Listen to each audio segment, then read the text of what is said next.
Rafa really making history. Absolutely phenomenal. And Ace is the champion of the Intel Extreme Masters World Finals. Storm's still not quite done. MC is going to take this fight, though. 3 seconds left. Last 2 rounds of action's got to start it well for ESC. And this is a massive move for Zez, but he's not content with just a Nexus kill. He wants to win out. And it's all done. Astralis winning. Unbelievable Rogue with a 4-0 victory over Classic. And they did it again in the grand finals. It's no Give it up for your Intel Extreme Masters World Champion!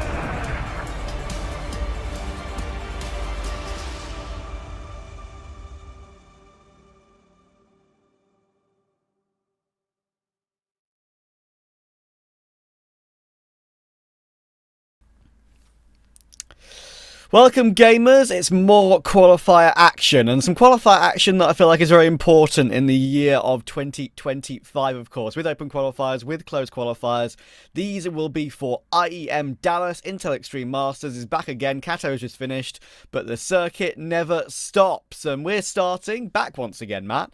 With a team that, of course, we did see in Kato, and a team that is a very, very long way away from Kato. That's Falcons versus Team Next Level. Yeah, it's there's a big disparity between these two teams, right? And there's a long journey ahead yet to actually qualify for the main event. These closed qualifiers for these massive IEM events are always so stacked, right? Like, it's very difficult to actually try and claim that spot. But like you say, with the circuit that we have in 2025, where invites are based purely off of the VRS ranking, open qualifiers are actually so important for teams who aren't necessarily at that threshold to try and build themselves and get that opportunity to compete at these massive events, right? But yeah, there are only, well, I say only, there's 5 spots up for grabs here in the EU qualifiers, so you really do have to do a good job to claim one. Yeah, and there are, of course, 8 opening round matches with the 16 teams involved, and the first 4 opening round matches, as you can see, actually incredibly stacked. I mean, mainstream is covering OG versus Astralis, B stream is on Big versus BC Game, which I think is definitely probably one of the most attractive matches of this entire bracket to open us up. We've got Falcons versus TNL, and the D stream will have Namiga versus BetBoom, which I think is also a pretty fun game considering how decent BetBoom have been looking in 2025 as well with all their changes. So yeah, I mean, with our game of Falcons, versus TNL, it's a weird one, right? I mean, anything other than a really easy victory for Falcons here will look really bad on them. Yeah, I mean, absolutely. Everyone's looking at this and thinking it's boys against men. Falcons should be able to win this every single day of the week. But, weird and wonderful things, wacky things can happen. There's no pressure on TNL at all, as we do get a quick look at the schedule here for Group C. First game of the day, like Trav already mentioned, Falcons against TNL, the Ukrainian mix. And then afterwards, we're going to have Nexus against Metasport. Now, Nexus have been looked down on fondly, Trav, from these VRS rankings. They've been given a really high berth in the rankings. And as a result, they've been able to get some opportunities that some people probably look at and think, I don't know about that, man. Yeah. Hopefully they can take advantage of it. Yeah, for sure. I mean, that's definitely one of the subjects we can touch on later on. But yeah, I mean, obviously some very random, unknown names in through these open qualifiers that made it through to the closed, but also some household ones, of course, you saw. But yeah, about Falcons, we can look at the veto just coming across the bottom of the screen right now. To say relevant in the scene without getting Monazi or Yimpat, they had kind of no choice but to pick up the heroic core, right? Probably the best possible option they could have gone for. I feel like it's basically heroic with an upgrade, of course, with Nico, goes without saying. It's still, even though I'm a fan of Kixen's in-game leading, I think, Magisk is okay. I think he had one incredibly good game, an incredibly good clutch against G2 in Kato, which I think was one to remember. But at the same time, right, it's still an uncertainty whether this team can ever win big events. But have a look at TNL as well. I mean, they're more of the unknown team, so I think it's important to touch on some of their sort of journey. They came to the open qualifiers. They beat 1 win with Hobbit, Sashi, and Cybershoke in the non-HLTV stage of the open qualifiers to get to the HLTV stage. They lost to OG. That's why OG went straight through and played against Astralis. But we'll be playing against Astralis. But yeah, with a few extra slots available, they made it through the lower bracket. The one player you should know from TNL is S Chiller, of course, which is kind of a weird one because he said he was he was dropped by Passion UA and said he would be taking a break from competition. I'm not sure if this is a permanent return or a temporary one, but either way, he's back. Yeah. So what I heard about S Chiller is that he made a decision back in like August last year that he didn't want to continue to compete at the level that Passion UA were aspiring for. I don't think he was like really keen to be grinding, 8, 9, 10 hours a day every day, then playing some FPL afterwards, doing his own theory crafting. He kind of said like he doesn't have what it takes to justify his teammates' goals and aspirations. But then they qualified for the major, so he competed at the major. Obviously, Passion UA did very well there. But I guess when he's playing in a mixed team here, there's a lot less pressure, a lot less expectation, right? So it's good to see that he's still around because I actually rate him as a player. The other guy that I also think quite highly of is Knifey. I remember he came into the scene with that Iron Branch team, and then he's been playing in Betera since then. Either way, Trav, we're live. We are live. We're into the action. We're not wasting any time either. TNL just trying to charge straight into the safe bomb site. Nico calmly tapping away. Good for one. Dexter gets a frag as well, but TNL are finding some kills in the meantime, and they may get a bomb plant.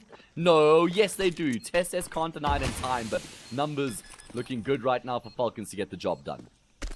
Yeah, Tesla's just looking for the last player. That's on it to go down. And that's actually, brings me on to a decent point, is the fact that it looks like HLTV's, database when it comes to who's playing today is a little bit out of date, right? Like, obviously the last game a team would have played on HLTV, it'll show the roster they played with and it won't change until they play another one. So it seems like S Chiller was only for the Open Qualifiers yesterday. He played in every single one of the Open Qualifiers for this TNL Team Next Level team, and they're back with their original 4 now, and that original 4 of course has Onyx on the team. So scratch the S Chiller conversation. That's now completely a void and moot point.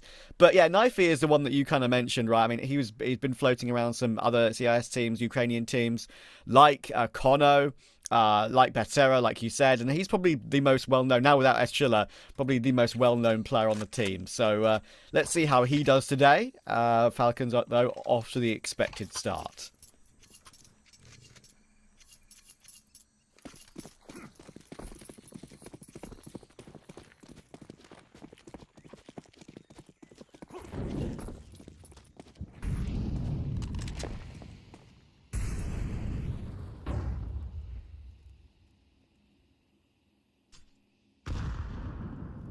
Yes, it is, Trav. Absolutely. And here I am rattling off about the point you just made about S Chiller. Apologies. But I was just saying, I feel like it's got to be a downgrade. I feel like it's got to be a downgrade not having S Chiller. This is a 4-spy here for TNL, by the way. Yep.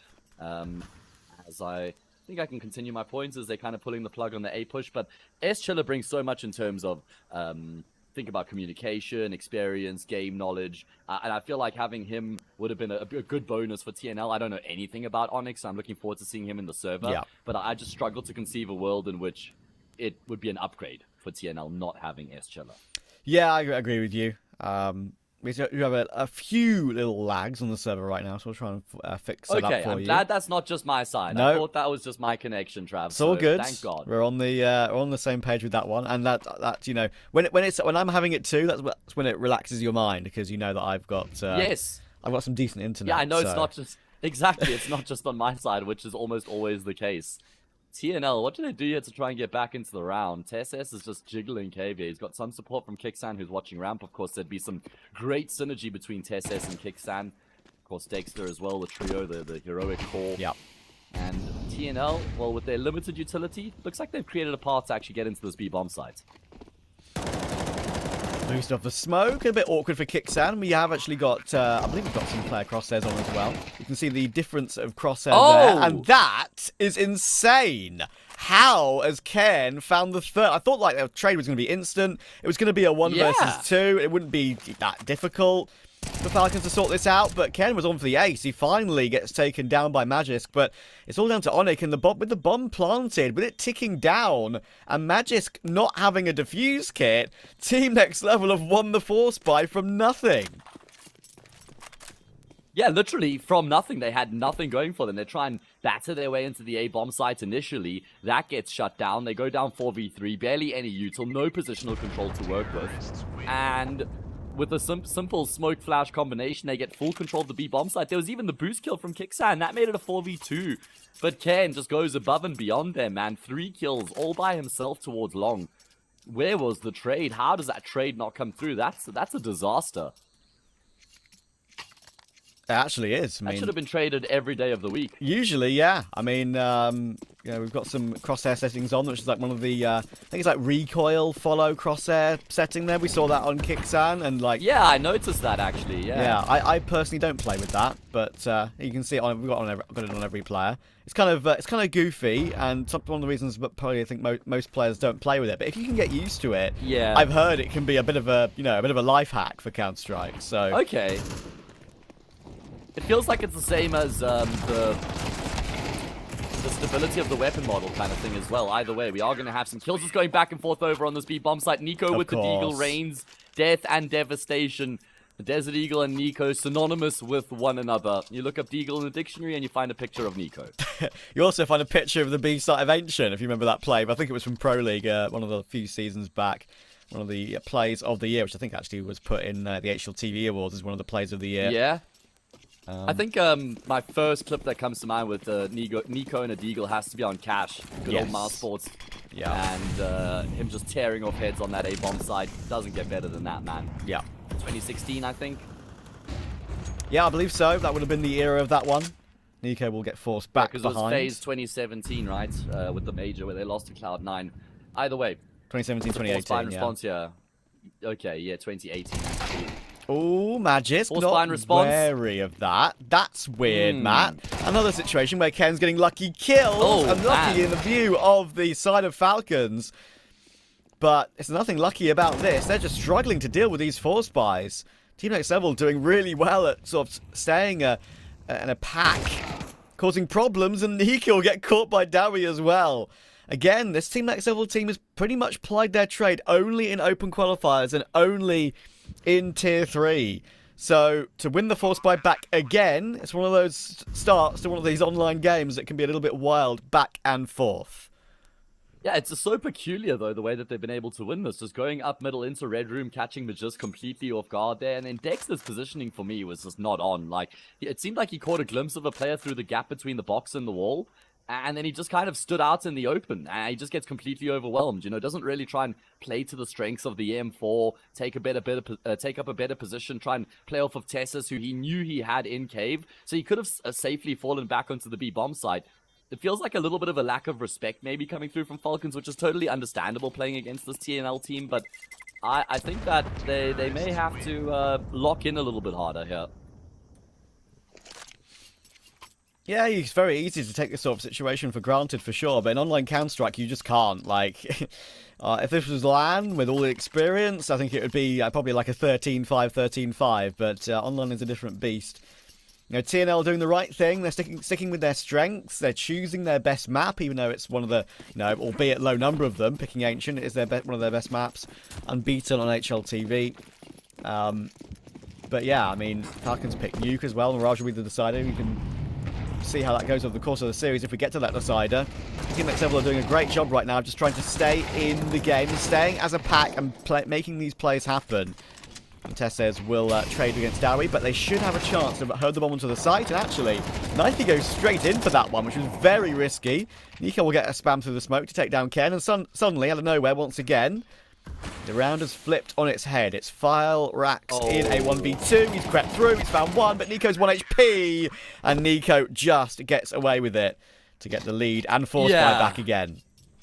Probably breathes a massive sigh of relief, because committing to the spray through the smoke like that's a brave game to play when you're so low on health, but he actually does eventually connect and finish off the job. And, well, the force buy war is just in full effect right now. I thought that TNL had done enough there. I thought that burst into B, finding the opening kill, just the numbers-based approach would have been enough for them to finish off the job, but evidently not. Falcon's going to use their first timeout here, which makes sense, just to try and slow down the pace of the game with these rounds going back and forth. They got to string some together here.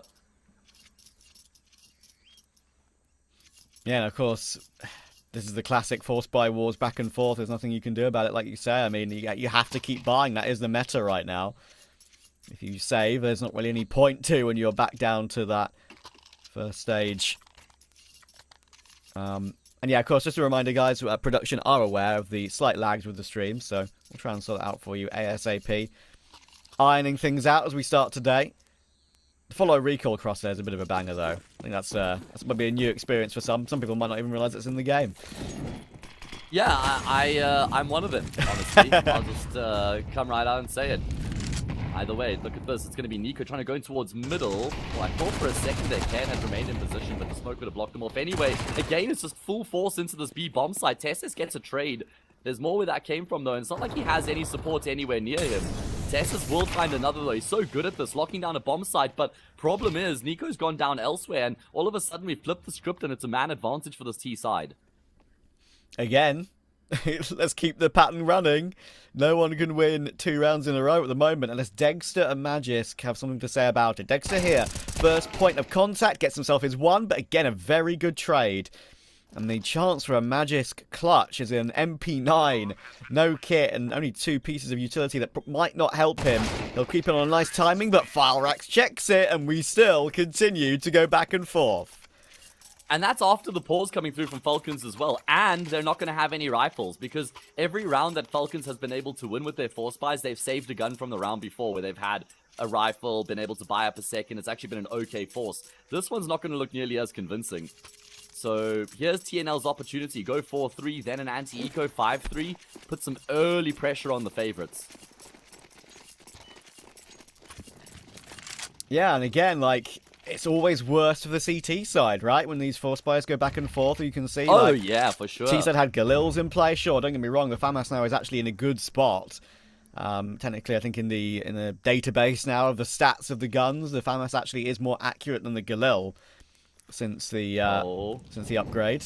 And now, Stack. nice Molotov, bouncing it off the steps to get Magisk off the angle, but they are going in to 4 players, like you say. So Team X7 once again doing a good job of staying as a pack, staying pack-based, but you still have to organise it in these manic situations. And Ken, right now, in this particular series, is doing a fantastic job of multi-fragging in nearly every single situation, win or lose the round. And it looks like it's the Ukrainians who will break the streak first. Yeah, and again, they're just playing a heavy numbers-based T side. Yeah, Falcons had the correct read with the stack on that A bomb site, but could never really inflict as much damage as they would have liked. Just standing out in the open, Ken is just dialed in right now, man. He finds 3 frags in this round. And like you say, TNL are going to be the ones to break the streak here, break this pattern, and string consecutive rounds together. Falcons going to have to save in the round that follows. It's going to be 4-3. 5-3 should be the scoreline afterwards.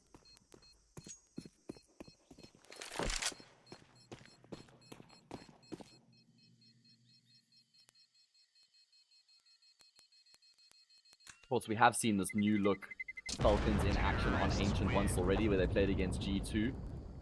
They lost the map 13-9 on that occasion. That was G2's pick, if I'm not mistaken.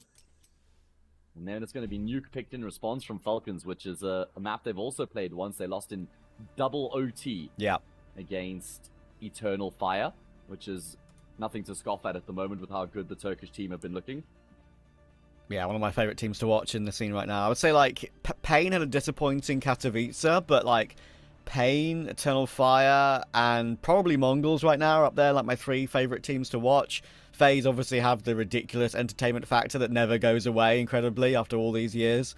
So they're definitely up there, but, yeah, I mean, the Kato final was a much more of an unexpected sweep. I thought it definitely would go to 4 maps rather than just a 3-0 for either team. Vitality did amazingly, and yeah, of course, Falcons, I mean, that is where they aspire to be, and that's obviously where Nico aspires to be. It's where he was. But yeah, I think at this stage of the team, it's only Falcons' 5th BO3 of the year, and they only won that one against Ents, right? So it's like, you know, it's super hard to judge, or even though we've played 2 big events, like how the heroic core is gelling with the likes of Nico and Magisk. Yeah, I mean, they still need some time. I think a lot of judgments have been cast, a lot of aspersions have been cast about this team, and there's definitely an element of expectation because of the fact that they have the core. It's not like this is an entirely new team that's been built up, 5 new players trying to familiarize themselves with each other, their strengths, their weaknesses, the style of Counter-Strike that they want to play, how to integrate each other into the team successfully. Yeah, you've got a foundation already between Kixan, Dexter, and Tesses, of course, so I suppose, it shouldn't take as long to get things going, but imagine how much pressure is just on these guys' shoulders to be putting up results. Also, just because of what's been going on with Falcons as an organization over the past 2 years, it feels like they just haven't ever been able to accomplish the goals that they've set for themselves as a team, wanting to be like a major championship contender.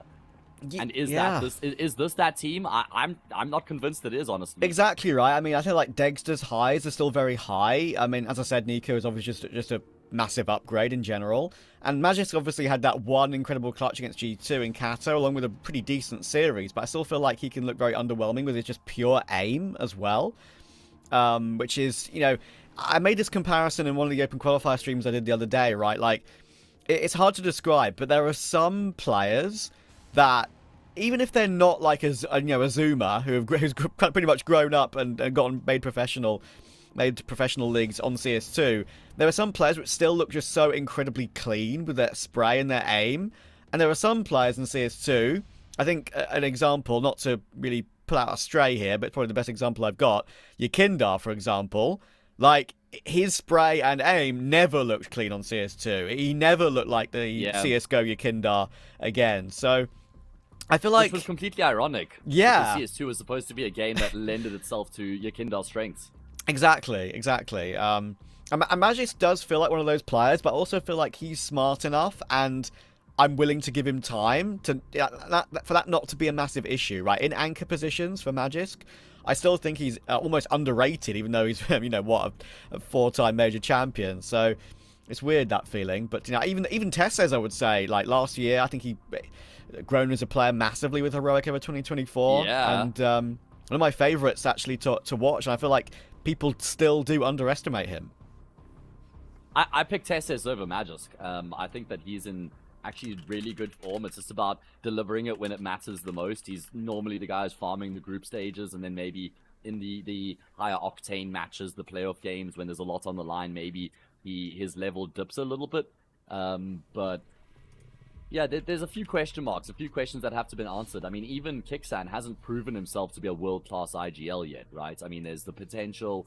He's developed well as a leader, going through the motions from Apex, then upgrading to Heroic. Now he's got another upgrade to Falcons, getting to play alongside Nico as well. I mean, imagine having a rifle of that caliber at your disposal as an IGL. What does he have to hide behind now? There's no more excuses for him as an IGL. If in 6 months from now we haven't actually seen Falcons really continue to make good progress and reach that sort of top 5 level, I think people could be asking some questions of Kixan. What about Shuei? He's on the market right now. Yeah. I feel like Shuei for Kixan would be a fantastic swap, but then obviously that brings into the contention the entire VRS ranking system. Of course, yeah. I mean, I'm of the opinion that the perfect place for Shuei to go would be G2, but yeah. I mean, Liquid could be argued, but give me Liquid, baby. Oh, give me Liquid. Yeah. What about the Zeus interview, Trav? What about not even an interview, just him on Snake and Banter and how he just rattled off on Twist? That was crazy. Yeah, wild stuff. Wild stuff. And I loved it. Honestly, I loved it because we never hear anything about behind the scenes. Even the whole Shuhei getting dropped by Miles. Oh no, just a different style of leadership, and we want to do something. Come on, like nothing could have changed so drastically overnight in terms of Shuhei's style. Like that's something that they would have known for a very long time. And I kind of like that Zeus came. I was like, listen, I'm a human at the end of the day. I was involved in the situation. I'm going to just speak it from my perspective, and Twist is entitled to do the exact same thing, right? So exactly. I think it's cool for the fans and the people on the outskirts of the scene to actually learn a little bit more and more of the insights of what happened, because you always see like the punnets like Maui Snake or Launders or Thorin or Richard Lewis who end up actually like having all these crazy tidbits and info, and you just never really understand what they're referencing. And I think it's cool to actually get those insights. Yeah, it's about, I feel like it's just good for discussion points in the scene as well. I mean, there are lots of them right now, but yeah. Anyway, of course, we are waffling a little bit because we are trying to fix the lags for the stream right now. I can see you guys in chat. I need you guys to behave. Don't you worry, we are we're looking into it. So we will hopefully get back into the action as soon as possible. But yeah, just a little bit of a touch on TNL, of course, Team Next Level, who are, we've been obviously rattling off about Falcons because they're the known team here. But there's a lot of unknown names in this TNL team that deserve to be mentioned. I'll just repeat a couple of things I was mentioning in the pre-game before we went live. Of course, they came to the Open Qualifiers. They beat 1win, which is kind of a team with more unknown players, but with Hobbit at the helm. They beat Sashi, of course, who are very well known at this point, with the likes of Zyphon on the team now. You got Altex on the team, Iceberg, Cabby. Like, it's a pretty good roster. So to beat them in a BR1 was good. And they also beat Cybershoke as well in the Open Qualifiers to get to the HLTV stage of the Open Qualifiers before losing to OG. But of course, there was a lower bracket to it, so they had a chance to make it through that lower bracket and get themselves here to what is obviously a wonderful opportunity playing against Falcons. So we'll have to see how they do. Knifey is probably one of the more known players on the team. But right now it's Ken who's having a superb run of it. But we're back into the action, and so far, I don't want to speak too soon, but the game is looking slightly smoother. So hopefully, guys, we're at an okay level at the moment. Nico, I'm pretty sure it's sounding a bit louder as well, I think. Yeah. Nico just ate a 99 damage grenade, I believe, there. And he's now out of the round. But we are back, which is all that matters. We're so back. And it's looking smooth, crispy, clean. Exactly as we would want. TNL, a chance to go clear by 2 rounds. How long can Ken keep this level up? How long can Ken continue to frag the way he has here from the start of the map? We haven't had a gun round yet. Can he do it when Dexter has an AWP posted on angles? Can he do it when Nico has the rifle as well? That's where it's going to be a real uphill battle and challenge.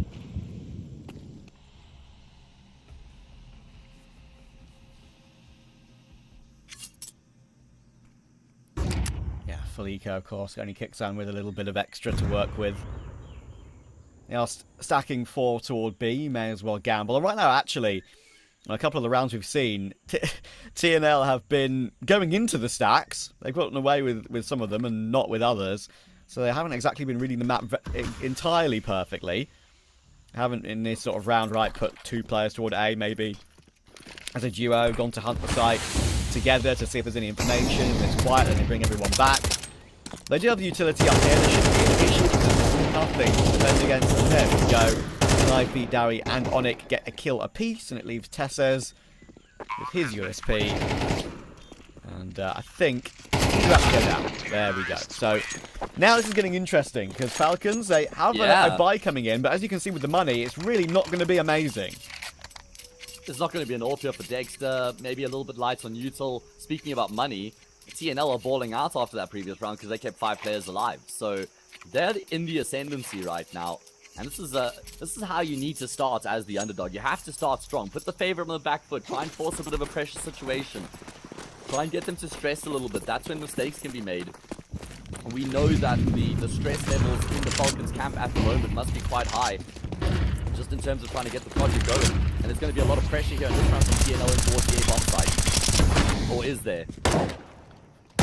They stopped their way in, and then they fell back immediately to go for a peek toward mid, and Teslas will get a 1-for-1. Now, they have got lane control, which is pretty important. One of the most important parts of Ancient, along with that just mid-utility barrage in the early stages of the round. And if they do decide to group toward B right now, it's only Kixan there with a FAMAS. They're actually quite insistent, Falcons, on keeping 2 players toward A, 1 donut, 1 worried about main, obviously hearing what they heard earlier on. You don't want to just give up on it entirely. Magix is now going to go searching with his teammate, with Nico, and that's the right thing to do in this sort of situation. Make sure you find what they're up to, and he's done well to find the opening, but Nico has got no choice but to fall back toward that donut position as he's been tagged down to 15 HP. Oh, Nico going to get timed on the third A main, and Flyrax has just swung on Magisk. He's been able to find a second through the smoke. What in God's name is that? Did he even catch a glimpse of Dexter? Was that just a random burst? Who knows? Who cares? Kill comes through, that's all that matters. Kixan, he's going to face through the CT smoke here. Comes out on the opposite side, but Onic has him lined up. And that's a gun round 1 here by the T side. That is a huge round for them. And I love their approach in that round as well. That was a very well thought out round there from TNL. How they throw that very early fake A rush, all the util footsteps in A main, and then they try and pivot through middle, expecting the A fake to have pulled that donut player's attention in towards A, maybe even the red room player rotating back through CT. So they hope to find a gap in middle, which wasn't necessarily the case, but they were still able to eventually come through mid and then start pressuring B and just keep Falcons guessing. That was a really well constructed round from the C side. And And now we're at the stage for Falcons where it's not just a slow start, it's actually worrying. The Force Buy Wars earlier on went on for about 6 rounds. They lost them. Or lost that war. Losing control of the economy. And now they're in this situation we find themselves in right now. Knifey will deal with Kicksan. And it's going to be good toward Dexter. There's another one where that came from as well. Go down. And then just gets 1. It's only 1. Knifey will get 2. And it's only Nico coming up on the flank with the P250. He's got Kevlar to work with, but Falcons is keeping a very close eye on this. And I just want to kind of like make sure that this is described in a way that is deserved, because right now, like TNL, Team Next Level, they're not one of these tier 2 teams coming through that is like got incredible results under their belt. They're not a Paravision. No, they're not a not at BetBoom. This is a team with basically no experience playing against high tier 2, let alone tier 1, and they're leading Falcons 7-3. Yeah, it's a remarkable start here for TNL. I mean, a completely remarkable start. No one was expecting TNL to be able to compete. Oh, that's unfortunate. Flyrax was on cleanup duty there, trying to throw the AKs away, and Nico actually does manage to scoop one up. So that'll bolster their firepower in the next round. But you're bang on, Trav. The way they've been able to start here is very impressive, and certainly goes against what we were expecting coming into the series. Again, it's just one of their maps. How far can that they take it? Yeah, it's one of the maps that TNL just like to play, isn't it, Matt? I mean, like that. We know it. Sometimes the 100% record in terms of maps won at HLTV, that can be quite deceiving because it's obviously at a much lower level. But yeah, right now, this is a bit of a shock for Falcons. They've woken up a bit tired, perhaps, this morning. All their exploits in Kato, and now just. I don't want to even give them excuses, because right now I don't think there's any excuse for this. They've been outplayed in a number of these rounds and made some quite significant errors when Cairn has multi-fragged them. Yeah, it hasn't been a very compelling performance here from Falcons so far. They have to win this gun round, otherwise they start to look very ugly very quickly. Yet to win a gun round. They won the pistol, they've won 2 Force Buys. That's what Falcons have to their name right now. They have got an AWP though on Dexter. First time here in the half.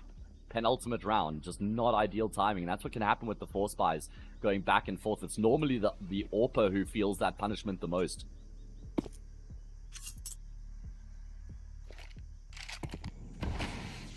And of course, it's not a best of 1, so you'd expect No, Falcons to win over a BO3, but 70 rounds, guaranteed a lead at the half. It's a wonderful start for a team of TNL's level. Nico and Kicksan together in red room. They're both smoked off, but now Dex is in the play. He's got 2 with the AWP to start it off. Now it's looking a little bit better, but they do lose a couple. I think they're going to be fine this time around, though. It's Farax and his AWP outside that main position. He will catch Nico, and he's pushing the CT player. Oh my word, Tess says. That was whiffy. Almost gave Farax a chance to pull the trigger, but gets away with it, and that's 4 for Falcons. A much needed gun round goes their way. And Dexter's AWP immediately has impact as well. 2 frags coming through from him, and they're able to lock it down thereafter. 7-5. That has to be the scoreline here for Falcons. 4 is just not going to allow them to feel comfortable at all from their performance in this first half. Plan's going to be here from TNL. I mean, we've kind of seen them move away from their numbers-based approach, which was looking good at the start of the half. That was more of a default approach. The way they would approach. They're going to roll things back to the way that the half had started, and it looks very good once again. A great double kill on the entry between Davey and Knifey, and that's a man advantage now for the T side. Oh, look where Nico is, though. Oh, right-click flash to try and pop through it, but Nico realizes he maybe can just walk to the smoke. He's got the perfect timing. It's a guarantee on 1, and there's a second as well. That is perfect positioning and pathing from Nico. That is experience of Nico we know and love. Magic rotates in, finds Knifey, and Falrax is more stuck than a stuck thing. But he's managed to get the first. He's got Magis. He's got a line-up molly perhaps for the bomb as well, and I don't think there's a smoke in play right now. That could be a bit of a genius bit of utility, and now they're crossing the smoke. Nico has to go looking for him. Rifle swap to Dexter fumbling, kid available. Falrax playing with the smoke. Tech Knife pushing through, and he's won it! 8-4 half for the massive underdogs of TNL. Can you believe it? See you in a minute.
It's an 8-4 halftime scoreline coming into the second half. And not to the team I ever would have expected to have an 8-4 scoreline going into the second half. TNL currently lead the charge, but that is only half a job done, Trav. They have to win 5 rounds on the CT side, and the pistol has not gotten off to the start that they would have hoped for. Flyrax in the corner, blinded up, bypassed initially, but he only regains his vision to see the transgressor that takes him down. Tesses will lock in a third, and that's the job done, exactly as was required. Yeah, and often, right, for teams at this level, like, T-sides can be okay. You can play a pack-based mentality, which is what they did for a lot of the half. They can entry their way through. They can, you know, I guess you could say, look a lot better than perhaps they actually are. CT sides up against a tier 1.5, tier 1, attack. You know, that's when you can be exposed. And I feel like Team Next Level, they're a long, long way away from winning this map, trust me. Like, 8-4 half is amazing. But, you know, Flyrax was unbelievable at the end of that first half to win that clutch and get what could be a really big round in the scale of things. But the true story here is that Falcons, even from 8-4 down, especially now with the pistol, should be favourites. Yeah, I'm right there with you. I really am. I think that the CT side will be more challenging here for TNL compared to the T side, where they can dictate the pace of the game. They can just play with the, like you say, that numbers-based mentality. But on the CT side, it's down to rotations, communication, playing off of one another, left to your own devices on a bomb site where you need to get a multi-kill to save the round for your team. So it's not like things can just flow the same sort of way they would have on the T side for TNL. And I reckon winning that pistol round will just settle the nerves massively here for Falcons as well.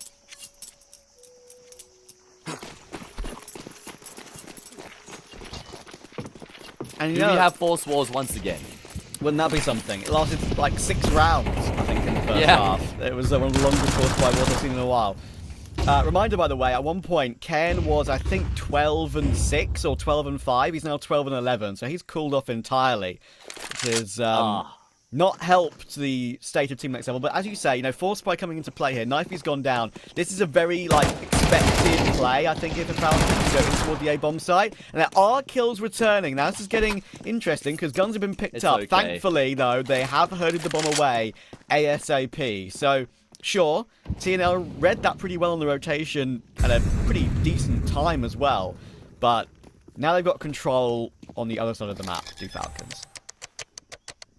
I mean, that's the bonus in just having a player on the opposite side of the map. It's insurance policy for you that you can just fall back on should the original plan not work out the way you were hoping. So even though things maybe get a little bit messy on that A-bomb side, Falcons always have that option of pivoting in towards B, and it's exactly what they do. Tessis is having a great time of it, 14-9, just trying to drag his team through this game right now. And I did pose the question about whether or not Ken would be able to keep up that performance when he was like 12-5, and ironically, he went like 0-6 from that point. He got a kill in this round, but it was always going to be tough for him to keep up with that same sort of level throughout an entire map. Yeah, of course. And Flyrax is also kind of giving me his credit, of course, as well. I mean, Ken has had some of those ridiculous multi-kills that kind of got them back into the game with those 4 spies on half 1, but Flyrax has been the one to win some of the remarkable clutches. And that one at the end of the half will be one that he'll add to the memory bank, that's for sure. I think that's a career highlight for him.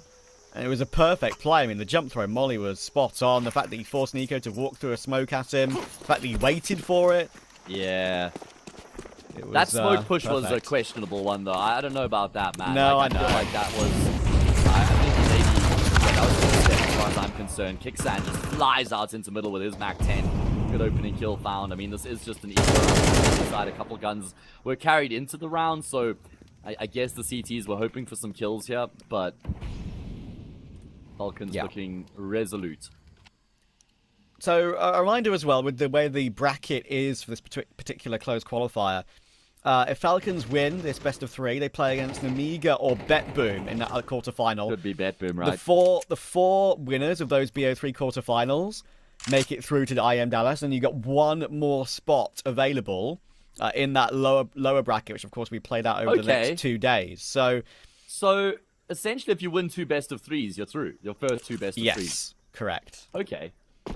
So That's you expect crazy. that to be Falcons versus Bet Boom, but you know, Namiga can have their days away as a talent, as we all know. So I would say that you know, it's an easy portion of the bracket, you could argue, for Falcons, but you know, Bet Boom, I can see them causing Falcons lots of issues. So you know, a lower bracket gauntlet might not be too far away. It's sure you get a second opportunity, but it's still cutthroat. And that lower bracket run would be very difficult, because if you lose in the quarterfinal, you go into the lower bracket round 2, and then you have to win that, win the semi-final, and win the finals. That requires 3 best-of-3s in a row. You want to try and get the job done in the upper bracket here. Let's see if Falcons get the job done in this first gun round. Opportunity. Wait, Nico's has a Glock. Nico, why do you only have a Glock? You need a gun. He's realized that he's looking in spawn. Buy time has ended. There we go. Okay, he's found an AK. Alright, all's well and all's well. Goodness, that was scary. Oh, goodness. It was in the murky depths of the ancient T-side there, I'm afraid. Onyx has used quite a lot of bullets in his M4A4, and now he's kind of screwed in toward cave here. The molly should spread. He needs help. And now they're peeking into a molly to help him. How is Onyx alive? He's jumping in a Molotov, and he's jumped into the corner so often and so much. Somehow he's alive. Do not ask me how. And they actually have a 5v4. Yeah, I mean, just man on the fringe of the molly there, able to kind of avoid a couple ticks of damage by jumping. That's not something you see too often. It's not like you can stand in a molly, jump and avoid the damage, and now he's going to push forward. He's going to get aggressive. Oh, that's so brave from Onyx. The fact that he's actually even able to get a kill from the round is great. Maintains the advantage for his team here. And Kickstand, of course, not healthy either on 39. The utility is really not in a good state for Falcons. They've used a lot of it already. They've got 1 smoke and 2 flashes. That's it. It's going to have to be pure entries.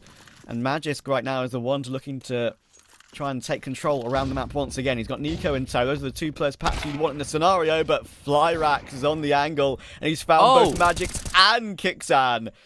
It's only Nico. He's crept forward, but with 20 seconds, now make that 15. He's got 4 players to find. Flyrax having a fantastic map thus far, and that is a big bit of CT work from him. Yeah, gets the AWP out way earlier than what Dexter was able to in the first half, and gets some great impact with the sniper as well. 3 fantastic frags found. First 2 just lining up the top of ramp deck. The second kill, probably the more challenging of the 2, especially because they knew that he was there. And then he even puts the finishing touch on the round as well. 9-7. First gun round goes the way of TNL, and they're just 4 rounds away from winning their map pick here. Knocking Falcons down a peg. And if Falcons lose this gun round, then they're in deep water. Way deeper than the water they spawn in.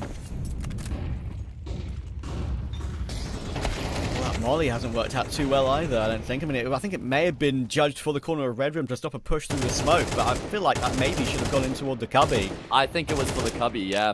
Yeah, that's how I feel too. And now Knifey, he's fighting his way in toward the ramp position. He's done really well to find Teslas, looking for more over the top of the box on that headshot angle. Davy looking to push out a mid. Oh, he's behind the smoke.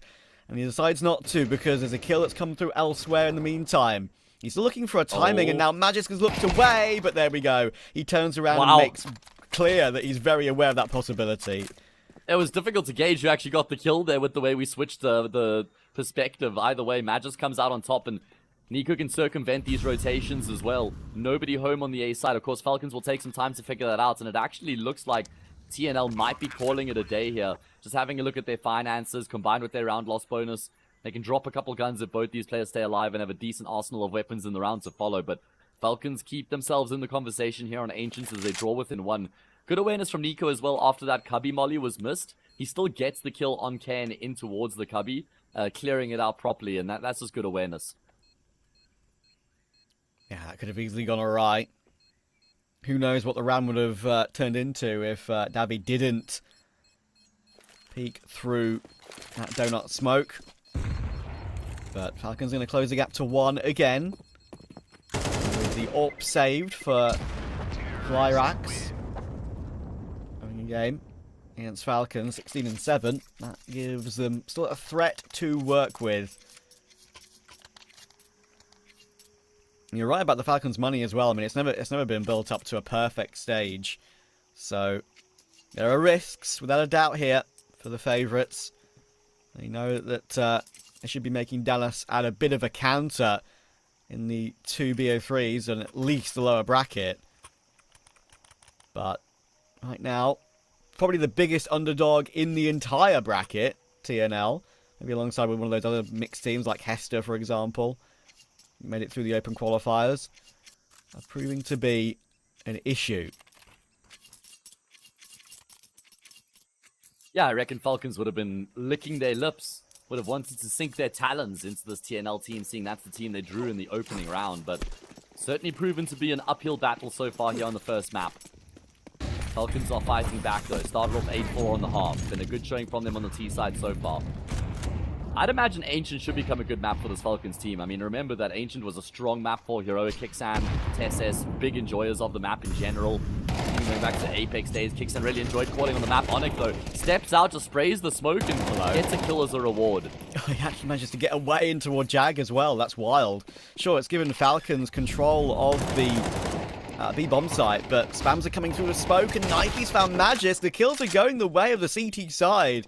Dexter will go down as he swings toward that donut position, and there we go. Jag position's gone down. It has to be Nico.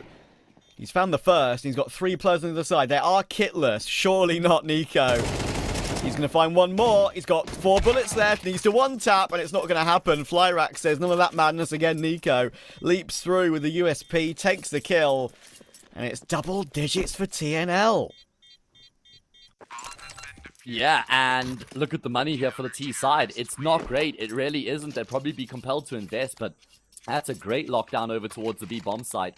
Just shutting down the players trying to come up ramp. I mean, it felt like Falcons had a pretty good read after feeling like they couldn't get that cave or Jaguar control. They actually just walk up ramp into the B-bomb site, and even though they're down by a man, they're still in a pretty good position, but they aren't able to convert that good position. You know, trying to take cave control didn't work out for them. A late Jag take came through as well. That didn't work out either. And Nico's just left to his own devices. Yeah, I misstepped over my words for a second there. Like, the late Jag take, I think I said Donut. There was no one toward Donut. It was that Jag take that was the most important one. And the sort of late round just not working. I think it was Davy, you got both, right? Yes. That's just Falcons. They have a plan in place.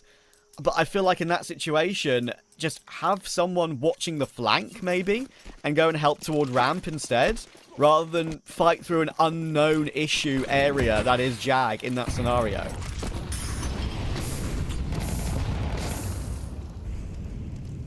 Alright, well, this is the gun round here for Falcons to keep themselves alive on the map. Lose this, and it could almost be map over thereafter. Dexter gets dinked, but his AK trumps the M4. It's exactly the start Falcons needed here, because there's plenty of time in the round here for them to try and capitalize on this opening kill. Yeah, super important. As we mentioned, money is on a knife edge for not just for Falcons, but for both teams still really at this stage. Surely TNL cannot find a map against Falcons. That could be up there with one of the upsets of the year, and we're only in February, for God's sake. Knifey, again, he's got really good lineups for these positions through the smokes. Like, he knows where bombs are being planted. Sound cues, of course, will come through, and he's found another one! Denied. He's found another one on Kickstand as they try and plant it, just as I mention it. They've still not got this bomb down yet. They're going to be crossing over toward the right side of the retaking position on B. Nico, he's picked up the AWP. That's not going to work out either. They're caught in no man's land on the site. They've got no money, and TNL are 11-8 up. And they're going to be playing against an eco around here as well. That fell apart for Falcons. They get the opening kill. They get into the B-bomb site. But like you say, the lineups are on point. They're perfect. The smoke spams, 2 of them to speak of. The second one denying that plant from Kickstand. That was the really impactful frag in the round there for the CT side. And then the wall bang as well comes through from Cave. My goodness. You can see why TNL are so well versed on this map. Yeah, I mean, listen, Matt, like, if this was Namiga or BetBoom, which is the opponent, of course, for either one of these two teams in the next round, if it was Falcons, I wouldn't be, like, thinking it was really that big a deal. I was like, oh, BetBoom's having a good game. They've shown good stuff this year. And Namiga always have the ability with Zantuan's way. Like, I feel like they've got that ability in them. But it's TNL, Falcons. You know, if it's a... Yeah, like, who the hell's Onyx? And like, Davey, who are these guys? We've seen them maybe once or twice, but like Falcons probably haven't. I don't know. Yeah, like, exactly. It's like the old Sir Alex Ferguson meme for Manchester United. Like, lads, it's TNL. Like, come on. What's going on That's here? when you've got to be able to sort of play the man and not always play the game. You know, Falcons shouldn't be coming into this and trying to approach it with the same sort of game plan they would have had for a team like FaZe or G2 or Vitality. Just back yourselves as individuals, lads. Just back your aim, back your communication, run them over. And we've got the classic MM strat here, Trav. You guys go A, I'll take the bomb B. Devices. Yeah, I misstepped over my words for a second there. Like the late Jag take, I think I said donut. There was no one toward donut. It was that Jag take that was the most important one, and the sort of late round just not working. I think it was Davy. You got both right. Yes. That's just Falcons. They have a plan in place, but I feel like in that situation, just have someone watching the flank maybe, and go and help toward ramp instead, rather than fight through an unknown issue area that is Jag in that scenario.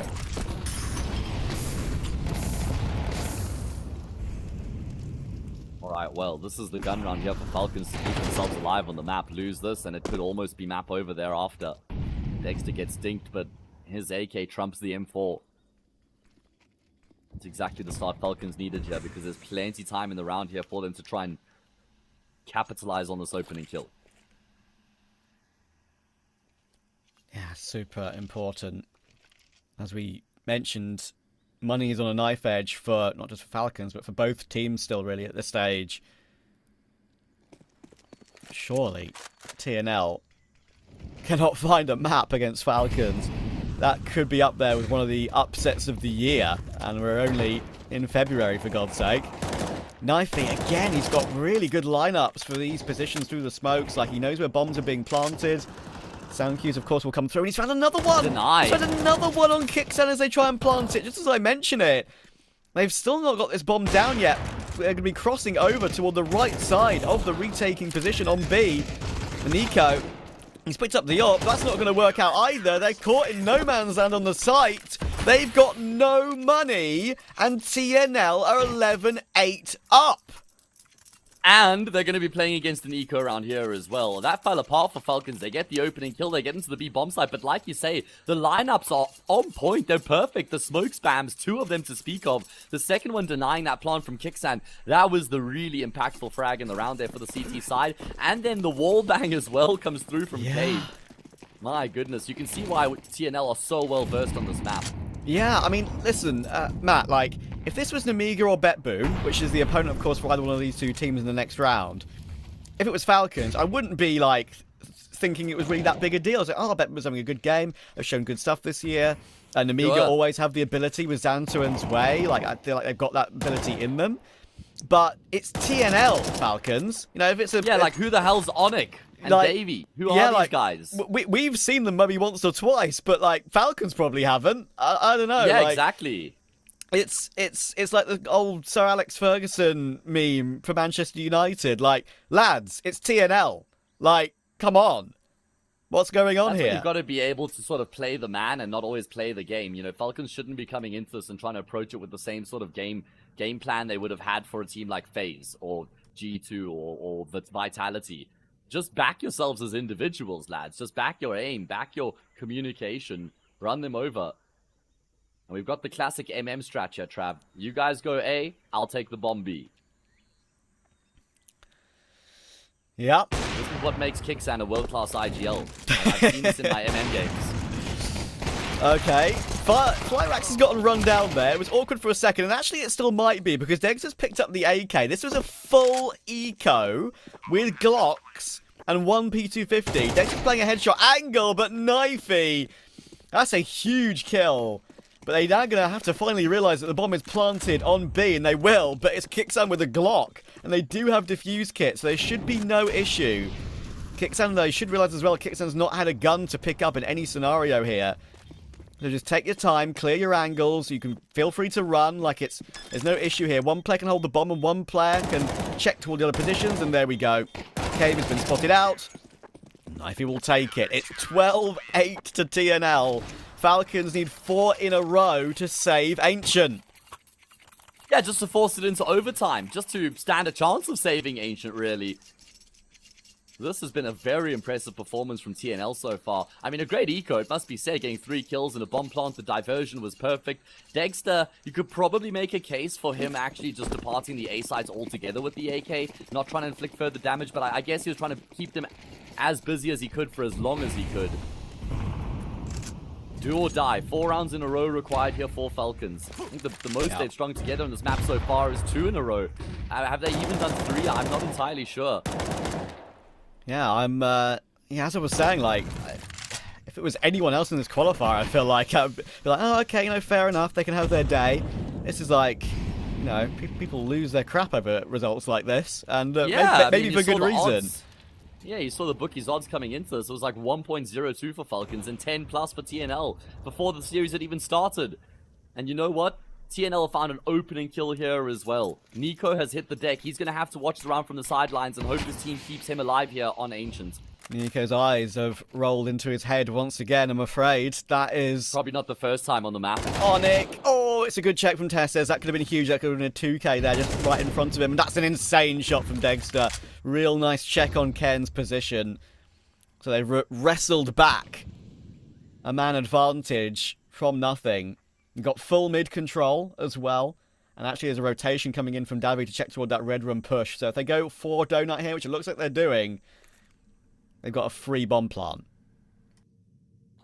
Such a brave approach here, just playing the smoke fade. Oh my goodness. Luckily the smoke actually extinguishes the molly, or that could have made things very awkward. Either way, I believe that should be enough to just wrap up the round and call it a day. TNL haven't been too keen to go for some of these retakes, so Falcons will live to fight for another day here.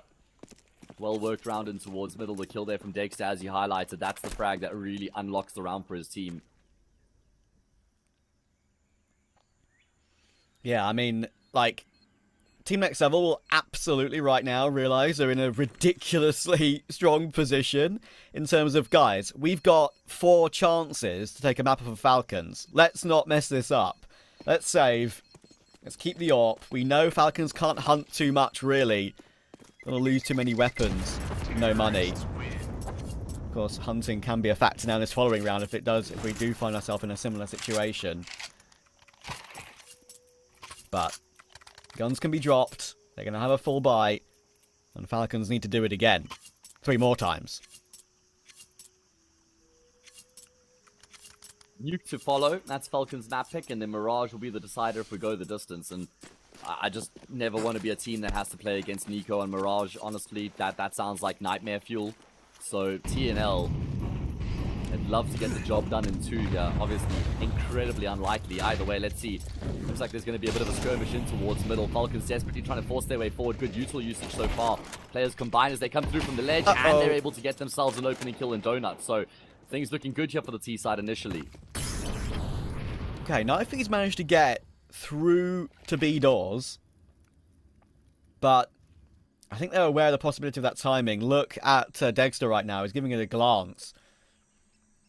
So, yeah, I think it might have been heard as well. They are just giving it a proper look. But Nico just goes searching kind of alone on that one. Thankfully, the trade is slightly delayed, but it does come through from Kixan. So they keep the 3 versus 2. Flyrax will now go searching. There's a player waiting for him. Good flick. There are 2 more. He's picked up an AK. That's a good decision in this scenario. And Dexter's whiffed. And Flyrax has won the map for TNL. Can you believe this result? And they've just wandered into his crosshair at the end there. That was a whiff from Dexter that started it off, mate. But this is upset of the year, and it might be upset of the year for a good 6 months plus. Well, if they win the series. I mean, winning a map alone may be a little bit far to call it upset of the year, but if they win the series, then we just call it that off the bat. I mean, even the way that round falls apart, it was so good for Falcons initially getting that mid-control, but they just get picked apart from there, and the round falls apart after that. I mean, how does Flyrax even get both those kills when he gets caught with the smoke out? I feel like that first T player should have just swung out the door and gotten the frag, but it looks like Falcons are tentative, they're timid, and that's what can happen when you're the favorites, such overwhelming favorites, and you fall behind the game. You end up making mistakes, you end up panicking, overthinking situations because of the weight of the thought of losing the map in the series, right? So that is a disaster for Falcons. I mean, Nico in the little round table chat at Kato he had with Carrigan and Yanko, right? And that it was one of the really good interviews that ESL did over the course of that tournament. You know, he said, like, a lot of people hate us right now. Like, we get it. Like, it's a situation where we have a lot of haters and we just have to ignore them. And there's a lot of ammunition for this roster to fail. People want us to fail, is kind of the quote that Nico said. And, like, this only adds to it. Like, it's for people who just don't want to see the roster succeed, this is the best ammunition possible. So they need to put that out of their mind, completely, forget about any of the criticism and say, guys, let's just start again from scratch here. Let's go to map 2. Let's go to Nuke. Let's just win 2 maps in a row. Win them comfortably. You've got to describe this one as TNL. It's one of their best maps. Ancient is one that they've actually done good work on, even with the few amounts they've played it on HLTV. But again, like, for people who don't know this team, this is not a good tier 2 roster that has been making good results happen. It's not a BetBoom. It's not a Paravision. It's not one of these teams that should be known. This is literally out of complete nowhere.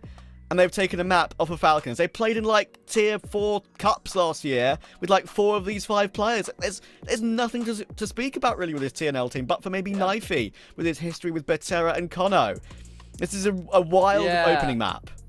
I mean, we've seen this become more of a theme over the years, though, where you have teams just coming out of the woodworks with no-namers, relatively speaking, compared to the name value on Falcons, and still finding ways to be competitive and get these upset victories. And, well, Falcons, thankfully, they have a break now between maps. They can just reset themselves before we go into Nuke, which is a map they have to win. Otherwise, the lower bracket awaits for them, and a whole lot of ridicule as well, right? So, we're going to have a short break here, guys, about 10 minutes or so. When we return, it's time for Nuke to see if Falcons can save the series.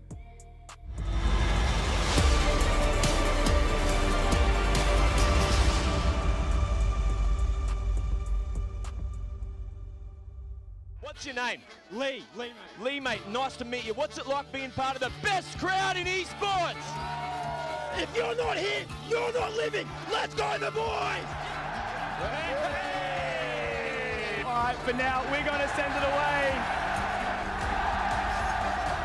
Let's show the world why we're the best crowd! You're champions!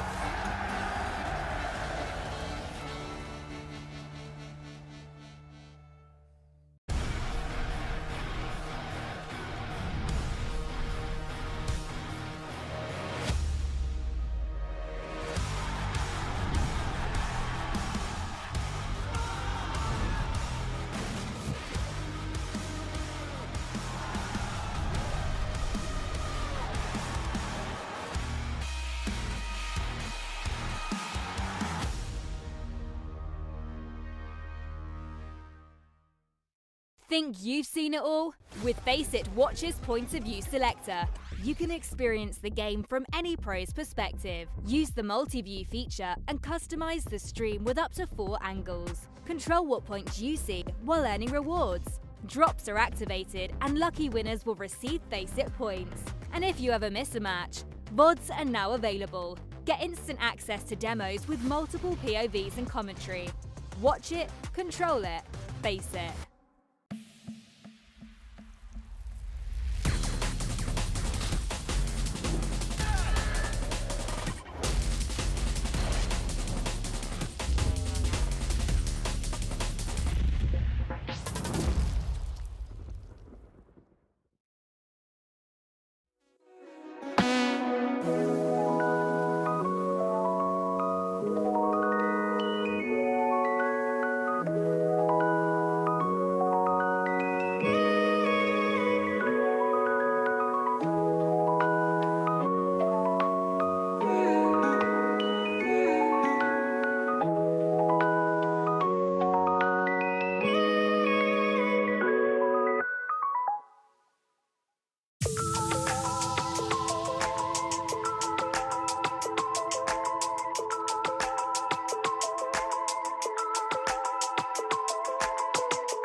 Huge props to Flyrax for 2 incredible clutches over the course of that opening map versus Falcons, and I've got to give them their credit.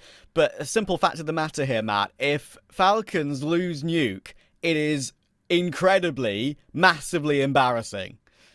You just wrap it up at that point, Trav. Wrap it up and ship it off to the gulag, because I don't think there's any coming back from this loss here. It would be a disaster of the highest order. You already spoke about how Nico knows that people want them to fail, right? That's what everybody is prying on right now.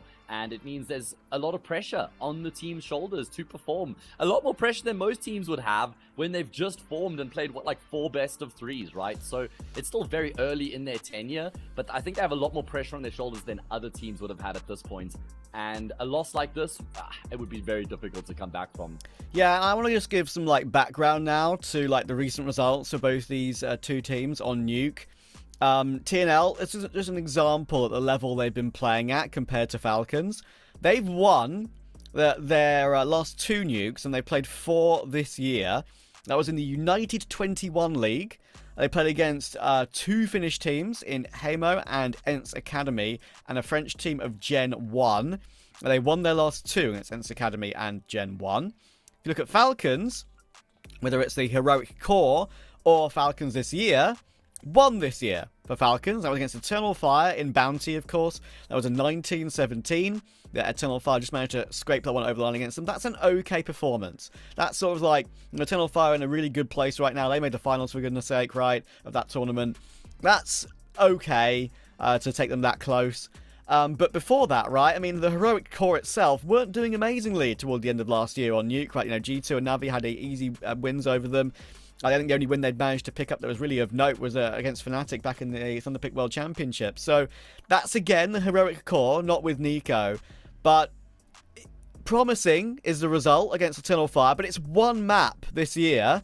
And, if the layman looks at the HLTV page, Matt, and sees 0% on Falcons and 60% on TNL, you'd think, is there a risk here? I don't think there should be, but you never know after what we just saw. I mean, I know the results haven't really been great lately with the Heroic Core, losing against Eternal Fire, but you still look at the names on paper and you think, okay, that Heroic Core were very good on Nuke at one point. Kixen will be very comfortable calling on the map. Nico is probably one of the best, if not the best, outside player with a rifle, right? He is just so consistent, so powerful, very difficult to get past as the T side. And then you've got Magisk, and think about, I think the only map the previous Falcons team were good on was actually Nuke. That was the map that they were picking as often as they could. Zonic obviously enjoys coaching on the map, and Magisk is a very strong player on the A-bomb side as well. So I feel like if you combine all those factors on paper, it's like 1 + 1 + 1 = 3. That's what you expect. That's what you know. But is that actually going to be the mathematical result now that we see them all coming together? I mean, I'm not sure, right? I'm actually not sure. I know, right? I mean, you actually make two very good points there, right? I think the two roles on this team for Falcons that made the most sense to me were the outside position with Nico and the A-bomb site position with Magis. I think I've seen, Nico outside goes without saying, but even Magis on A, even during those really bad times with Falcons, to what, like last year when they had so many issues and they never felt comfortable at any point, he was such an important factor and anchoring down that side of the map. And I think he was very, very solid anchoring that down that side of the map as well. I think there was one map we casted right at ESL Challenger Yongshipping where we had like couple of pop-off rounds in a row on the A-bomb site. So, that's where like the reliability lies. But you look at map 1 and how many mistakes they made with the timings around Jaguar, the timings around Lane, how they pushed toward the B-bomb site as a whole. Sure, they did get caught through smokes a lot. That would have changed things if Knifey hadn't found a few really important kills on to deny the plant and stuff like that. Maybe would have given them like a 4v5 on the after plant rather than a 3v5. Even small things like that make a big difference. But after what we saw on Ancient, I'm honestly just like not. Reality dictates say this is a Falcons 13-5, 13-3, something like that. But I don't think we're in reality today, Matt. I mean, as far as things have gone so far, no. We haven't been in a real world. TNL lead the series 1-0 at the moment. It's not like our HUD is wrong. They have a yellow rectangle next to their name filled in there because they're leading the series, and they're going to be starting off on the CT side here. Let's see if they can find a pistol round win. Falcons keeping things simple and direct in towards the A-bomb site they go. They've got it. They've got a plant as well. And with a man advantage, you'd think this would be pretty impossible from here. Because they've got one flash to try and get themselves in through heaven. It's the classic lineup to just try and pop down, drop down onto Degster right now. And it comes, and he is actually very blind from that, and he will get spammed down. And Glock's picked up for more bullets. But Nico finding one, kicks down in front of the bomb site, not checked by Knifey. And it's only Ken left, and that is looking a lot cleaner from Kixan. A triple kill from the captain to try and get Falcons back into this series. Yeah, exactly what they would have wanted to start things off here on Nuke, right? They want a strong T side. Even just a nice, clean Nuke here will settle all the nerves. It's important that one of the leadership figures in the team, of which there's actually many. In fact, I think all 5 players, you can make a case for being some sort of a leadership figure here on this Falcons roster, and you add Zonic to the mix. You just need someone to keep the team calm, right? Just to remind everybody they're still alive in the series, there's still a job to be done, and essentially, if they get across the line 2-1 or 2-0, that doesn't look any different in the bracket. You still just progress through to the next stage of the upper bracket. Ultimately, that's all that matters. Yeah, and arguably, Namiga or BetBoom, that is a bigger test, but who knows? Who knows? But that's one of those things where there's less pressure and less expectation because you're playing against a better team, so we could see Falcons looking a little bit more comfortable. Yeah, I mean, maybe a team that actually would have done some research on as well, like a BetBoom, for example, right? I mean, maybe they've watched 1 or 2 demos of TNL, but the reality dictates that sometimes that can actually hurt you more than it can help you, because sometimes it gives you wrong ideas of a random map and a random tournament in a lower tier event. Like, how do you counter that situation sometimes, right? Anyway, Kixan. He's done well to find Knifey there. There was a lot of aggression pushing in toward lobby, and actually they managed to hop away. Kixan's trying to herd the bomb away into a teammate so he doesn't go down with it, and he does exactly that. That was a little bit awkward, but he ran away into a good position to get Nico's help. And that is a force buy dealt with. No force buy wars. And I think that's one of the main things, right, Matt, that helped TNL on map 1. It was the fact they kept the force buy wars going for about 6 rounds. It was like 3-2 or something. Then they won their 2 rounds in a row. And that leaves a lot less rounds, of course, for Falcons to get back into it with the economy. So, that's one of the main things that went for them in map 1. Yeah, that was a huge boost. Those force wars for TNL certainly set the tone for them and put Falcons on the back foot early on. But here on Nuke, they're looking a lot more comfortable, a lot more confident in terms of how they're going through the motions. There's been some very simple but effective plans here in all 3 rounds we've seen so far from Falcons. Very clear directions from the get-go. They're going to make light work of this anti-eco as well. Yeah, while these pistols will wander around looking for an occasional pick, maybe grab a weapon out of the hands of Falcons. Just an update, of course, on who is playing on the other streams right now in this particular qualifier. Now we know what's been going on here, but on the D stream, I believe, and Amiga versus BetBoom. BetBoom have won the opening map, and Amiga have won the pistol in the second map to get that one started. Astralis are a map and 1 round up on OG. And Big, even though it was quite a close game, did take map 1 versus BC Game. BC Game are 2-1 up in map 2, and I think that is probably one of the most interesting games as well in this opening round for the 10 o'clock UK time games. We've got, of course, another set of opening round matches to come at 1 PM, and we'll be covering Nexus versus Medisport, so stick around for that. Yeah, that's on paper certainly another one of the very evenly contested matchups, like you build BC Game and Big as well. Either way, first gun round upon us. Flyrax has got his AWP already, and Ken is looking to close the gap outside. Yeah, not a favorable angle at all for him. Nico even got the jump on Ken, and so that's a good opening kill found here. Again, Falcons are keeping things incredibly simple. Just 4 players grouped up, leaving Tessus or Magisk in this instance in towards lobby by himself. No nades to clear out these smoke nades. Going to allow for all players to cross undetected.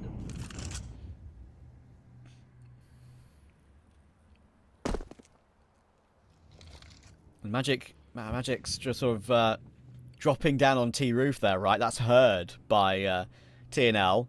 So maybe they won't be necessarily expecting Falcons to burst through the double and single doors toward B on this timing, but thankfully Flyrax is here, and he does have rifling support, so it's actually not too bad. Door be opened, and Nico needs to be ready. There's another rifler in support here as well, actually, and Nico will get his head blown off by Flyrax. There's Knifey, there's Onyx, and actually their setup was absolutely perfect. It leaves Magisk as that 1 player left. Yeah, that's just fallen apart for Falcons. Maybe trying to be too simple. Just trying to keep things a little bit too basic there. And it's a great read from TNL. Setting themselves up accordingly. Getting the first kill with the Yorpa would have taken all of the attention away from the player behind the reactor. And TNL will get themselves on the board. I mean, I'm kind of looking at this as one of these series where, okay, sure, there's a huge upset in the first map. But Falcons will never lose the series, right? How can Falcons lose the series to TNL? That's impossible. But can TNL start to open up that door? Can they pry the door open on the full upset win itself here? Counter-terrorists win. And it's a good start. I mean, that is the opening gun round you want. 3 players alive, 2 AKs, keep the AWP in play.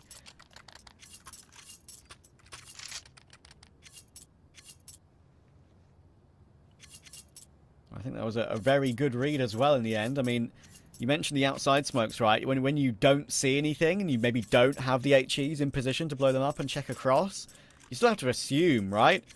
That makes you maybe open on other portions of the map, but that's what makes Nuke such a guessing game and a reading game. And so interesting. Sometimes you just don't know whether they're down secret or if they're planning for something toward main, or maybe even flying up the vents, for example. There are lots of variations of those outside smokes, of course, that lets you push deeper. Nearer to main, nearer to mini, and garage. But TNL chose B. It was the most obvious choice, and they were right to do so. And now we'll get back into the action here once again. Neither team really having much residual cash in the bank, so this round is for all the marbles. If all the marbles counted for 2 rounds. AK and Trey has a couple AKs. Onyx has 1, Davey has the other, so certainly will bolster the defense. Especially when you're playing towards ramp. I feel like an AK on the CT side ramp on Nuke is just invaluable. Completely changes the dynamic. Smoke spam so much more deadly. You have a much better chance at actually taking a fair fight once the T's burst in your direction. He's got some supports as well. Magisk and Tessez together up against Onyx playing Smoke Fade. That's more of a CSGO thing. and the CS2 thing. The smoke fades were played constantly in CSGO. And usually to the advantage of the person playing inside of the smoke. But this time it's a relatively normal 1-for-1. Davi is obviously rotated in toward ramp just to check to see what's there, see if they've trampled in and taken control of it. But a little bit of a shoulder peek outside for Ken. He checks for Nico and takes Nico. Again, that low lurk that we see often sometimes be very successful to get in toward heaven. Not this time. So 4 versus 3. 25 seconds for Falcons here. Knifey's taken Kixan, and I think that's probably round done. Maybe not. Maybe not, though. Perhaps not. That's a big mishap from Dexter. And by virtue of the time, I think that might now be over. Testis is desperately trying to find a way. He has scooped up the bomb and he's gotten the kill into Knifey as well. And he's actually just jumped away from the A side. That's not an option. Flyrax is here with the AWP. And that will result in the kill. I mean, I don't think there was ever a world in which Testis would have been able to make that one work. It's a great attempt from him, though, all things considered. Yeah, I didn't realize Testis was actually as close as he was, right? To get 2 kills back in return as quick as he did. I think he was on that sort of late lurk that was unchecked by TNL. And, yeah, I think in the end, Flyrax's heart would have been racing when he realized there was 6 seconds and he kind of had to face because he realized that Tessis could have strafed onto the site and got the bomb plant, couldn't just run away and win the round via timeout. So, now then, Onyx with the nerfed MP9 when you crouch. It has looked a little bit rougher in the hands of everyone. It's still very, very powerful, but Onyx has only got himself 1 on that occasion. Rotation down towards the double doors is very fast, and Testis is very much waiting for that one, and Davi should get swarmed, will get swarmed. Ken rotating down, but obviously that's been heard. That is a very loud rotation. Now, Flyrax has been spotted out. Smoked off. Dexter with 2, Testis with 2, and Falcons with their 4. I don't remember a single round on Ancient with which Falcons approached it with as much conviction compared to the rounds we've seen here on Nuke so far. You can see they're so much more comfortable on the T side. Trav, I actually went back and checked the numbers. Falcons only won 2 gun rounds throughout the entirety of Ancient. Goodness me. 1 in each half. 1 in each half was all they managed.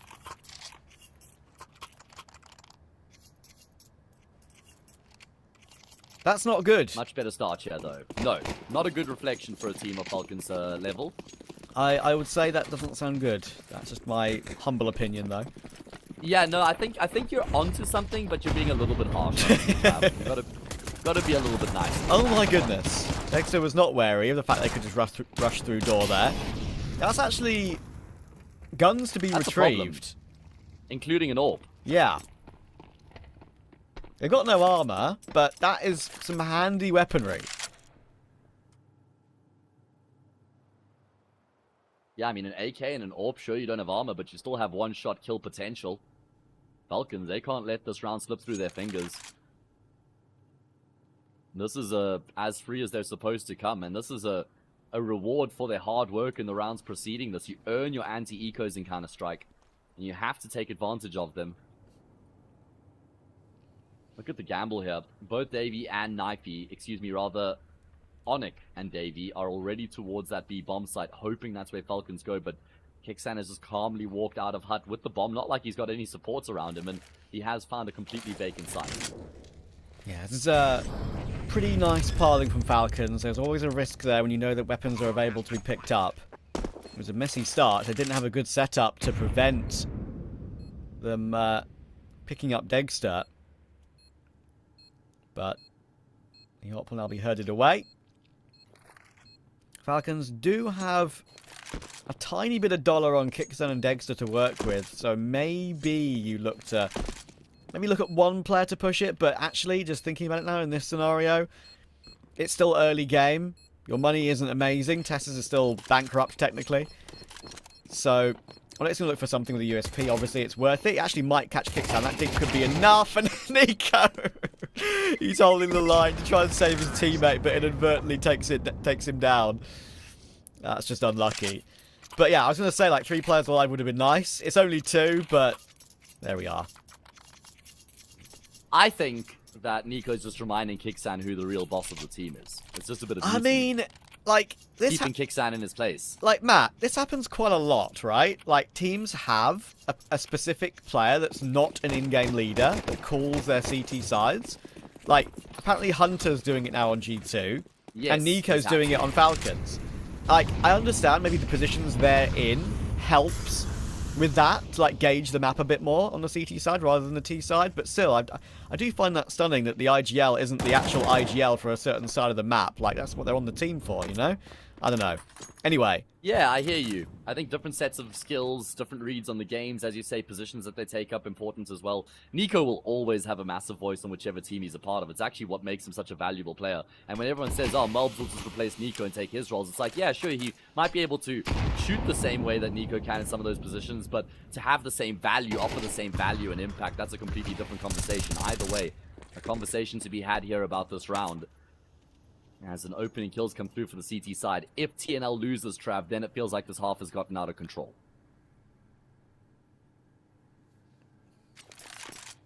Yeah, it was a good opening on Magisk. Again, Falcons is guilty of having one player in toward lobby and losing control of it.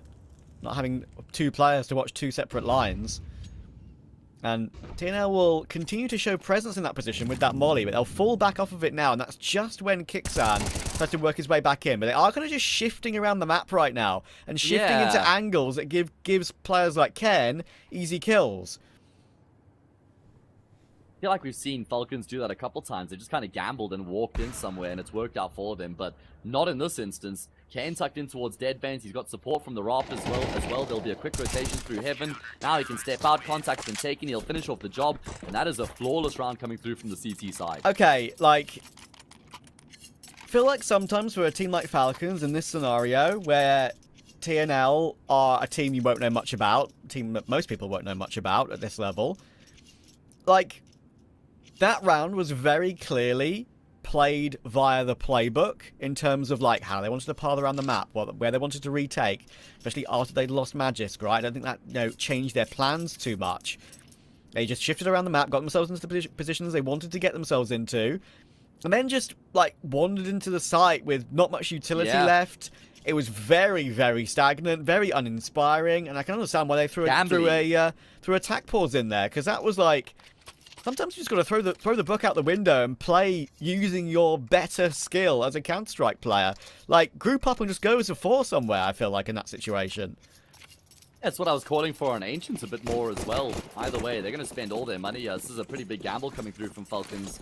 Lose this, 5-4, save 5 all, and maybe then the pressure starts to creep in again. Let's see. Clearly a plan here, and it's going to be more of that numbers-based approach you were just referencing.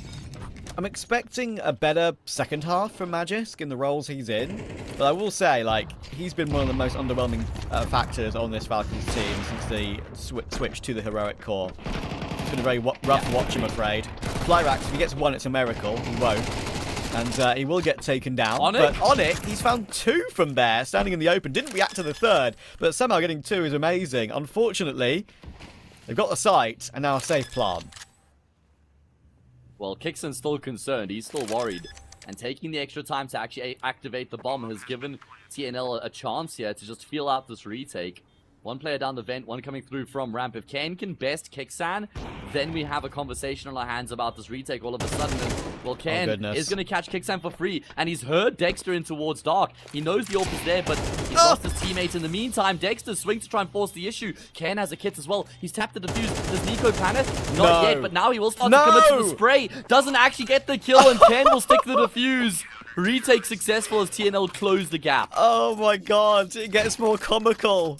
But not for Falcons. That is ridiculous. Dexter does the right thing there, right? He knows he's 1 HP. He has to face him. And he had the perfect timing to face him. He actually caught him off guard. But misses the shot entirely. Can't get away back into toward Dark. It leaves Nico last alive. And you'd think that, you know, that's the one play you'd want in that position, but there's a kit available in the smoke to go for the defuse. Nico doesn't commit to a full spray, thinking that he scared him off it. No, my friend, these guys fear nothing. They're on an eco now. Ugh, man, I feel like Falcons probably thought they had that round in the bag, but great retake from TNL, especially coming through from Can again. He's had some crazy impact in the series so far. And that gap should now be reduced to naught. Got to be careful though. I mean, Falcons with these Desert Eagles and the Hero AK, obviously a very deadly team. Good smoke, but Nico says, that's a good kill. Screw you. Taking a lot of damage for that kill, but of course he's got the Hero AK. He has to go for this sort of thing.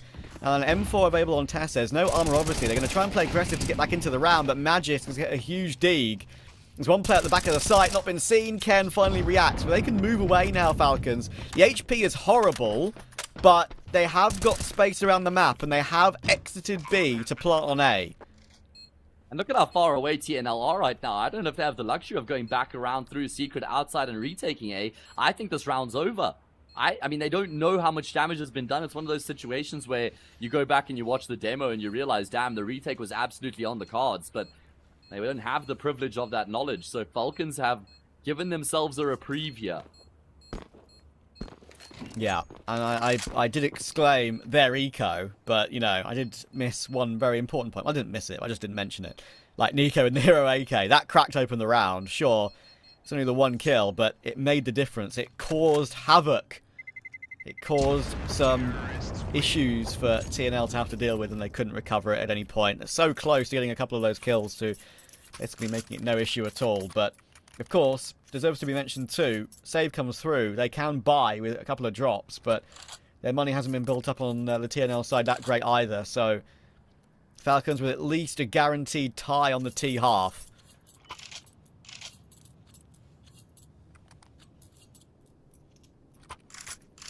And I reckon that's just going to give them a good boost here, a much needed boost as well, just locking in that guaranteed leveled up halftime scoreline at the bare minimum. They could extend that though. You win this, 8-4s on the cards. Matt, I know you, like, I completely agree with you. I'm not even, like, it's absolutely the right thing to say. You know, much needed boost. They need a much needed boost against T-bloody-NL. I know, it's not a sentence I expected myself to say coming into the series when I was doing my prep this morning, Trav. Listen, like, as I said earlier, no disrespect to TNL at all, but, like, they will know. That like, they all think the same thing, probably. Like, it's absolutely wild. Anyway, they've played incredibly well, and Flyrack's definitely one to watch for me from some of his ore ping. Magis does well to find Knifey in this following round. This is a gun round, of course. Ken, I think, knows that Testas have strafed from mini roof to get down outside toward heaven. So that's full info on that play. But is he ready for anything else? Well, he's in a pivotal position right now here for his team. Testas has still been able to go up and above, and he's going to get into heaven from here if he so chooses. How do Falcons connect the dots in this round, though? That's the main question. They've got 3 players outside. Oh, Onyx. Oh, my God. He's got them all with their back turned right now, but the spray is betrayed. Ken will still activate, though. Nice swing coming through off the back of his teammate losing his life. Tessis in heaven. Does he catch the timing on Davey? Trigger discipline was the option there for him, and he now knows that Ken's in towards Deadvent, but Tessis has to clutch. He's all alone, and he's not going to be able to get the job done. TNL continue to fight. And that was, like, not an easy round to win either. I felt like they had a lot of work to do in terms of their parting around the map. Sure, they had information, but it's like they... kind of like got it, but didn't react to it until it was absolutely necessary. Into the round there, like Tessa's getting caught in the corner. Like, Falcons had opportunities, they had gaps, and maybe should have realized what gaps were available, but didn't seem to.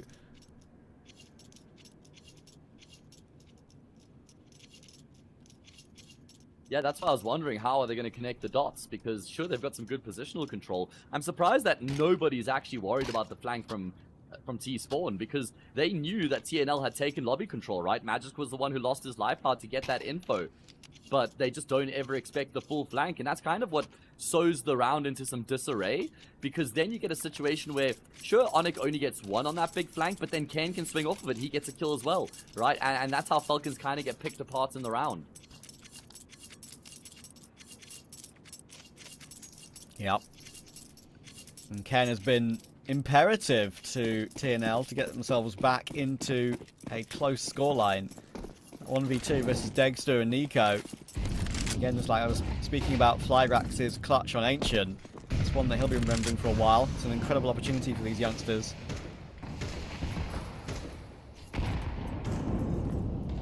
And I like this, Matt. Like they're so insistent on pushing for lobby, and this time, right, they're not actually going for it straight up. Onyx just providing presence, and that means that Kickstand, still looking toward that hut position, has got an AWP and a rifle to worry about, and that's where Nike gets the opening.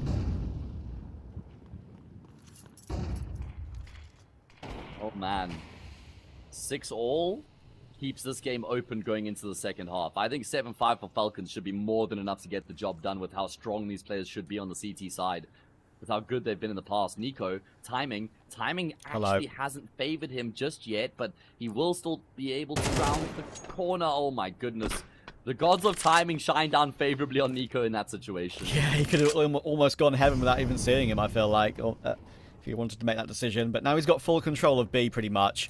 They need to find a way to get there, though. Knifey's found Dexter. Tessus hears that. It's an easy kill for him, but Flyrax takes the trade. Actually, I say trade. Tessus has done amazingly to find one more. So, sure, Nico had all that control, but now he's forced to probably fly up the vents. There are 2 players on the other side of it. Flyrax is watching it. He's trying to jiggle him out. Very fast movement on the ladder, and that's super smart from Nico. He's now going to find Davy, though, in 19 seconds of play. He's in toward Hut. He's going to get the bomb or find the kill, and he finds the kill, of course. Nico's back and here to play. Triple kill, 7-5 on the half.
Nico looked like a lamb to the slaughter coming up the vents there, but he jumped up and bit the butcher and gives Falcons a 7-5 half. It's something to work with, but it's still a close game.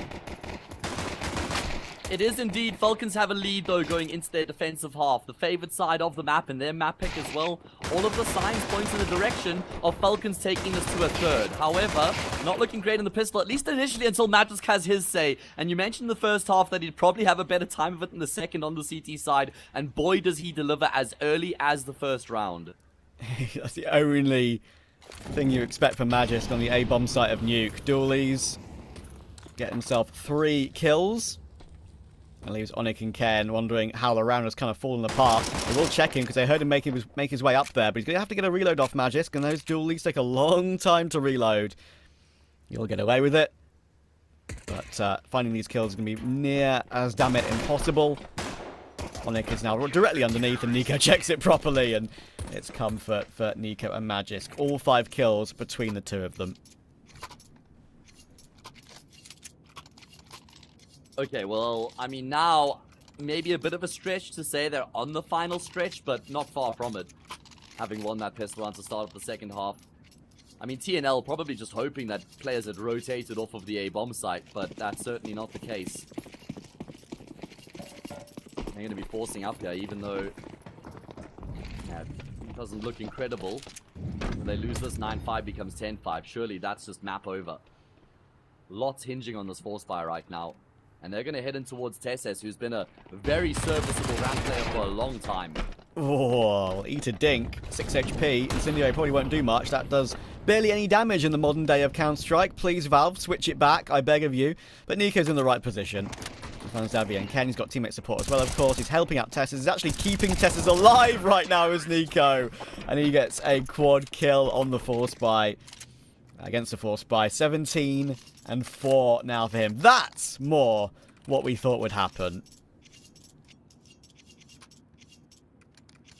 Yeah, this is kind of what we were expecting coming into the series. Ancient was certainly a curveball.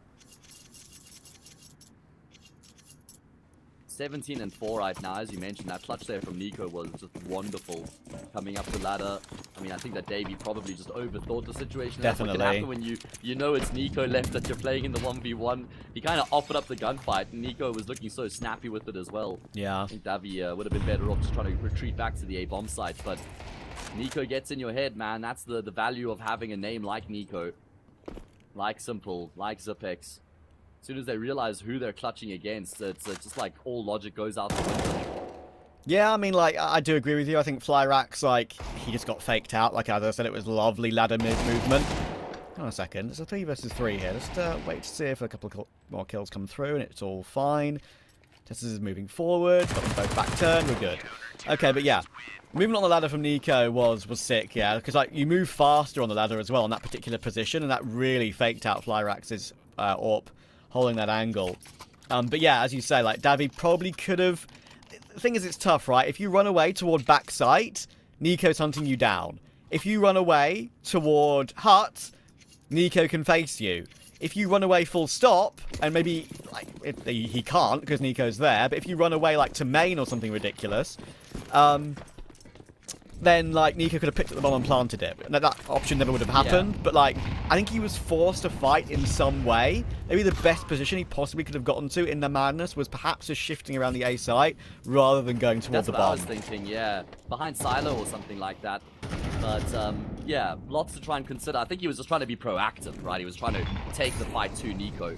Either way, good opening kill coming through from Dexter with his AWP. Knifey was hoping that as the smoke would fade, he could catch someone napping, but Kixan is bright-eyed and bushy-tailed. This gun round has gotten off to an ideal start here for Falcons. Where did bright-eyed and bushy-tailed come from? Because I hear it a lot. Is it like about a fox or something? Like a tail? I think like maybe, I don't know, maybe like a bush baby or some sort of an animal. Yeah. Definitely an animal with a tail. Well, that's about as much as I can offer. That narrows it down, mate. Thank you for that. I know. Yeah, no problem. Only Flyrax left now in a 1 versus 4. It's kills across the board for Falcons, stopping them in their tracks. A nice little setup toward ramp there as well. Flyrax actually not checked toward heaven, and he almost finds Nico as well. but just about recovered in time to save Magisk. Actually, it was Nico once again barely. Testes with 4 kills in this half, and he's bailed out Magisk in that duel as well. Nico's farming. He is dragging his team across the line. Of course, Testes with a good contribution as well, but Nico 123 ADR right now, 20 kills in 16 rounds. Looking pretty damn good. And it doesn't look like the T side want to play for overtime. I guess it's a half investment here. Max round boss bonus buy, and so actually we'll have a full buy in the next round that follows. But this has been a far and away improved performance coming through from Falcons. They've got a buy that could be dangerous here, TNL, but even though it's not their full investment, you kind of feel like this is the must-win to get an unlikely round win at this stage of the game. Get a win on a half buy to bolster your money. You've got the util for it. Let's see what they've got in place. And, of course, Falcons, it sounds crazy for me to say this would be their first win on Nuke this year, but of course they've only played it once, and that was against Eternal Fire in Bounty, so... And they nearly won, right? They nearly won, so it's fair that this is a map that's looking okay for them. But hang on, I said this force spike could work. Here we go, the Tech-9s are in play, M4's recovered, Nico gets taken down, the fast A-pop with util. Falcons just not ready for it, and none of them have died. Dexter has to run away with 13 HP, and he'll get swung on by the Tech-9. Oh my word, I mentioned they've got 2 M4s and an AWP now, basically for free. Yeah, they barely got the bomb down by the time they'd found that 5th frag as well. I mean, that was just a blitzkrieg of a round coming through from TNL. And those rounds are generally very potent on Nuke. I mean, you almost always see that big A burst, or sometimes the variable is trying to go ramp, but that worked out perfectly for TNL. Really good util usage as well, actually. Dexter was completely blinded when they burst into the bomb sites, and everything falls into place from there. So TNL able to pick up their first round here in the second half, but there has to be more where that came from. Nico has all the knowledge in the world that Ken is running his way. Freest of opening kills. Stomping his way in towards secret. Nothing secret about that. And always... Oh, my word. He's got the game in the palm of his hand right now, Nico. Oh, almost a spray transfer to get a third. That's the M4A4 is not exactly an easy thing to control. And he's made that look pretty solid. Basically, 2 3/4 kills. It's only Davi left. And even though they're losing that force by in the previous round, sure, it'll be an error they'll look back on later and say, shouldn't have lost that one. But the bounce back was impressive. Yeah. And it's okay. It's okay that they lost that because, like you said, it bounced back immediately afterwards. And those rounds are incredibly volatile when you have Tech-9s and util just raining on in. But, yeah, TNL kind of go back to a bit more of a default side sort of approach, spreading themselves out, just getting picked apart. Nico in a great position there. We highlighted him coming into this map as well, just in terms of his prowess towards outside, and he delivers in that round. TNL, well, they have to win 6 in a row here to force us into overtime. Seems incredibly unlikely. I like to see Nico using the M4A4. It reminds me of when that gun was more powerful than the A1S. And yeah, this round and map is being wrapped up with a neat bow. It's normal service resumed for Falcons. That goes without saying. You do, of course, have a third map coming, though. It's not like winning Nuclear is winning the series 2-0. Indeed. Which most people would have thought coming into it. But this now means we will see a third map between Falcons and TNL. Falcons breathing a massive sigh of relief, will be feeling a whole lot more comfortable and confident going into the following map compared to what they felt coming into Nuke, I'd imagine. And Sonic, well, I was going to say it is a formality from here, and Kickstand will indeed finish off the job. So that's a 13-6 win there for Falcons, and a much better performance coming through from them compared to what we saw in Ancient. Yeah, that was a lot more solid. Don't get me wrong, there are still worrying things in that map. First half, they were very static. T-side usually, you'd imagine, yeah, that's the thing that maybe can look a bit more of a mess. It definitely was, or maybe 3 or 4 of the rounds where they just looked like they were very uninspiring, very static. Didn't look like they had the right idea across the team in the given moments. But lockdown on CT, all's good in the hood, and now they need to make sure the same happens on Mirage. Because, again, like, it's a map that TNL, they do tend to give it a go every now and then. They haven't got good results on it, but it's one that you maybe can pug out a bit more. I don't know. I think Falcons, they should win it again by a similar scoreline, but today, again, I feel like we're not living in reality pretty much, so maybe it'll be different. I mean, Mirage plays very similarly to Ancient, so I do see a world in which we could see Falcons having some issues, especially on their CT side. I think Falcons might have I feel like that's where the game is going to be won or lost for Falcons here on the decider, will be that defensive half for them. Either way, Trav, let's first one to across to a bit of a break now. We're going to have a breather. We're going to reset here between TNL and Falcons, see which of these two teams keeps himself alive in the upper bracket and who will be condemned to that first round of the lower bracket.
Well, normal service has somewhat been resumed. Falcons have still come into today and lost a map against TNL, which is definitely not normal service. However, they have looked a lot better on Nuke, and they do go into a third map decider here against TNL on Mirage, probably with very likely the same result on the horizon in their minds.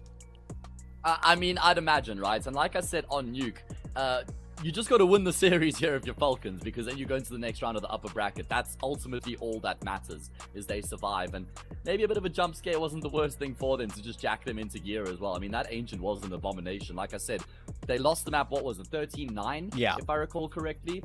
And they only won 2 gun rounds out of the 9 rounds that they won.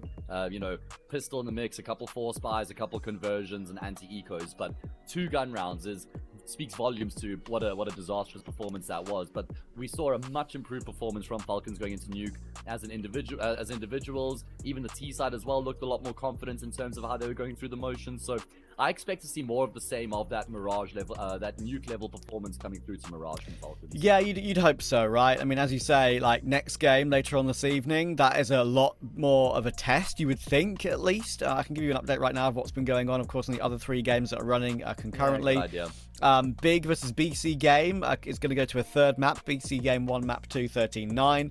Namiga Bet-Boom are 1 map up against Namiga, but that's now 12 all in the second map. Wow. That's in overtime.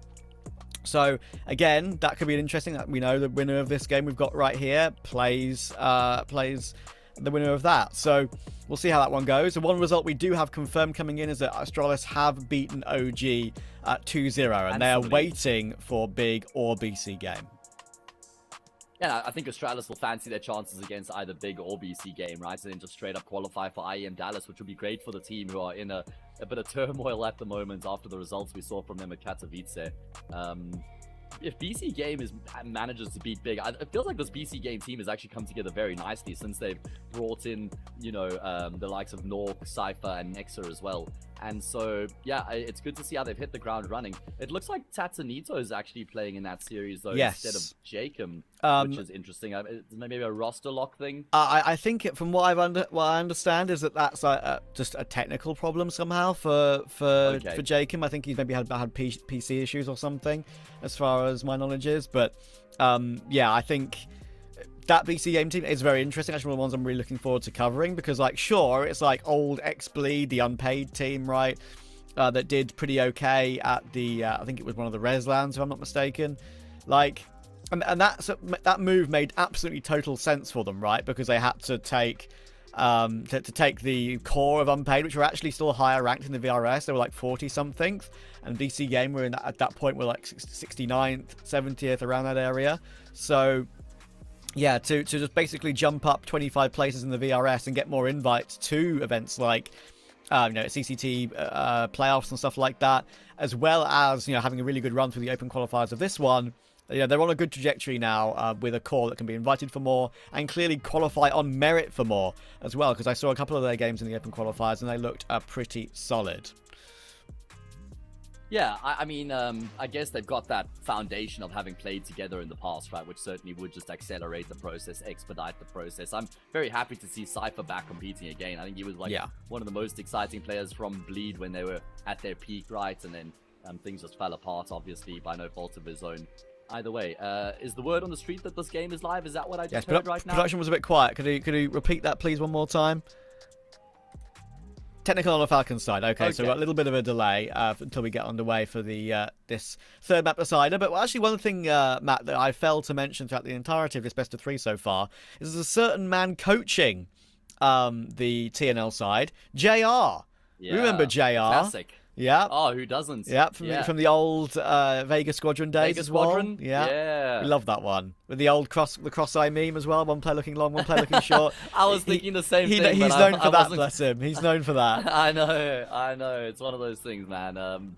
Yeah, that's what made him such a good IGL, right? He could keep an eye on the minimap while he was watching the game itself. But exactly. Jokes aside, it is a huge difference, a huge bonus for this TNL team to actually have a coach like JR in their corner who's going to be obviously incredibly experienced, level-headed, have many different ideas, be able to bring that experience and improve the communication, the synergy with the team. And I think it's, a massive bonus. I don't think we'd see TNL playing at the same sort of level we have if it wasn't for JR. Yeah, true. Don't forget, of course, we've got one more batch of opening rounds to come directly after this game. We've got the other streams covering 3D Max Nevermore, Heroic Zero Tenacity, and Gamer Legion Hester, and we'll be on Nexus versus Medisport. But here we go for TNL. Team Next Level. Can they reach that next level one more time in this series and actually give Falcons a game on this third map decider? That's a good question. And one that we're going to find out. My goodness, Dexter, that was brave to go back for some more in Palace, and it cost him his life, and it's actually going to be Davey who's taking down Nico as well, and they spotted the player in CT. Falcons were very well set up with 3 players in towards the safe bomb site, but they've still been demolished.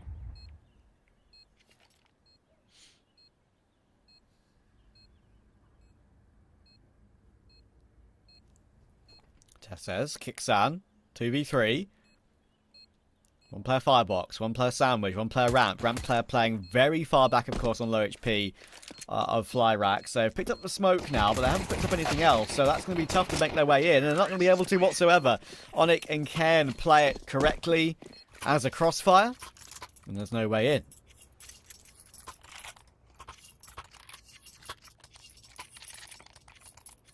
Yeah, I still feel like Dexter probably bites off way more than he can chew in Palace, because he gets the first kill, then he swings back to safety, and then he decides to re-engage afterwards, swings back into 2 players.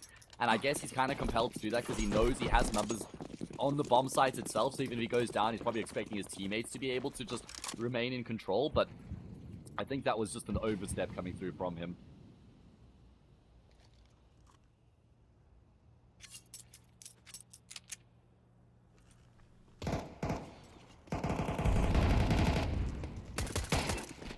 Dexter.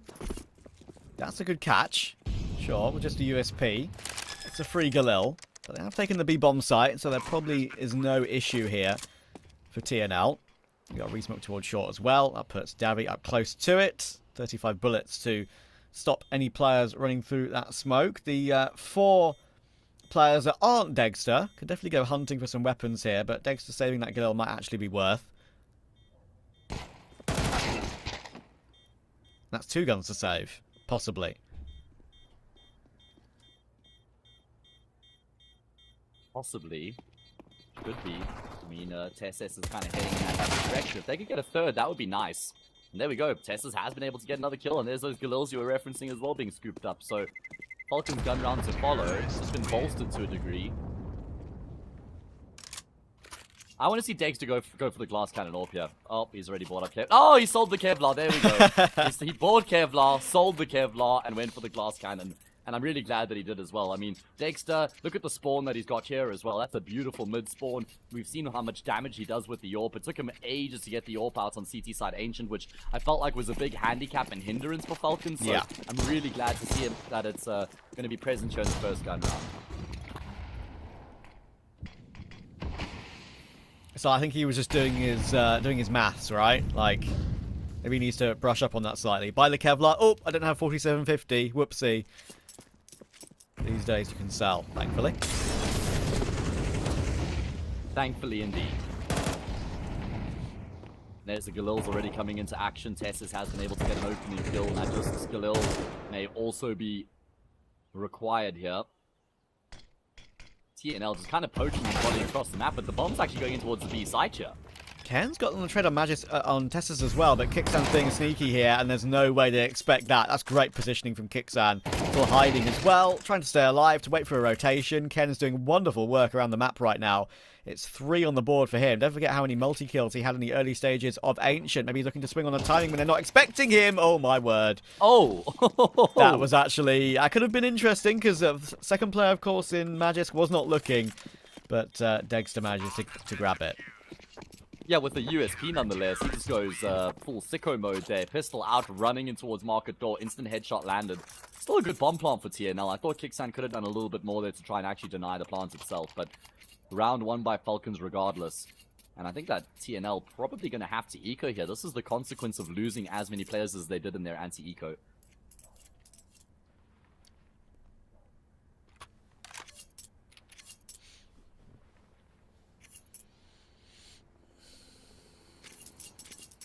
An early timeout being used here as well, so JR can relay some thoughts through to the team. And in fact, it's also just to discuss how they want to go about investing their money. Now, I'm not a huge fan of this. I'll keep a real 100. A full save here would have gotten them a full buy in the round afterwards.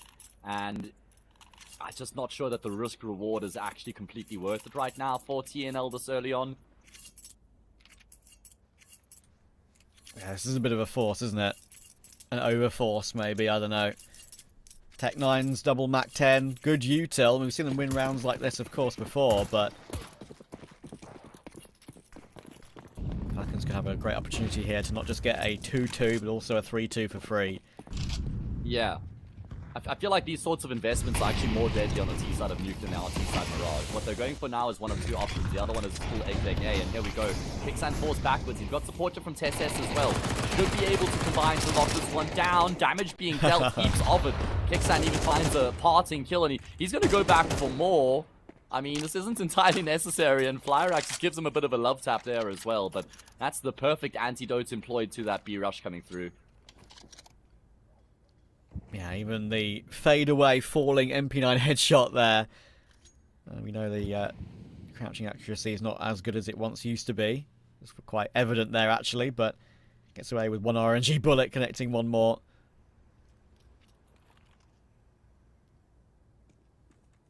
And that puts TNL in a tough spot now. 3 versus 5. You have the Hero AK still in play, but no util left. They've used it all on their attempts toward B. I'm going to have to just jiggle Dexter out of these angles and probably the rifles as well. They're locked in with 35 seconds to go. Yeah, I mean, we did see them actually in a pretty similar position on Ancients, and they managed to win that round where they had nothing to work with in the 3v4, and they ended up being Nico. Towards Ticket, not going to get checked or considered, and he will punish. Great double kill. That will guarantee the round. Flyrax is just hoping that he can try and stay alive, but I think he's already been spotted. They're all kind of peering in his direction. Dexter holds the angle and finish off the job. AWP already having an impact. And Falcons shut down that force fire without actually losing a single player.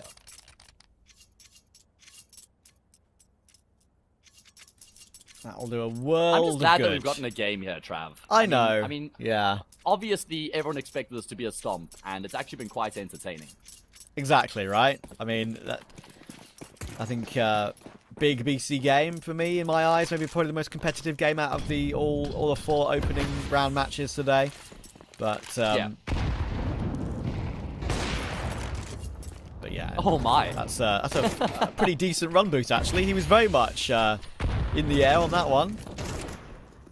You could say he was flying. So much damage has been done, though. Yeah, you could. And, well, Flyer Axe is not going to be flying for much longer in the round. No, sir, not without a head. But the util damage has tenderized all the players in towards the top of middle. Falcons, again, could be on course to keep 5 players alive. Be a huge bolster to their economy early on. And, I mean, they're just looking a lot more settled, Trav, compared to what we saw out of them on Ancient. They look very jittery, some questionable decisions being made, some, you know, pretty easy trades being missed. It just seemed like there were a couple players on some different pages on Team Falcons on that first map, but they're looking a whole lot more solid now.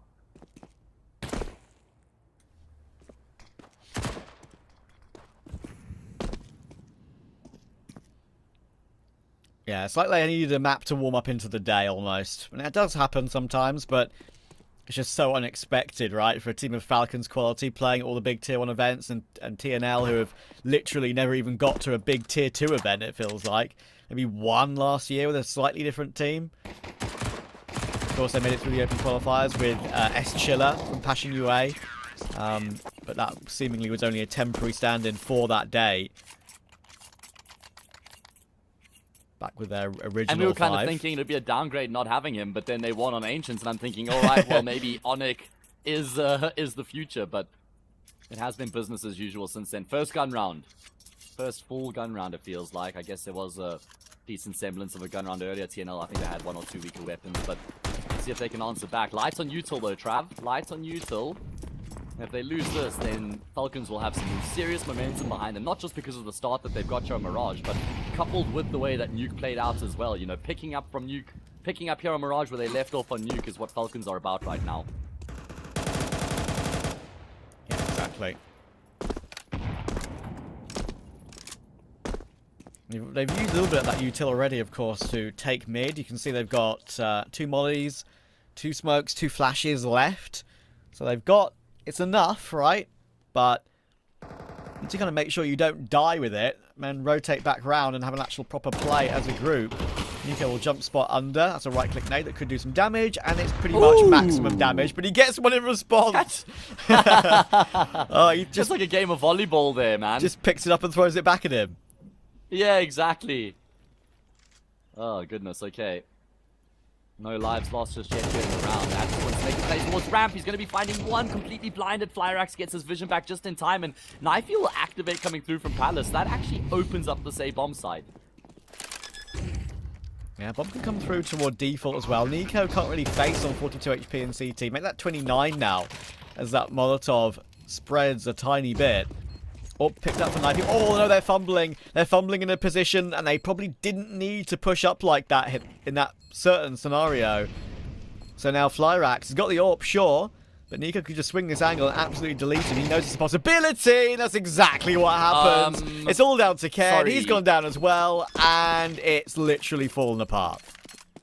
That shot there from Nico is just disgusting, stepping into the scope of his opponents and taking his head off. But there was a very small detail in the retake there, which cost TNL heavily. And it's the player who was flanking through CT. They had a player go through Sniper's vent, wrap around CT to flank the Team Falcons players that were retaking, and he was running, Trav. He was running, so Tess says, here's the steps. That's why he goes back, and he actually clears CT, kills the flanker, and then from there, Falcons have a much bigger advantage. Even if Flyrax had hit the shot with the AWP, I think he probably still dies to the connector player. So whoever that was wrapping around the Falcons players retaking was just moving way too quickly. He didn't actually have to run either, because Flyrax was still posted on CT. He should have been shift walking.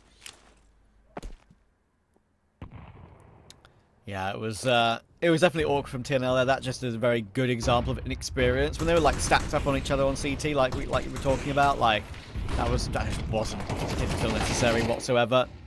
Knifey's managed to burn out Magis, but kills are coming through pretty comfortably now. Tessez playing around connector, of course, looking pretty solid in that position, not just at this in this particular round, but also in general in the games I've seen him play at the bigger events. Nice shot on it, though.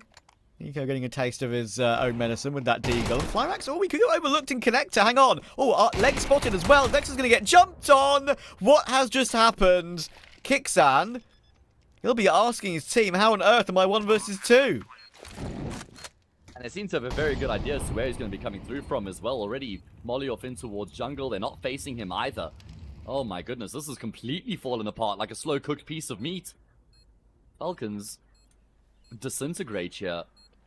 Kixan is still kind of searching, looking. He knows that there was a player in towards connector, but I think Flyrax has just seen Kixan as well. And eventually he'll step out and offer up the fight. Okay, that gives Kixan a chance. It gives him a sniff here. Gonna actually drop the smoke on the bomb, but Onyx in a prime position right now. The only chance for Kixan is to straight up stick the defuse in the smoke here. Bullets connecting, kill comes through, and that's an eco round 1 for TNL. Oh, how has that just turned around? I can't believe it.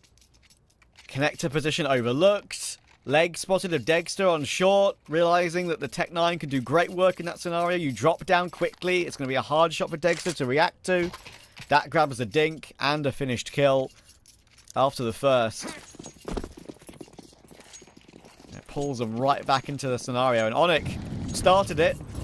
We're taking down Nico. Started the recovery and he ended it as well. Yeah, it was actually such smart positioning from Flyrax after he kills Tesses outside connector. The way then he spots Dexter's lead, but he just doesn't wide swing. He actually gets really close to the wall and then drops off. So he takes the fight from an angle Dexter was just never expecting. However, Magisk with a beautiful double kill, and he's lived to tell the tale, inflicting some further damage here. Magisk is just locking it down, buying time. Another kill comes through from the Danish anchor, and he even is able to, well, almost take down a fourth. 3 versus 2. Crazy. That's one of the best holds from Magisk so far today. Oh yeah, for sure. And again, the game flips back on the side of Falcons. Ken and Flyrax, they're together. But they should get picked off one by one. And yes, Kixan on the jump spot, goes for the peek properly. That's just the AWP left. And then Nico peeks from stairs while Kixan is distracting from that ticket position. So that is a great round to win. Again, that puts TNL on a weird bye. Feels like this is the difference between Ancients and Nuke and Mirage, is that Falcons are able to bounce back after they lose those rough rounds. We saw it on Nuke as well, where they lost the Force Spy in the second half and then just won the gun round straight afterwards super cleanly. Back to business as usual. And they've done something similar here as well, where they've lost to a full eco, but then just straight up steamrolled the round that follows. And that just shows that they're in a bit of a better mental place, that they're not frail, that they're not breaking after losing those rough rounds.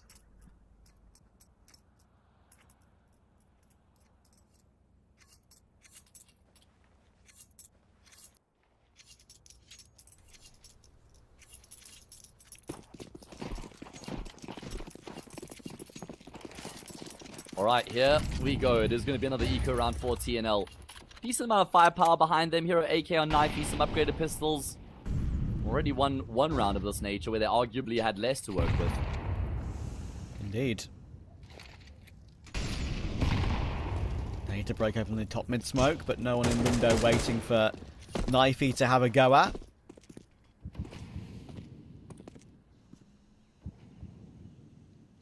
Actually, still need to be careful. He could just get pounced upon from the palace smoke. And the CT player, of course, Dexter, will have to react quickly.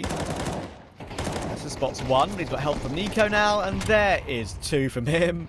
HE comes flying in to get that trade on toward Ken. And Magisk is just helping out. Tessus will get the last as well. Pretty comfortable for Falcons. Now they have at least a tie on the half confirmed already. And it probably should be at least 7 or 8 from here.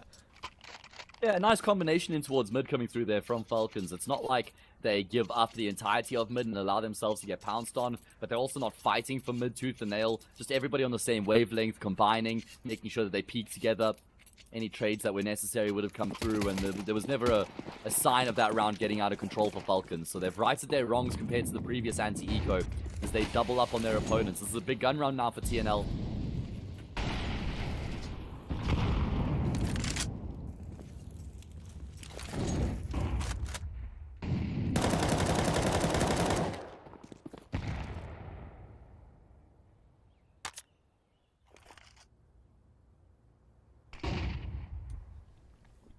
Let's see, what's the plan? Again, good mid control. It's certainly been a theme for TNL so far on the T side. And like I said, Falcons haven't been directly hardcore contesting middle, but they certainly are fighting for Cat. They're fighting Connector. Shot. So there's a degree of competition coming through, or contest in towards mid. And as you say, Dexter, the difference maker. He's the one who activates in Connector to get an opening kill. Testers will take Onyx as well. I do think Dexter is at a stage right now on this, on the heroic core as well as now on the heroic core and Falcons, where like, I think he's very good. And when he's on, he can probably be one of the best in the world. But getting that on state of Dexter is, I wouldn't say it's rare, but I would say that it's happening more often than it used to be, and that's why I think he's improving his form and improving his rating. But I still need that extra like 5 to 10% from him to like really be a superstar that I think we know he can be. I mean, it's never been a question about his ceiling, right? Like you kind of allude to there. The floor is where most people kind of look at and say, does he really have what it takes to be a consistent championship contender, or up there with the Monacees, the Shiros, obviously, of the world, you know, the Ziwus, of course, as we saw yesterday in the Katowice final as well, where he just put up an incredible performance. And I think that Dexter has a very similar ceiling to all those players, but we just need that consistency to improve as we see Dexter and Magus combining, say the names, and well, they come to the forefront of the round here. Great lockdown defense on this A-bomb side. TNL not even able to set a foot on that A-bomb side.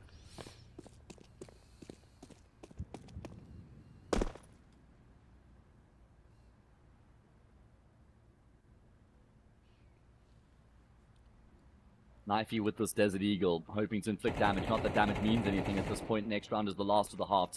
Team Falcons guaranteed an 8-4 halftime scoreline at the bid. Yeah, fantastic return for them. I mean, just look at the kills here. Yeah. TNL have just been getting completely outclassed in the fragging department. The highest fragger on TNL is actually below the lowest fragger on Falcons right now. And that's when you know the system is actually working pretty good, right? I know, like, now we have to use the term, guys, it's only TNL. Like, you shouldn't be proud of a good across-the-board performance against TNL. You know, all props to them for getting to where they are, but still. But, yeah, you make a very good point. I think Falcons have settled into today now. This is more of the expected results and tallies across the board that I expected.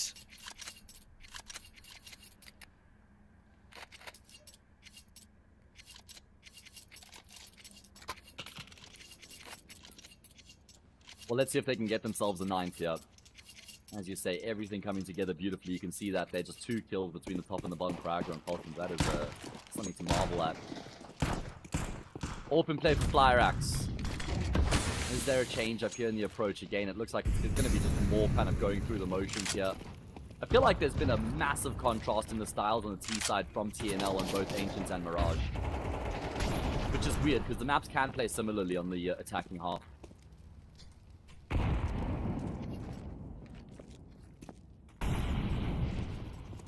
I feel like we've just seen them playing a far more default-esque approach here on the T side of Mirage compared to Ancient, where it was fast, it was furious, it was in your face, it was quick changes from one direction into the other. Very difficult to keep track of what was going on. Whereas here, it's been a lot more static, more docile, more defaulty. Dexter, Nico, in towards middle, Tesses on Catwalk. That's been the trifecta of players here that have been bossing this part of the map for Falcons throughout the half. Yeah, a little bit too split up from TNL, a little bit too, I guess you could say, one by one in general over every single mid play. It's been giving Falcons free entries, freebies, basically. Yeah, there's been no trades. No trades, and players are split up over the map. And you can't give a team of Falcons quality that sort of opportunity. You can see what it's done to the KDs across the board. If you don't flash Degster off of an angle, he's most likely going to kill you. And if you don't flash any of the riflers off the angle, they'll most likely instantly headshot you. It's knifey 1 versus 4 it would be. They've won a pretty fun eco round in this half of Team Next Level. They've got themselves in the game. They won the pistol, of course, as well, don't forget, in the conversion. But that's all they've got to speak of. It's Dexter holding the line, and it's a great half across the board from Falcons. 9-3. The series is almost over in their books.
A big sigh of relief for Falcons. They're now in a much more comfortable position than we thought they would be after Ancient. They're now relaxed, I would say, playing their game, and all playing their game to a very good level as well. TNL, they've fought excellently, and they'll be very much proud of some of the rounds they've won in this series, but this pistol is now non-negotiable. They're working their way up towards short. A lot of damage, but that nade is all they have to speak about. There's no kills, and Onyx will get run over by Tessas as well. This looks like a Falcons pistol. Yeah, and with that, a Falcons map and a Falcons series as well, because how in God's name do TNL recover from a 10-3 deficit when you don't have the money to even have a decent buy? A 10-3 deficit. That's the investment? No, you said deficit, I'm pretty sure. Deficit. I did? Okay. Because I was thinking of saying investment in my next sentence, and then my brain was like, wait, did we just say that or not yet? Either way, it is going to be job done here for Falcons. Double digits going to be coming through for them. Listen, Matt, we've casted a game today where TNL took a map up of Falcons. Like, I know, our my brain is fried. Brains are scrambling. right now. Exactly. And I guess the one thing I will say is, despite the fact that Falcons lost that first map, and I mean, quite brutally so, even though it's only 13-9, they only won 2 gun rounds throughout the map, they've had a very good comeback in the series. Yeah, cleaning up Nuke, there was never really much of a concern. 13-6 they won there, and they've just completely closed up the shop here on Mirage. So, say what you want about the fact that they got upsets on one map, but I think that speaks more to the state of Counter-Strike and how close the gap actually is between the higher end and the lower end teams. Now you can kind of see, you know, one map that's been worked on really hard by a team, how that can actually just result in an upset in itself. I don't think it's like a basket case or like a dumpster fire for Falcons as it might have sort of looked originally. Yeah. I don't know. Maybe I'm on the copium. I'm not sure, but well, listen. I think that, yeah. I think if they beat Boom on Amiga comfortably later today, then we can say, okay, it's all good.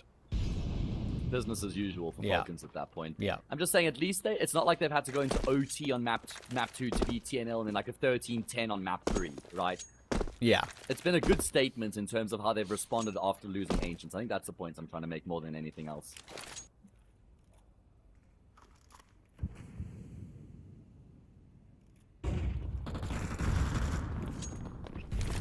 Well, the first kill for Knifey. Kicksan will go down to the FAMAS. Good trade from Nico, but in comes Flyrax looking for more good damage. And Magisk, only just been able to find that quick kill in return. 7 HP off the back of it. It's a 3v2 for TNL. Onyx is here, but it'll be mollied out and mollied into the open. It's a good catch from Dexter. There is a big flank from Magisk to worry about, though. He should go down. He's worried about it, but he's one tickle from death. Dexter will try and get the bomb planted, but here's Darry with the freebie. So now it is all Dexter with the Galil. Plenty of positioning to deal with here. And he's actually managing to crouch his way in toward Van, at least the edge of it. Thought he might try and play the headshot position, but no, he's going to continue to play around the site. Now he's been spotted out. Darry can push forward, try and pinch him. Empty pillar he's now been able to move to try and at least get one fight in the open, but he's unable to do that. And that is a bit of a nice little recovery from TNL there. Yeah, strong force buy. I mean, Falcons do keep things very simple in that round there. Maybe a little bit too simple, maybe not enough respect. And I think that a big misplay for Falcons in that round was actually trying to duel with Knifey, who was it Flyrax or Knifey? I don't know. But the player who was on Catwalk that was looking in towards the apartment's window, that was the only player who had any sort of tabs on the B-bomb side. Had Falcons just thought, right, cool, you can chill there, we're just going to jump into the site, then I think they would have had a much easier time of it. I guess in the same breath, they didn't know B was completely open, so probably a little bit reluctant to just commit all in. But yeah, TNL keep themselves alive a little bit longer here by winning the force buy. Good flash top mid there just to force Kicksan off the angle on the scout brought up here. It's not a force from Falcons. Ow. That's meaty. 93 damage on Nico, over half of Kicksan. And a chunk on Magisk and Dexter as well. They get a little bit kill hungry. Kicksan will punish them for that one. Actually, that does mean Nico grabs an AK. Dexter will take it on a lot healthier 85. But, yeah, there should be no issue here. Just need to be careful, TNL. It gives them a very vague lifeline in the series, taking this round against the Eco. Closing the gap to 5 again. So, anything they'll take at this point, especially to keep their money strong. They can't afford to lose numbers in this round. Yeah, it's a good point. They can't be in a position where if they lose a round, they get economically reset. And Ken towards mid does a great job. He's got some air support coming through there as well with the nade that flies over. And there will at least be another kill there for Falcons. So 2 frags, at least something to take away from their eco. Was the Hero Scout worth it though, Trav? I don't think so. Agreed. Sure, Kicksan has a Galil and one bit of util, which is what he would have wanted to work with, but or not what he would have wanted to work with. It's okay for a gun round, and as the IGL, probably you don't have too much of a worry about that. But I do sometimes think a singular scout does too. Sure, that gets pulled out all the time because of the long ranges on that map. But Mirage, not for me. Yeah, I certainly think there are better maps that lend itself to that option. Either way, Davey with an AK has been able to draw blood. He's taken Nico's head clean off here at the start of the round. I mean, if they can win this gun round, TNL that is, then maybe we actually start to have a little bit of a conversation about Mirage not being as done as we had initially thought. Yeah, that's a good start. The Falcons' T sides have overall been very 50-50 in terms of what looks good and what hasn't, and Tessa is very much concentrating on the possibility of someone being near that con smoke. Not the case.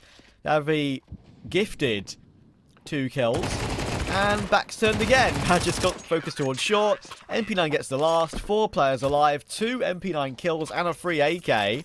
Falcons back on an eco. That's not going to be the gap turning to 3, you would think.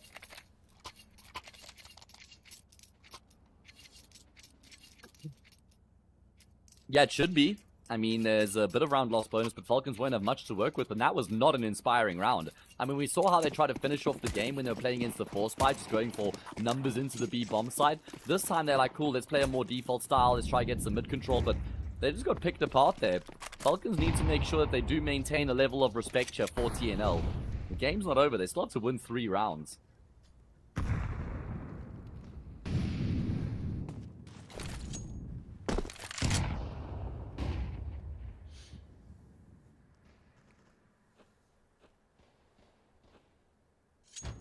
And T-side rounds as well, which can never be a walk in the park when someone like TNL is super motivated as a big underdog, and as you sort of spoke about earlier, with completely nothing to lose.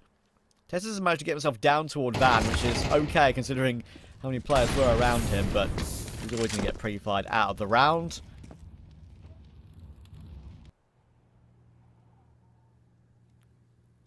And not much to be found. Could be easy pickings here for TNL, who really weren't able to get much going on Nuke at all, so some momentum will certainly be well received here by them.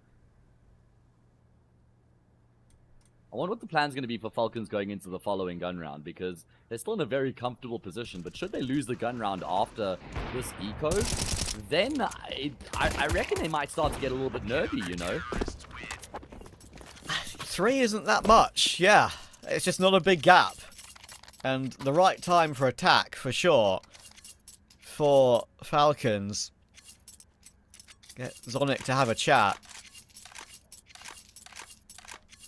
I will admit, I'm definitely on the Blade side of things these days as the GOAT coach. Is there even a conversation to be had about that anymore? Numbers say Zonic, but as we know, numbers aren't everything.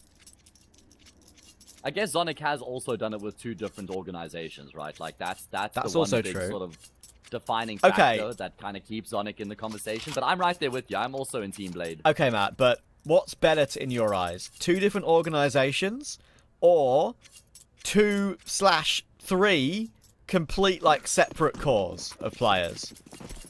I'd say it's more impressive doing with 2 completely different cores.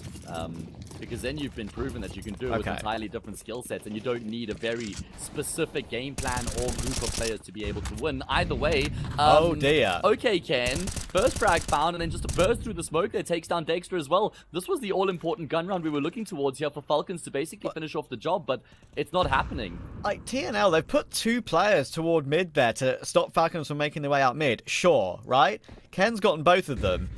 But Nico and Dexter just felt like they wandered out, like nothing was worrying them. And Onyx now going to pounce from Empty Pillar. It's a lovely swing spray on Magisk. That was the easiest CT hold ever.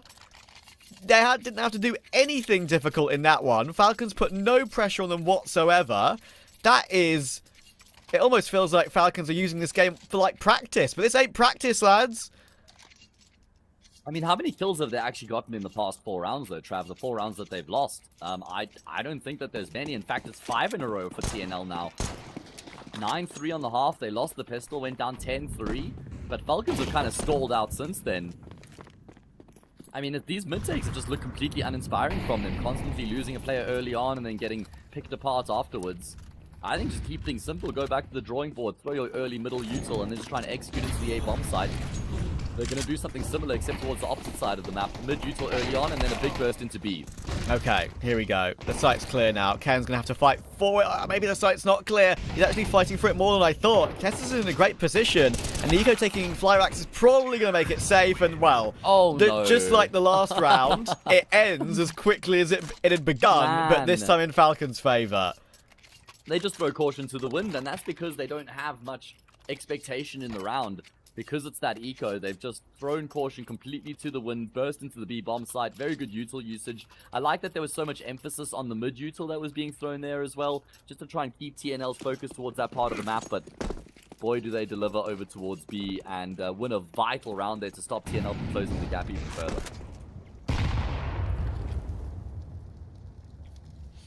And for TNL, the rounds that previous, of course, have been so clean, means that they still have money despite losing to a lower investment. That actually could be quite... They were 10-8 up, but it almost feels like a lifeline for Falcons that they've managed to get that previous round, but that is just good defaulting. Knifey and Ken, they try and go together. They try and go for a bit of aggression to take control of the map once again, try and use their aim to the best of their ability, but Tessez and Kixan were very ready for that, and with Nico finding one as well, again, very quickly. These rounds haven't exactly been slow. It's the anti and opposite. Nice foot. Anti and opposite of old Na'Vi and VP right now, but it's going to be Falcons taking a 12-8 lead. Certainly will be. 4 opportunities to finish off the job. It looked like for a moment there that things were going to get a lot closer than I was expecting, with Falcons having been up 10-3 at one point, but that Tech 9 round win seems to have just completely set things back in motion here for Falcons. Good shots being landed, good kills being found, punishing the aggression towards ramp. TNL really try and throw a curveball into the mix with the players pushing ramp. Nico will go down, but that then obviously gives up the position of Davey. Make sure they got to go about this together here, not offer up any individual fights. Oh man, lineup's not actually far from connecting there either. Fire is hot though. He'll be forced away. We'll make the short jump. But it's not a short jump that's going to gain him any traction back into the round. Just a save of the AK. I mean, I say that. Hang on. If he goes Palace very quickly... No, there's not enough time. No. Never mind, he's playing for exits. If the timer was like a bit, maybe a quarter higher, I think maybe he could get himself close to Palace and jump onto the bomb, but... It'd be gamble they hadn't run away from it. But yeah, playing exits is absolutely fine. I think Falcons probably just FF if that happens to them, honestly. Like, how do you, oh, he's got the AWP. Come back from that. At least he gets that. That's a nice little trinket offered up to him by the bomb explosion. 12-8. Falcons have got themselves up to map and series point. They've recovered very well after losing that opening map, and now they just have to finish off the job. Yeah, I can't believe we were even on Mirage, if I'm completely honest with you. That first map will be one to remember. Not for Falcons, but for everyone else. Well, Falcons have to go back and not only remember that, but like Clockwork Orange, just have that force fed down their throat a couple times so they can realize how things went wrong. Yeah, exactly. They just gotta... That's what you gotta do to be better. Learn from your mistakes. Magic's peeping out, should die. Ken gets one, swing on the second, not to be. Tessa's trades. There are 2 players quickly on the rotation. They're gonna play near bench, they're gonna play near CT. But Nico is very much wary of that possibility. Knifey will get 1 from that ticket box, but 3 versus 3. Oh, Knifey doesn't see Nico on his left. Open your eyes, my friend. Maybe a bit of 4x3 there. I feel like it was on his screen, though, even if he was playing 4x3. But Tess says that plant has not gone down. Another kill coming in from Flyrax to deny a plant. We saw a number of those from Knifey on Ancient. And suddenly, Kixan, he's managed to pick up the bomb in that madness, which is actually pretty good. And he does have a path to go toward the B-bomb side. Yeah, he knew for a fact that both the remaining players were in CT. So that's why he's able to scoop up the bomb and, like you say, has a good read as he shifts in towards the opposite side of the map. Bomb plant going to come through.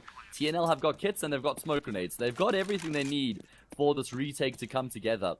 And Kixan's going to go into apartments, which can be a difficult place to play from once they know you're here if you haven't been able to get a kill in the 1v2. If you can get a frag and reduce it to a 1v1, then it becomes really difficult to root them out of position. They've got a smoke and a kit. Will Kixan judge this to perfection or not? The plant's in a good area. He's seen where it is, but he's going to have to pounce at some point. He's going to jump out, but not the first kill. No. Even if he gets that kill on Davi, he would have gone for a transfer, and it would have been very hard to hit it on Flyrax, I feel. Yeah, but I'm just thinking, go for the kill on the diffuser in the smoke. Because you can kind of use that pillar as cover, maybe kill the guy in the smoke, and then you yourself use that smoke as cover. So don't jump out? No, jump out and jump into the smoke and try and kill the diffuser. Just bypass the guy who's covering him. Yeah, I guess, you know, he landed and crouched immediately, right, to try and get accuracy. So then saw the player on the right. I was like, this plan's not working then. Maybe he did kind of have that in exactly. that idea in his mind that you described, but yeah.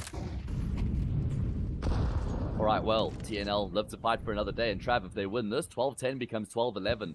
And I was waxing lyrical about how good the recovery had been from Falcons, how they cleaned up on Nuke, and they were about to have cleaned up on Mirage. But if this goes 12-11, that's anything but clean.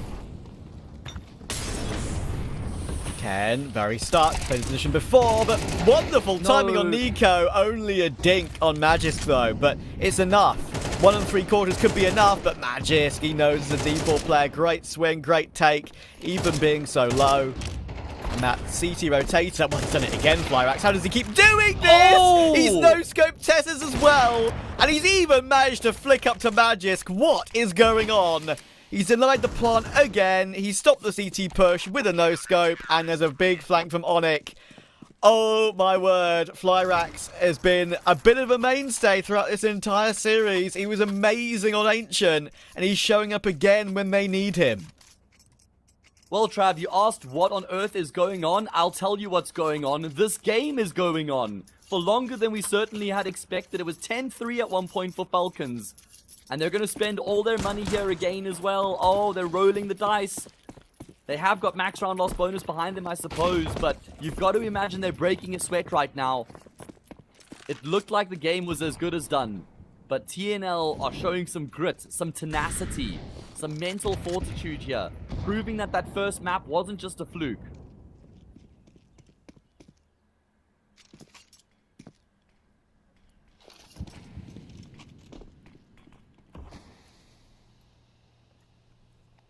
This buy is okay, don't get me wrong. It's, you know, 3 AKs Galil and a Mac 10 and a decent util, but as you say, it's going to be a little bit worse than that for round 24 if they do lose everyone in this round. Wow.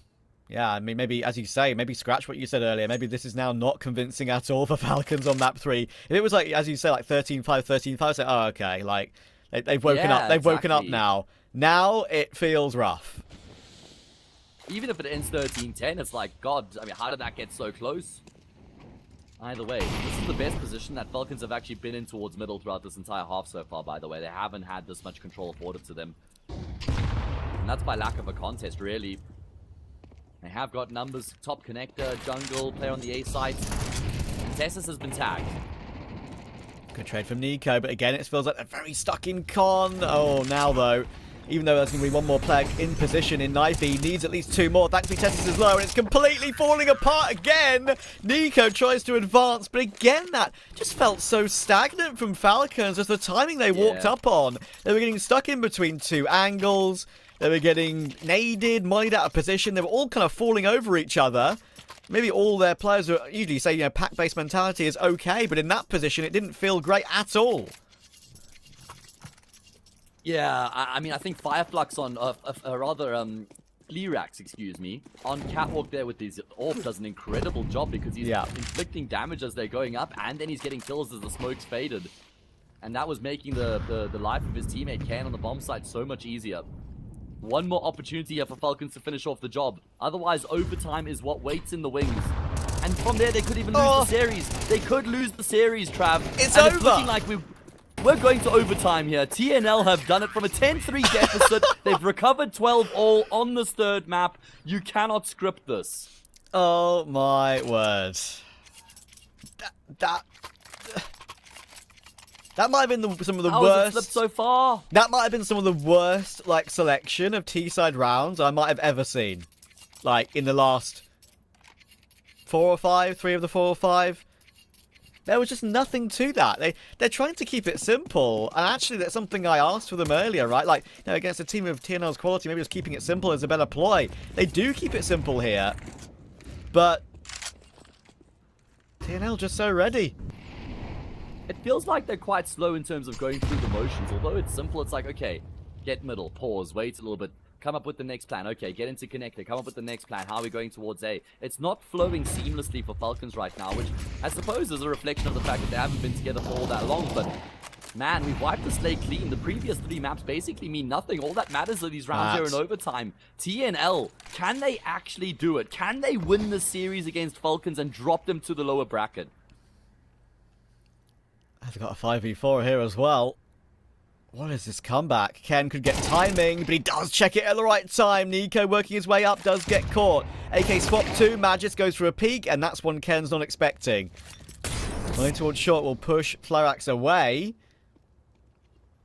But it keeps a man advantage intact. Boost into window, a silent one. Knifey's going to have to be ready for that. What can Kicksan do from this position? He's got some information, but then is when Knifey checks it, and he's probably right to do so as well, because it went quiet in mid for a while. The easy assumption is they could have been working their way into that window area. It's a ridiculous swing from Magis. That is the widest of wide swings to get the trade. But again, so disadvantage, and Onyx is in the best position late round. It's Palace. Magisk is down. Dexter last alive. Caught on triple. The lead is what TNL have right now. My goodness, this is the first time they've had a lead since Ancient, if I'm not mistaken, and it's at the time where it matters the most. It is in the dying embers of the series. Can they rob Team Falcons blind from having been down 10-3? They've won 10 rounds since then, while Falcons have won just 2, of which one was a Tech 9 round. True. The gun rounds on T-side are non-existent from Falcons today. And, you know, having, like, had a few colleagues, right, who have covered TNL in lower-ranked tournaments in the past, right? Like, I don't think there's any funny business going on here. Like, I really think TNL are incredibly legit. So, you know, there's no excuses to be made whatsoever. People would describe it as a random open qualifier team. But they've genuinely looked really solid. And Falcons on the T side, like, it's very evident that some of their plays have been very poor. And timings. Yeah. I feel like there's some overthinking just going on for Falcons right now. Where's the good old exec, man? I know that this is like one of the teams at the highest level of the game, but sometimes I feel like when you've got such a massive edge on your opponents, you just got to do the basics perfectly. Nico's going to... Oh, I was going to say, could be in some trouble here, but call an ambulance, not for Nico. Onyx goes down. First blood drawn by Falcons. They need this round, Trav. They have, it's been a while since they've actually gotten a breath of fresh air, and they're about to suffocate. Yeah, they really desperately need to stabilize. 2 through Palace is definitely risky, and again they've lost Tessers and Dexter in the meantime. Kicksan's so low after getting his kill against Knifey, but Ken's here on the scene now, and he gets both of the rotation. Nico was a long, long way away. He was the B-Apps player, of course, who opened the round. But now he needs to close it. Ken's not looking the right way. It should be a kill for Nico, and it is. It's a 1v1. Flyrax is not that close to the action. He tries to land out of mid as far away from Con as possible so Nico can't hear him. And Nico is planting in the open, but it's a big miss. And now he can plant default. Incendiary drawn. He's going to go back to stairs. He knows he's going to force Nico back into one firebox. And there's nothing you can do about that. Nico has bailed Falcons out of a ridiculous situation. Oh, Nico just doesn't care, and he realizes the situation. He knows he's going to be mollied out into the open. He knows there's nowhere he can safely position himself, so he knows he has to force the gunfight. And what a great kill coming through from him to finish off that clutch as well. Saves the day. I mean, I thought Ken with his double had done enough there, but Nico ultimately prevails. 13 all. Mirage, the gift that continues to give. Unless you're a Falcons fan, then that's just like coal in your stocking.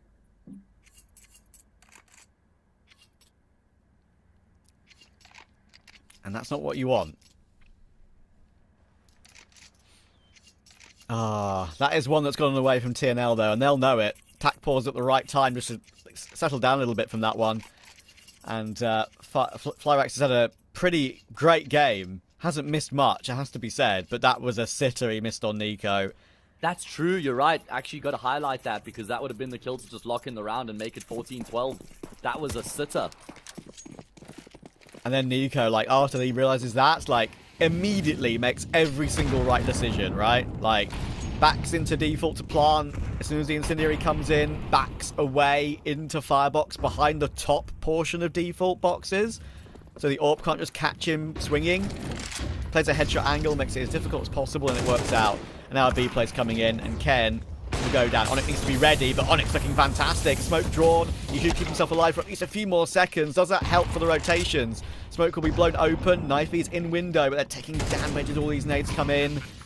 A re-smoke coming into position as well. Magisk even looking away from that. That's some miscommunication there. Very evident that maybe that smoke was not expected or calmed, but look where this close position is right now. It should be all in the palm of the hands of Dexter, and he's going to find all three. It's a 2-1 OT half for Falcons, but it was by no means comfortable. No, far from it. Dexter, very smart positioning from him. They're very brave positioning as well on the front lines of the retake. Bit of trigger discipline goes a long way. He's able to mop up the TNL players. Magisk was the key, though. He was the key that unlocked the round with that first frag at range on the catwalk player, and then he gets the second kill on Onyx, who looked like he might have been able to wreak a bit of havoc. So, very good job coming through from Magisk, who's rightfully copped a lot of criticism as of late, but he's delivered the goods here on Mirage so far. They may even have lost the map by now if it wasn't for Magisk.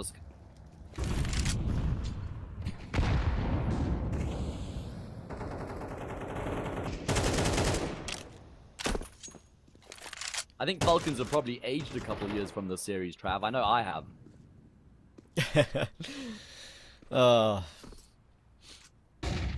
This is now where it's going to be a bit tougher, though. We know how comfortable were Falcons on their CT side. In fact, they've got 2-1 on T. 3 half, right?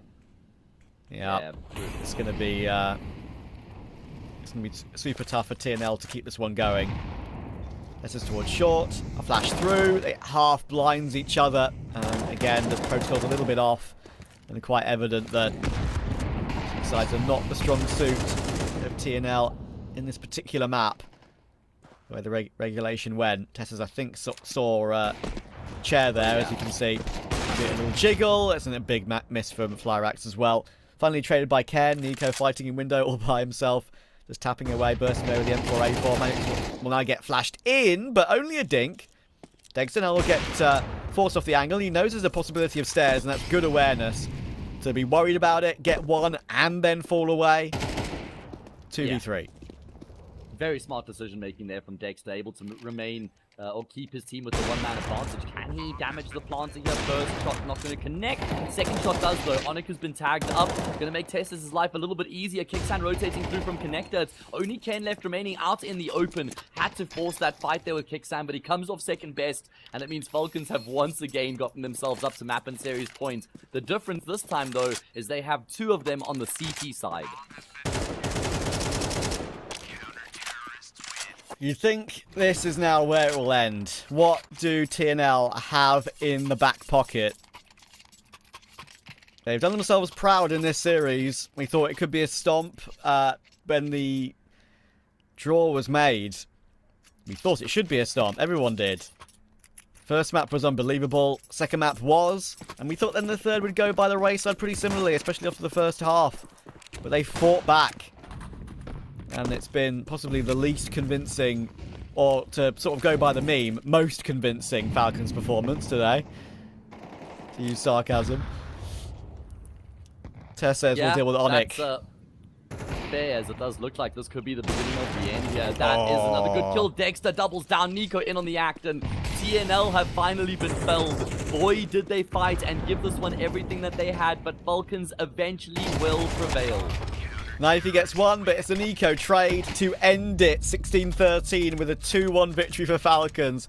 Possibly the most worrying performance, if you're a fan of Nico, for example, possibly ever in his career. That's, again, like, for people who don't know TNL, like, that is a team that's a tier 3, tier 4 team. Hasn't even had much experience against tier 2, let alone tier 1. And they've just taken Falcons pretty much the entire distance. So, huge props to them for a great performance. They still have an opportunity in the lower bracket. And Falcons will live to tell a tale in the upper bracket as well. That means they go through to the next round. It's either Namiga or BetBoom, of course, waiting for them. They're currently in a third map decider with BetBoom 10-4 up, Matt. So that's gonna be pretty tough for them, that one, if it's BetBoom. What I will say is I feel like TNL are one of those teams where they'll put up a performance like this against Falcons, push them the distance, like literally as far as you can without winning the series itself. And then they'll play against like Nexus in the lower bracket and then lose like 2-0 or something like that, right? Yeah. You get these really weird storylines that end up unfolding like that. But either way, I mean, credit to TNL for at least giving us a series. I mean, everyone was expecting Falcons to completely stomp them out of the server, but they had to work very hard for that victory. They did. And yeah, I mean, I mentioned, I think there was probably... That's probably the closest a team of this caliber has pretty much almost ever come to losing against a team ranked like 150 in the world, right? I feel like, especially coming into a qualifier like this. I mean, Falcons are ranked 11 for God's sake. Like, it's pretty crazy. I can confirm before we go to a break and before we get ready for our next BO3 that the other quarter-final has been confirmed for a match or a spot in Dallas, sorry. Wow, it's going to be Astralis versus BC Game. Bleed, of course, for 4 players next to Cypher. Jake, I think Satsanito playing today instead of Jacob. But yeah, like that team is now ready to play Astralis. They've beat Big 13-11 on map 3. And that's a game for Dallas, Matt. Which is a crazy thing to think about, that BC Game are one best-of-3 win away from actually qualifying for IEM Dallas, which would be a huge result for the team. But Astralis, I mean, with the results they've had as of late, that is a vital game for them as well to just kind of boost the mood in the camp, right? But Trav, you and I, we're going to have the pleasure of calling Nexus against Metasport up next, which actually on paper, I think is a pretty close game, but I still certainly give Metasport a good edge. Yeah, I think so too. So we'll throw it to a little bit of a break, have some food, have some snacks. Well, hopefully we'll be live in about 10 minutes or so, 10-15 minutes for that next best-of-3 in the opening round.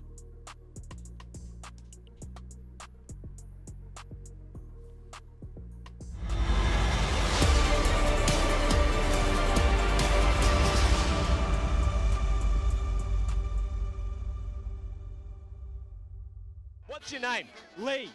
Lee, mate, nice to meet you. What's it like being part of the best crowd in esports? If you're not here, you're not living. Let's go, the boys! Hey! All right, for now, we're going to send it away. Let's show the world why we're the best crowd! You're champions!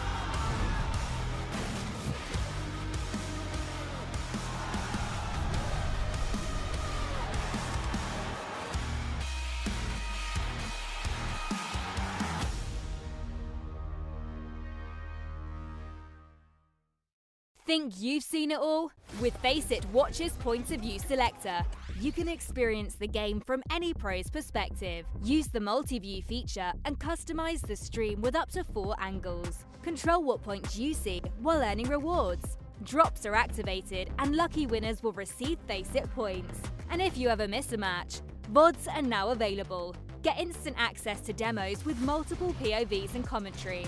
Watch it, control it, FACEIT.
Well, after the fun with Falcons and TNL, we're now going to move to a bit more of I think, a regular Tier 2 game between two Tier 2 sides. It's Nexus versus Medisport, Matt. Two teams we've covered a lot of in the history books of both these two organisations. And actually really curious to see how they're going to go up against each other today. I mean, on paper, certainly a more even match than what we should have had between Falcons and TNL, but it'll be difficult to beat that with how close it ended up playing out there. TNL winning the first map and going to OT on the decider.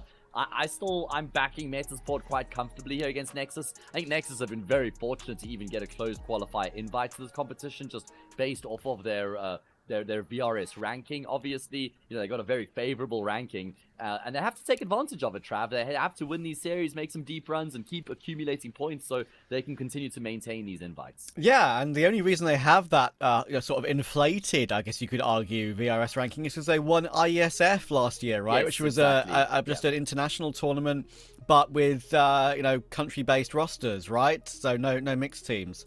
So yeah, excuse me. The maps are, I think, are good for the series. Ancient, New Canubis, if we need it. I think they're good middle ground maps. I think probably all three maps are good middle ground for both these two teams. But yeah, I think one of the things I do want to mention about Nexus is the fact that just that some of their roster changes and the lack of as well. I mean, of course, you'll know, like, Zello at this point is on his third stint, I believe, as the AWPer of Nexus. It included like 6 years between 2016 and 2022.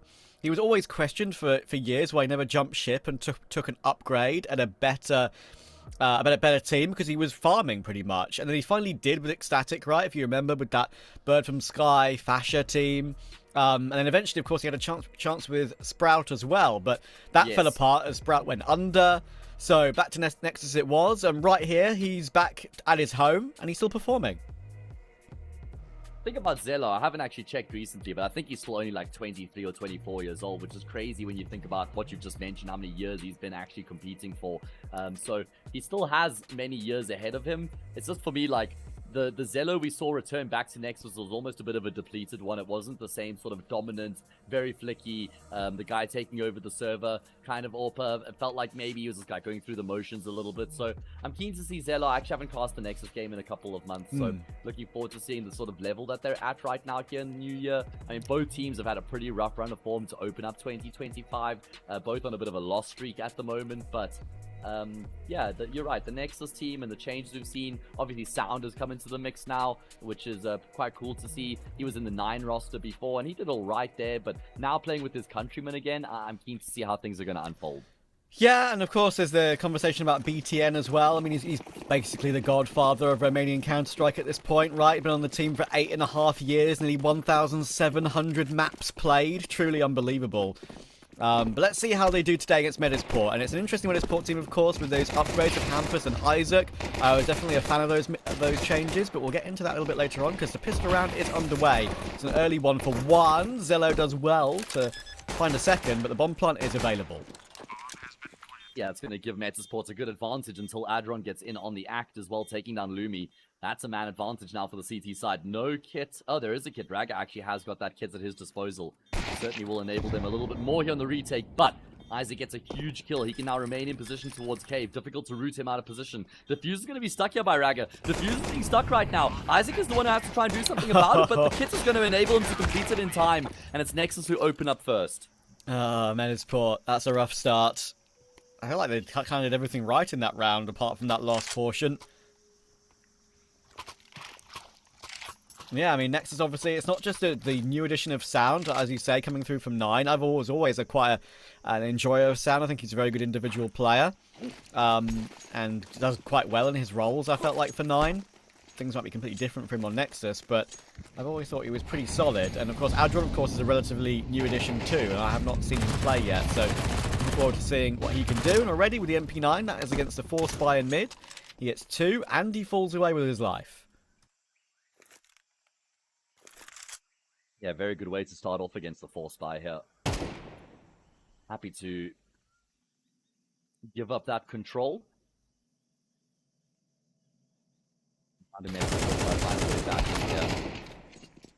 I mean, we haven't been able to speak much about the Meta Sport roster, and maybe we can talk a little bit more about them once we have an anti-eco round of sorts. Plopsky on the fadeaway will be able to get back into Donut just in time to evade the rampaging Sound and BTN, who both have MP9s, and a fresh smoke is going to be very frustrating here for them to try and traverse. It's going to be a flash through the smoke. Plopsky blind, he's going to hear the footsteps, and he can't even get a single kill. That's just damage inflicted. That gives Nexus a big advantage here in this retake. Molly, in case there's a player behind the site itself, not the case. Lumi left alone in the clutch right now towards A main. Sound is considering exactly that.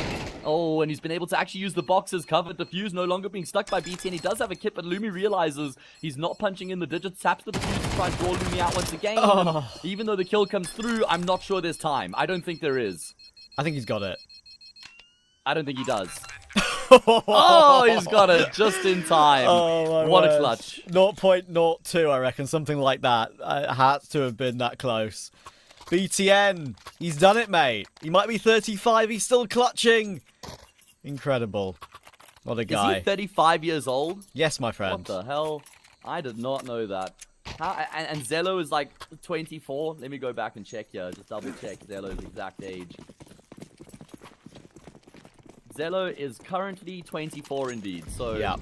That's quite a big disparity between the two of them. But BTN, I mean, he is the lifeblood of Nexus. Metasport going to continue to spend their money here as they're getting a lot of damage done in these rounds. They're losing in bomb plants as well.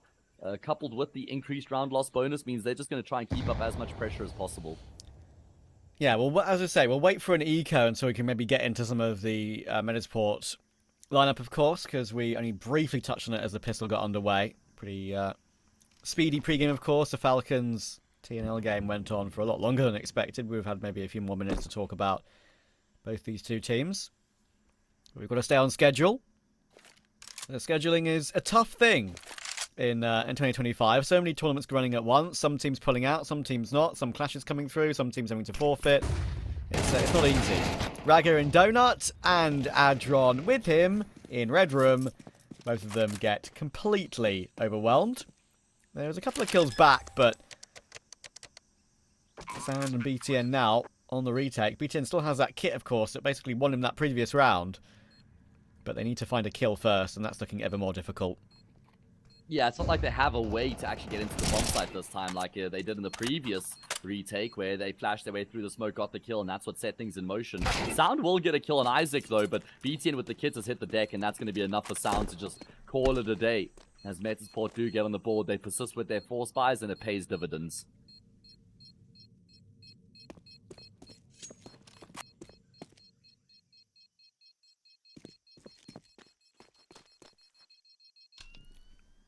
As far away from the bomb explosion as humanly possible. How big it is on Ancient. And 4 will be saved. Yeah, and right now I feel like Adam is probably the most solid member on the Metasport side. People will probably look at Hampus, Plopsky, and Isaac. I think Plopsky is actually a pretty good individual still in the modern day of Counter-Strike. But they're just in a weird position right now at Metasport, right? I mean, made a number of questionable changes in 2024. They benched Susp. Yeah. He went on to do wonderful things with Wildcard, Ditto, ZTR, with Gamer Legion in the combination with Ash, right? So, and they're still doing amazing things with whatever changes they've had. Now with Rez obviously on board. So, you have to question those decisions and how the sort of leadership of the org was at that point. But listen, I feel like they're not in a terrible spot right now to maybe make something in the Tier 2 scene happen for them this year. Yeah, I mean, of course, they've lost Nilo as well, right? That's also very important to mention. Yeah, a massive factor here with the Metasport roster, because now I look at this team and I think, cool, you've got a group of strong, consistent, solid players, but who's your star? Adam B, I think, has to step into that star player role. You're not going to get that from Isaac. I mean, Plopsky has kind of been touted as maybe that player here now. I mean, remember, he was even calling for Metasports at one point after Jaquinho. Of course, that would be Hampus now, so Plopsky's been relieved of those duties, which probably could free him up to frag a little bit more. But I'm looking at Adam B and thinking, okay, we've seen how good you've been as an individual, how mechanically talented you were last year. Let's shift things up a gear. Let's see what you can do if you get even more support and even more to center stage. Nice little boost up for Sound there. Getting that M4 into the action as best they possibly can. Actually gets the opening kill. And BTN has found his counterpart too. Hampus to go down, and Ragnar will move forward with the MP9. Plopsky walking wounded should go down. They should have players caught looking the wrong way as well. Lumi will have to deal with sound. That means he's distracted from Ragnar. Isaac is forced to fight, and Ragnar flicks round to take the quick fire headshot. That could have easily been a line-up 2K clutch there for Isaac. But good reactions from Ragnar. I think he's been one of the players that has been maybe underperforming slightly for this Nexus team. And he's had a number of important kills to help that round become a success for Nexus. Can you imagine what a massive boost it's been for Nexus as an organization, and a massive boost for the motivation of their players as well, getting that VRS ranking that they did off the back of winning IESF? Yeah. And now it's like, well, we know we've got some really good invites. We know we're going to be in some big competitions. They're getting invited into playoff stages of CCTs at this point. So it's like, wow, we've got to work as the hardest we ever have before because of the opportunities we have presented to us. I mean, there's been a lot of teams who have kind of, had some. They've ended up getting the short end of the stick with the changes, but Nexus Gaming are one of the teams that certainly come off better with the new changes, with the way that we approach the fights. Either way, it's going to be more of a brawl in towards middle, back and forth, blood drawn. Metasport prevail with the man advantage. B10's here on a decent timing, but he's not being exactly quiet about it, and there's one bullet that he needed on Hampus, but Hampus will get away with it. Again, sound rotating in, but it's a Molotov for that brokey position that should ward him away from going for any sort of push. He's seen Hampus walk into the cubby of Long, but there's just no reason for him to face from there any longer. So, Sound is going to wander away with BTN and choose to save once again by the looks of things.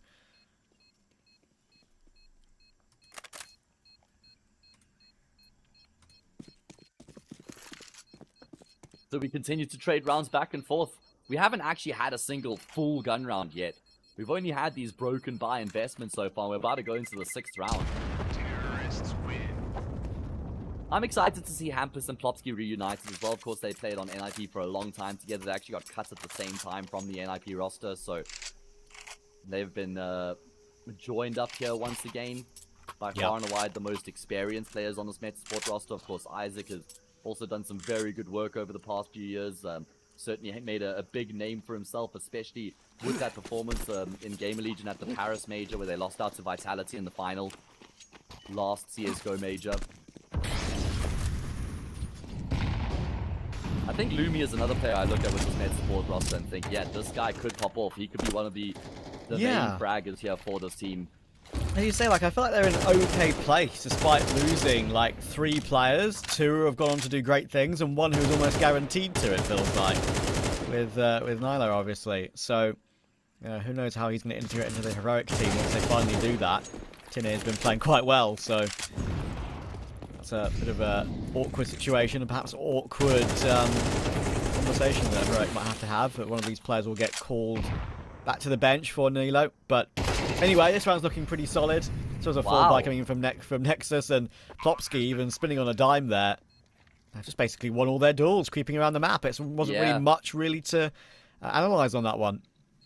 It's one of those rounds that could have played out completely differently when you look at the amount of damage that's been done. If 1 or 2 more bullets connect from a Nexus player in those gunfights, then maybe they get the kill, and that butterfly effect ends up actually changing the outcome of the round. But Metasport do come out on top of all of their gunfights. Adam B was the one who set things in motion, killing the player in Donut, and from there just forcing their way into the A-bomb side. I like the pace with which Metasport are approaching these rounds right now. They're certainly suffocating Nexus. They're not giving them any time in the round to compose themselves after things start to fall apart. Yeah, when I was told that this was the game I was going to be covering today, I was actually relatively looking forward to it, because it's both these 2 teams are teams that I've seen them play a lot in the past, but I haven't really caught up with them properly this year yet. And yeah, Metasport, they're in an okay state for me right now. But as you rightly say, taking Hampus and Isaac felt like the most slam dunk options out there. I think Adam and Plopsky are still performing at a very decent level, and Lumi, like you say, can actually take over a game. He can be very solid, and it'd be curious to see how he progresses on the AWP in the future. But this is one of those games for Nexus that I still feel, in their eyes, in their heads, they'll feel like it's very winnable for them. I feel like both teams will actually fancy their chances. Plopsky, how on earth is he still alive? That is, I was about to say, insane. Oh, goodness me. And Sound, well, he's been found. One player who had a rifle to work with in the round here for Nexus has gone down.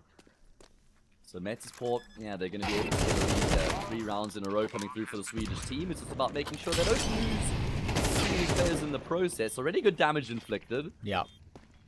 Should be the only 2 kills that come through there. Plopsky's already... Oh, no, he's in trouble. That's not Plopsky. Man, the HUD is catching me, Trav. The HUD is playing games with me. Yes, true. Because Plopsky is number 0. Oh, that's Isaac. Okay, never mind. I think my glasses probably just have to be renewed. You were about to blame the HUD. I was. The HUD is crying right now. Everyone hug the HUD. I'm sorry. I know. I'm sorry, HUD. It was all me. I was acting out of pocket. I will work on myself and come back stronger. Honestly, though, I got my glasses 3 years ago. They were my 2nd or 3rd pair I ever had. And your eyes actually changed quite a lot over that period. So I think it is time for me to go back to the optometrist and get a new prescription. I actually need my eyes done sorted out as well, because like I've noticed when I'm out that my right eye is a lot sharper than my left eye. When my glasses on, it's still the same. So I don't think my glasses are helping with that anymore. So I think we should go together, Trav. Yeah, let's make it a duo, dude. Let's just get you to fly over to South Africa, or me to fly over to... Sorry, me to fly over to South Africa, or you to fly over to the UK. And yeah, just to get our eyes done. Yeah. That sounds so romantic, honestly. I mean, Valentine's Day is coming up. So. It is. It is. I think I actually might be casting on Valentine's Day, which is crazy. But well, I mean, let's be honest. Counter-Strike is your true love right now, so that's kind of fair. Yeah. Yeah. For the... What's the saying? What's the saying when you get married? For richer or poorer or something like that? I don't know. Better or worse, yeah, sickness and health. That's the one, yeah. Counter-Strike is always there, man. That's what we love about it. And Trav, we're now going into our first full gun round here of the map. Our first full gun round. Orphan play for Zello. Rifles across the board outside of that. And Nexus, this is their map pick. If they lose... Oh, it's Metasport's pick. Never mind. But still, don't want to let this map get out of control too early on. They're using... the smoke up toward B doors, of course, to go for some aggression. Hamper's keeping an eye on it, but Sound is piloting this one pretty well. I know they're aware of the possibility of him getting in toward the cubby, and unfortunately, he's not got himself in toward that cubby in lane before the B door smoke fades. He gets caught very easily. Once again, Plopsky doing good work. And I feel like every time I've casted Plopsky, Matt, he always has a really good game, numbers-wise. Like, whether they win or lose. I don't know what it is. Maybe I'm his lucky charm.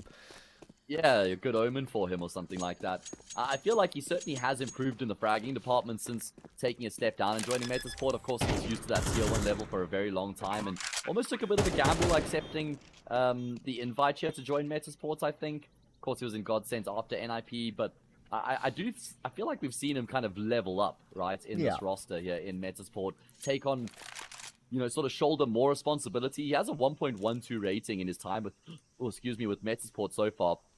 And, yeah, he's putting out the numbers right now as well. Just sort of heard you gasp there. I wonder what on earth you saw. Like a spider on the floor. It was like a reverse burp kind of thing. Yeah, I don't know. Exactly. I've been there. Don't worry. Listen, we've had short breaks between all our maps today. I've had to just shovel my food in. Yeah, well, likewise. Yeah, that sandwich did not see the light of day that long. Light of day for very long. Yeah, there we go. Bang on. Bang on. All right, well, 5-3. Couple players stay alive for the CT side there, so they could be compelled to drop some guns and go for another investment. But Metasport are in the groove.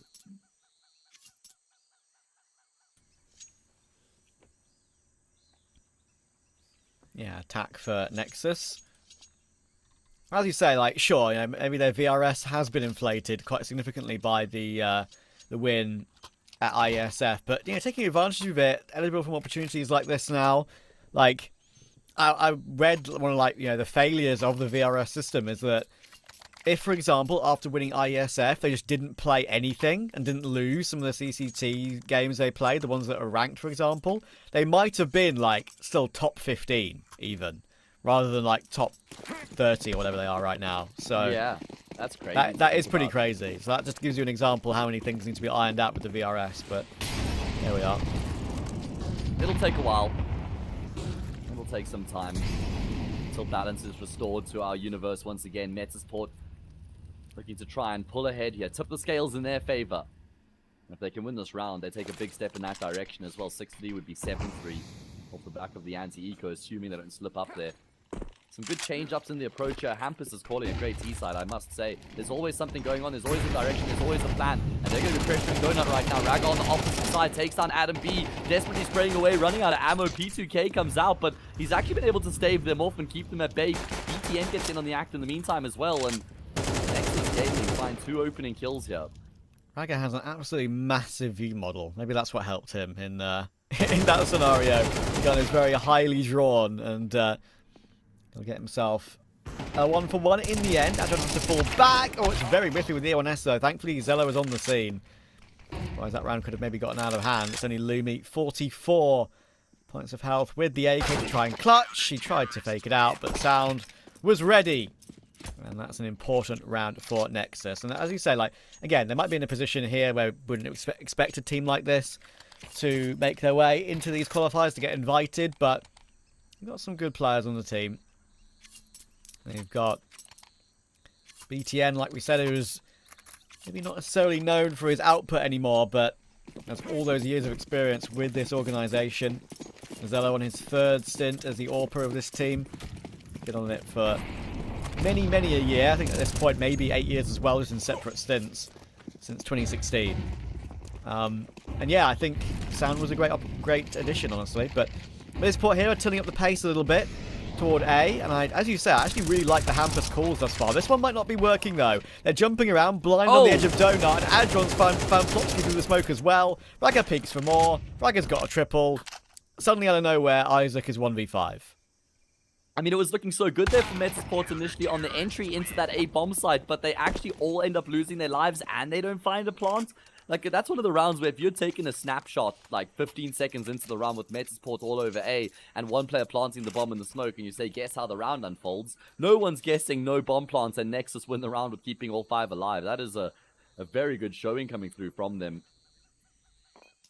And it is a tight game now, leveled up scoreline. This is Metasport's map pick. Next up is Nuke, which has been a very reliable map for Nexus for a very long time. So if they can win on their opponent's map pick, they'll certainly fancy their chances to get the job done in 2. But as you mentioned in the pregame as well, I feel like this is a pretty level playing field in terms of the map pool across the board for both of these teams, Decider included.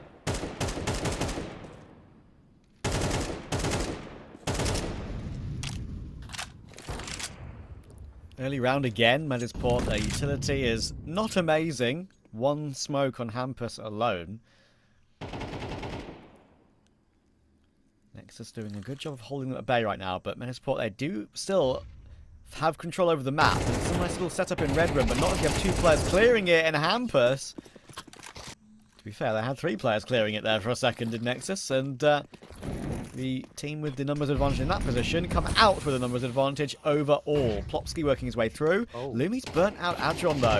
Now Sound and BTN do need to be careful here. It's going to be an awkward position, but they do bounce off each other really well. Yeah, I don't know if Metasport actually had to take those fights. I feel like they could have just swiveled onto the bomb sites and evaded those players towards long, and now they've ended up in a situation where they're not even guaranteed a bomb plant. Lumi feels compelled to go hunting here. Wants to try and find a frag before he even thinks about activating the bomb. Sound is watching for this at range with the AWP right now. Lumi comes around the corner and nearly actually gets the collateral, but ultimately just a tag on BTN, and that's going to earn Nexus the lead. A nice little turnaround, actually. Metasport felt quite in control and actually quite liked the things that Hampus were calling. And actually, even though Hampus is still, I think, calling well and getting his team into actually good positions across the map, they're not ending the rounds well. So, yeah, awkward situation. Now, at the risk of losing the first half 7-5, this is a weird bye to end off this half as well. 2 Mac-10s, Tech 9, Deagle, Galil.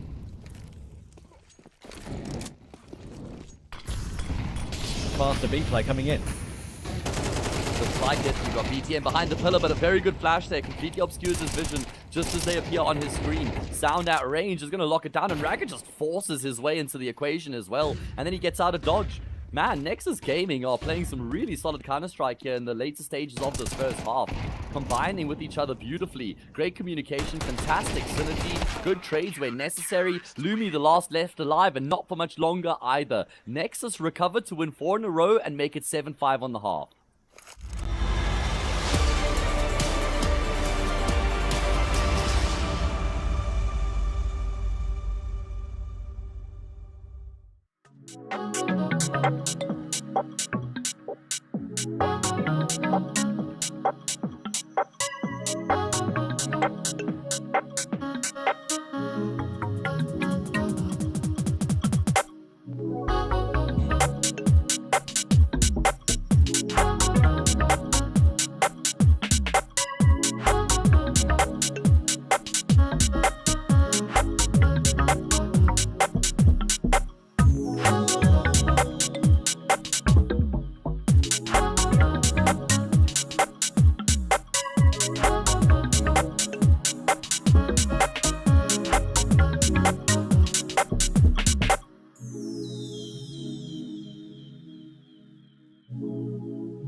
If I heard that you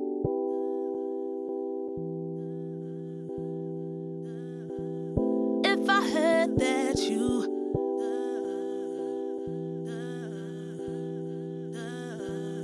If I heard that you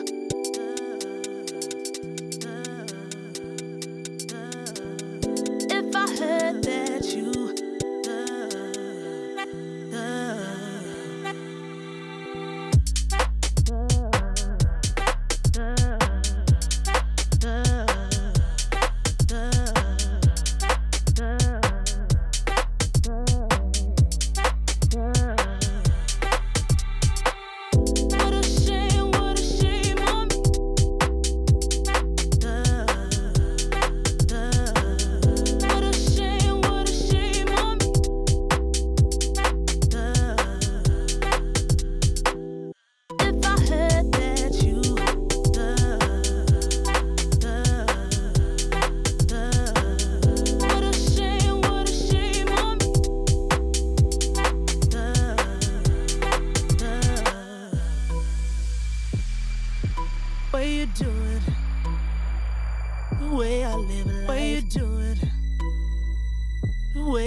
Great little recovery from Nexus at the end of that first half, and I'll be pretty delighted where they stand right now.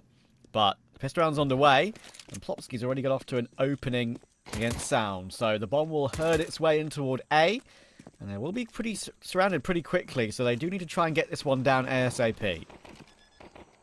Yeah, they're losing players in the process as well. At least they will be able to activate the bomb here at the bare minimum. Try and put some pressure onto Metasport, who don't have a kit. Adron's gotten in on the act as well, and Raggar's found himself another in the round. Plopsy's going to reposition here with his Julies, but there's a man advantage in play now for the C side. Hampus and Plopsky to try and combine, but this is just all Nexus Gaming right now. What a way for them to kickstart their campaign in the second half. And it's just about putting the finishing touches on the job. Plopsky, I mean, sure, a good kill comes through, but there's no kit, so this is just all a formality. Actually, only HE was nice, but it wouldn't have taken either of them down. Both of them had Kevlar. Neither of them were squishy enough. And Raggar, 14-8. He was probably one of the players that I mentioned in the pre-game and a couple of the early rounds, which I wanted to see a little bit more from. And he's delivering brilliantly so far today. And he should be pretty proud of it. Nexus are now in an excellent position Port, as an ancient team, right, have been willing to go into this map a lot in the past, with whatever lineup they've had. And it's turning into a bit more of a questionable map for them than one of their strengths, that's for sure.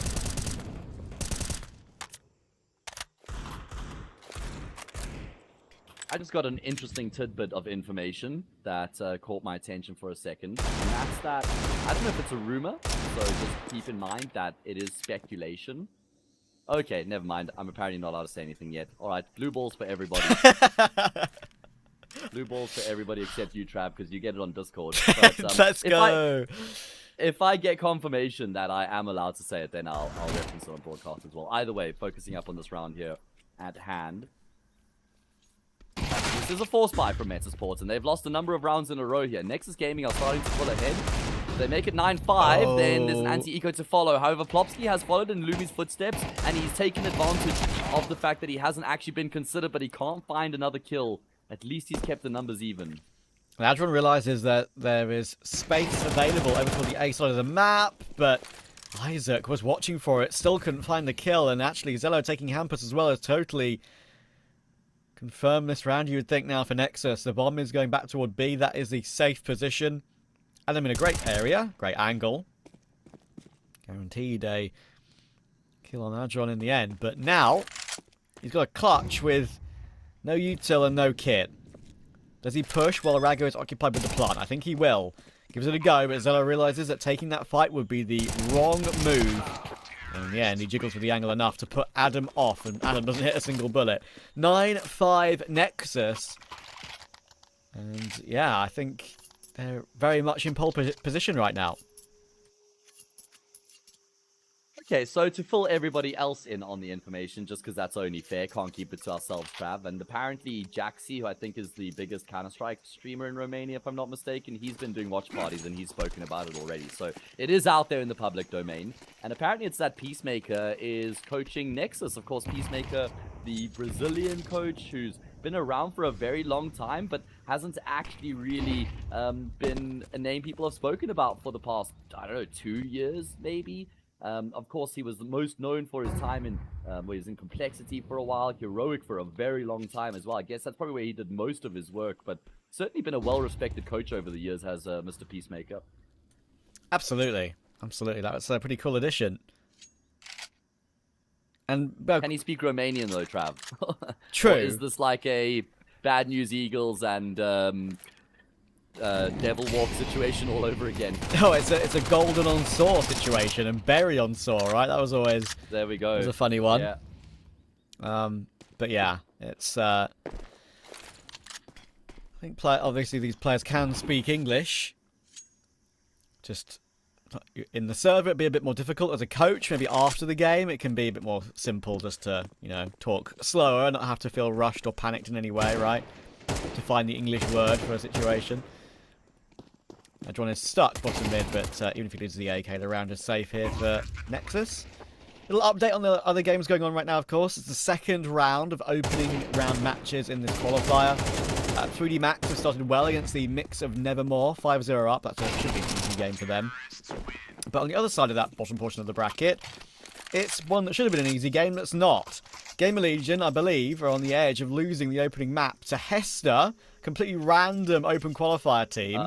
What? And I'm already seeing Ash posting crying, laughing emojis on Twitter and Rez posting clown emojis. So I wonder what that means. I wonder what that means.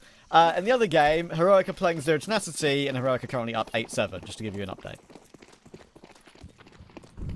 Okay, well, good to get an update of what's going on around the grounds right now. Right here, focusing up our attention on this particular matchup because it's a vital gun round here for Metasport if they're going to stand a chance of actually fighting back in this game. I mean, they were somewhat in control, I think you could say, at one point here. Was it not 5-3 for Metasports, if I recall correctly?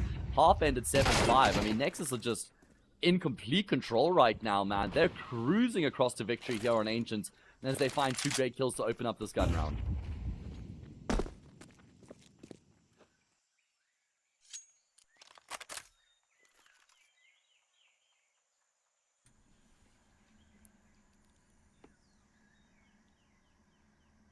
I see someone in chat agrees with me that Ragger's view model is wild.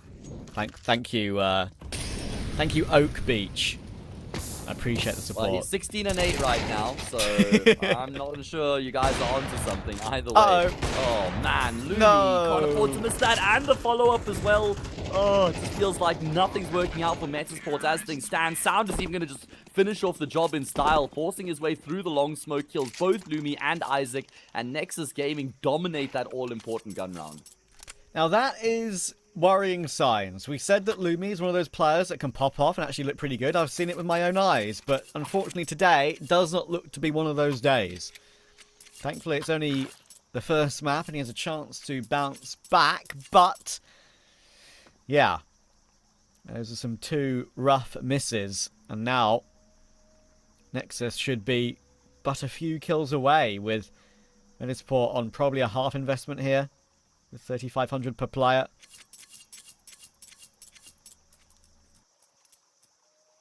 Yeah, it's a tough position that they find themselves in. I mean, Nexus have won 8 rounds in a row to get to this point, but it's not like these rounds have been incredibly close. I feel like they've just been dominating this game ever since that 5-3 scoreline. Like, some sort of a switch has been flicked.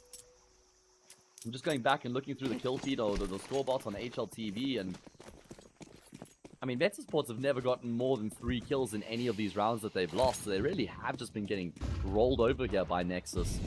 They've decided to try and play for overtime. Yeah, and I mentioned, like, without even looking at the win percentages, right, that this is one of the most middle ground maps, and it is, right? Like, they're both 50-50 in their recent games. But also, Metasport have only played it once this year, I think deserves to be said. That was against NIP in the Res Showdown event.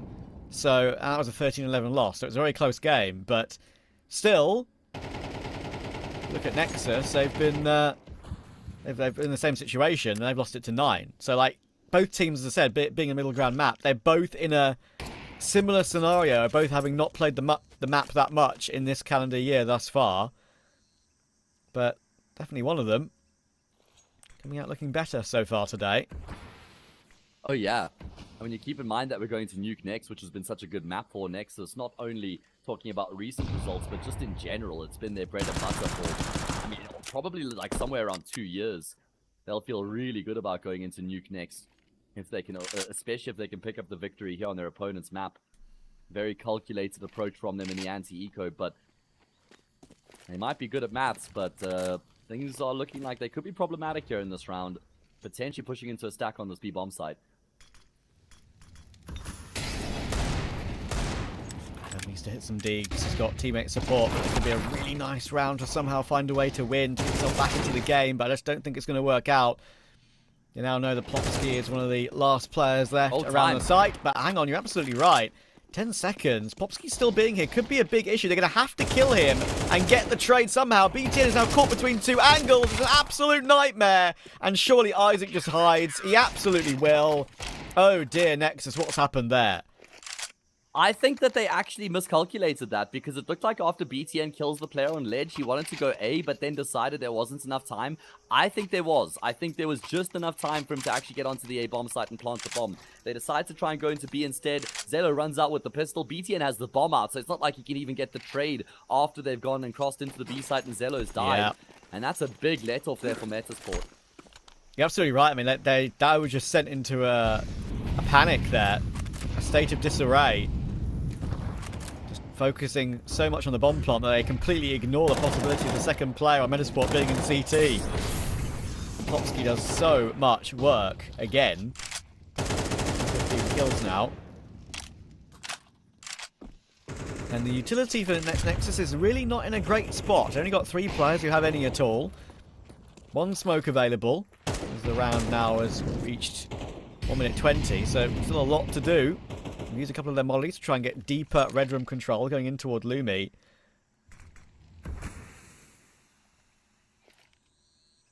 But that could be a lifeline for Metasport. Yeah, absolutely. It's a massive lifeline for them, but they have to capitalize on it by winning this gun round here. They lose the round straight afterwards, it's just straight back to square one. Ultimately, it might even be worse, because it means they won't have any weapons to work with to try and stop Nexus from finishing off the job. And the job is getting done over towards the A-bomb site right now. Good trades, good spacing. Bomb plant going to follow, and Metasport have to retake.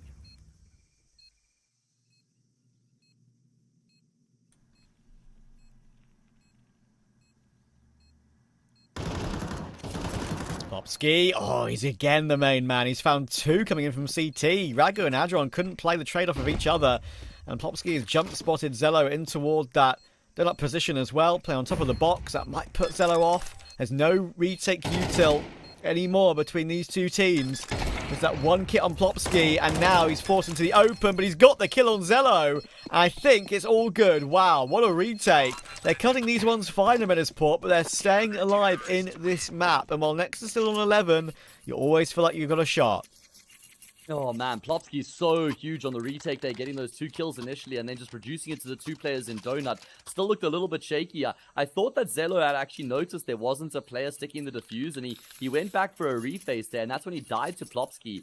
I think he may actually have spotted that Plopsky. I think, you know, he could have realized Plopsky wasn't sticking the defuse and then maybe just stayed behind the corner and forced him to tap the defuse again, but either way, it works out for Medisport, and they'll be happy about that. Plant, of course, gives Nexus still an ability to have a decent buy. Oh, that's a good catch from Lumi. First opening kill that feels really impactful so far. BTN will pick up the rifle. So still at least have 4 in play. Again, full lane control, and they're happy just to bide their time, stick with it with this lane control, but you also do feel like at some point they do need to find some more elsewhere. Oh, hang on though. It could be walking ramp. It's worked for Adam, but he will hop away with his kill. They're looking like they're getting better as the map is going on though. You mentioned what a reprieve it was for them to win that eco.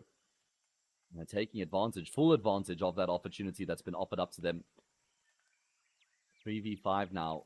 And at least there's been some space offered up here to the T side through middle, but Lumi's watching this at range with the AWP right now. So it's going to have to be a big wide swing, and it's a good jump across. Were those legs even spotted? I mean, the steps will certainly be heard out by Isaac. He's hugging the wall right now, but oh my goodness, Zello actually gets the trade in mid-air. It's going to create enough space for a plant at the bare minimum. That was awkward. Zello lucky to get away with that. And they're both full HP. News makes no difference. No longer. The M4s will be a one-shot headshot now. They don't have, again, only have that one smoke. And now that smoking kit is on the ground. BTN taking down Plopsky. Medisport taking a long time about this retake. Lumi creeping forward, but it's a good off angle being held by BTN, but he wasn't able to get that kill straight away. It's down to the USP, and BTN couldn't get himself close enough behind the big box.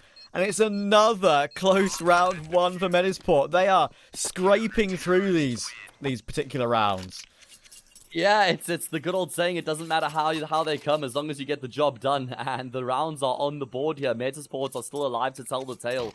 I wonder if Nexus Gaming are compelled to actually go for an investment here, considering they know that the CT side economy is still in the dumpster, but instead they'll go for a half buy. Metasport clawing their way back. Kind of similar to how the first half started off. It was very back and forth, very tight rounds being won up by both teams, could barely separate them. And Metasport now, they're winning these 50-50 rounds. But can they avoid the might of the Tech 9s?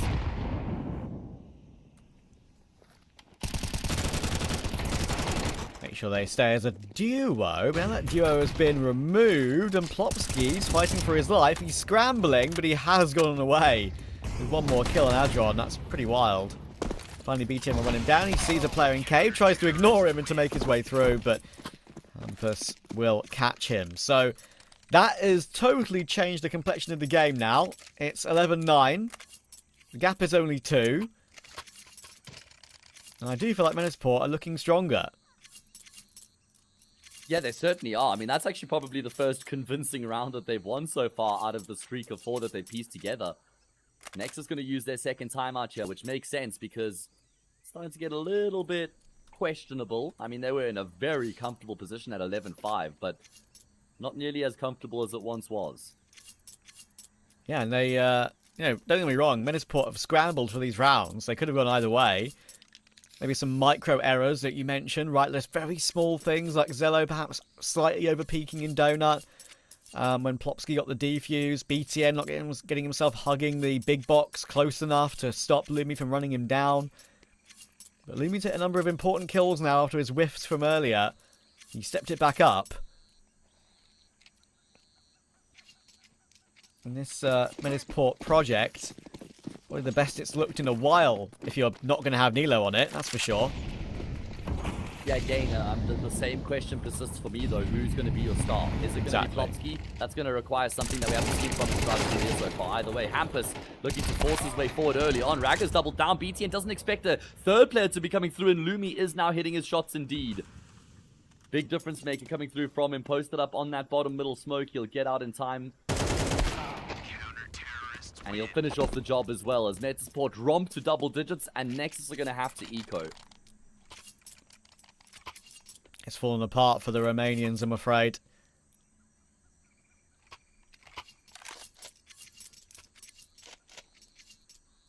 Which is peculiar, because it was looking so good for them. It was looking fantastic for Nexus in terms of the rounds that they were winning and how they were winning those rounds. And you've got to think back. I mean, there's been a couple advantageous situations they've let slip through their fingers. Especially that round where they ran out of time. They haven't won a round since then. True. That was definitely the most awkward one. That's really what set Medisport up off and running. That's why I said it's been scrapey, but a couple of 1v1s that they found a way after that.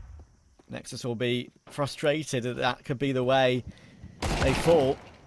Always feel like you have a chance when you're on 11, like I said, and it's really made a big difference now to Medisport. They're back in the game. They should be back even in a matter of moments. Sure, they've got control of the A bomb site here, but there's no need for Medisport to rush into a retake. They only have a one AK on Ragger.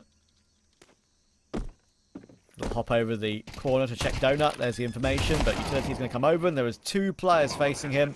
It baits Ragger into the kills, though. So, he doesn't just find 1, he finds 2. He finds the second on Plopsky.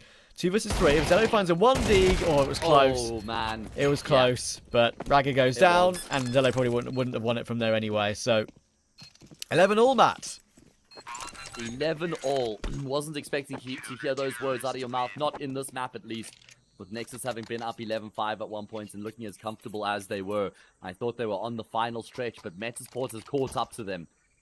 And it's actually Trouble Town now for Nexus. If they lose this round 12-11, no money, Metasport have a very good chance of finishing off the job. Whereas if Nexus win this round, they have to play against another full buy in the round afterwards. So, man, surely Nexus Gaming not going to let this map slip through their fingers in regulation. They need a lock in overtime at the bare minimum.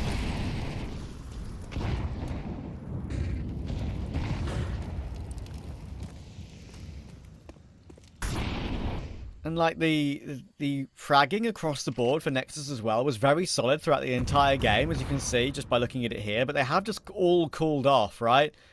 As a consistent 5, it feels like, and that's why Medisport have been able to wrestle back this advantage. It's now a lead in the game, 11-11, 5 versus 4. Make that, well, 5 versus 3 3 and 3.1 maybe. Oh no, it's less than that. Yeah, 3.1. Right, sure, yeah.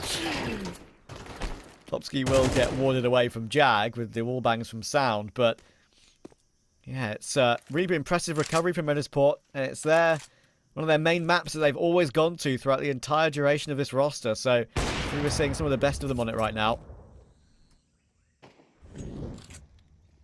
Metasport were in a very good position earlier on in the round. They're taking deep control, and Nexus really had nothing to show for the round, but they are now just trying to force their way into this B bomb site. Zello taking a couple ticks to the molly. Plopsky eventually gets swung on by 2, and he's gone down. It's now on Lumi, who will indeed connect on the long shot this time round. 33 seconds on the clock. Bomb plant not going to come through. Isaac with the perfect lineup will deny. The perfect lineup. It was you knew that trigger was being pulled as soon as we saw this crosshair was placed. So we'll plot somewhere a little bit safer, but there's just no way out of this one. He's going to get run down from 2 different angles. And the plant may have come through for a little bit of extra money in this round 24. But it's Medisport with map points, not Nexus. What a comeback streak. Yeah, it's insane. This is absolutely remarkable. 7 rounds in a row coming through from Metasport to get their noses in front. Can they now finish off the job? Nexus Gaming have disappeared off the face of the earth. At least they were able to get a bomb plant there in that previous round to get some extra money going into this round. That means they'll have to subsidize their arsenal of weapons with a couple Galils, but at least overtime is still on the cards here for Nexus, Trav. I mean, if you lose 7 rounds in a row and you're still in a position to just win 1 round and have OT, that's a privileged position to be in.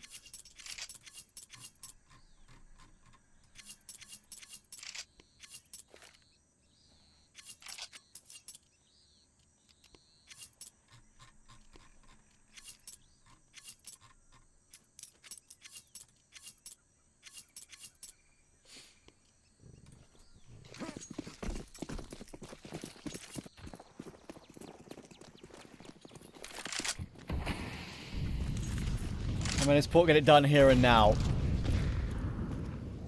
That's the question. It looks like they want to continue playing on the front foot as well. You can see they got the smoke down toward doors. Nexus realised they can just wander through it this time. I thought maybe they might have a couple of CTs to fight for it like they have in the past, but it's a little bit simpler on this occasion. Regular setups with Plopsky in Jag. Ragger and Sound could just peek this as a duo. If you creep to the smoke, that's the absolute anti of what you want to do, though. What's going on there, then? He scooped up some utility as well, going to deploy the molly. There's more where that came from here for Plopsky, and he's going to realize that as well. Oh, that's a very questionable approach from Sound in such an important round. I don't see the reasoning behind that. You have to assume someone's behind that smoke. Now they can double set up in cave with Adam looking through the gap to check the ramp push. And then have a 1 player up, 1 player down elevator setup if they go through Jag in the end anyway. Right now it's only Ragger to look like he wants to do that. Now holding it pretty confidently. Has to switch back. Actually takes a lot of damage, does Adam there. Fair play. Has to get one and hop away. He's done well to keep himself alive. This is a big shot for Lumi, and he's missed it. Adron's taken the kill. And now 3v3, bomb down, kits available, smoke and a flash available, but Adam walking wounded. They should know that as well. That's a big gunfight for BTN to win, though. That's a huge gunfight to deal with one of the avenues of entry into this B-bomb site. And Adron's going to have great timing on the Swingler and Isaac. Okay, Nexus have saved the day. They were in complete control of 11-5. Then the map slipped through their fingers to 12-11 in favor of their opponents. But they will win the last round of the half, despite Sound's best efforts to inflict otherwise. And that means they've been able to force it into overtime. That did not look likely, gotta say. They were kind of stagnant, had no ways through on their T side. But that slight error made in that cave position, especially like, you know, when Sound went down, we thought it was kind of done. But the fact that Adam only got the trade with such little health to spare in that position, that was the issue.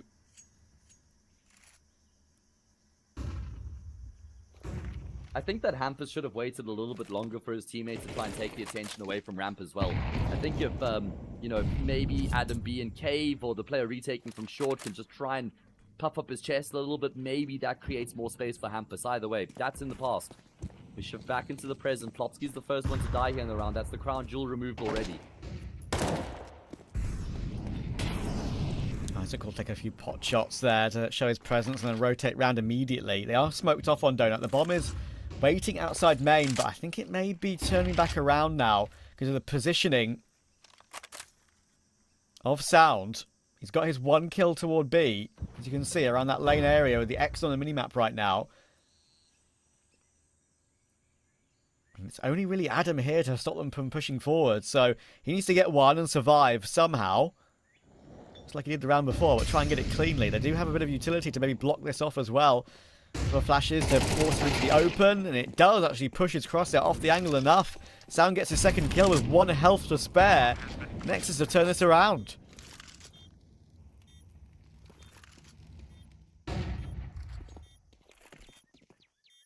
Well. I mean, you know what? I guess at this point, Nexus won't mind how they come. If they can win the map, they'll be happy with that. Plopsky kind of going searching at the start of the round there, maybe trying to force things a little bit too much. Cost him his life. Nexus Gaming keep things simple and direct from there. Regaining the lead here.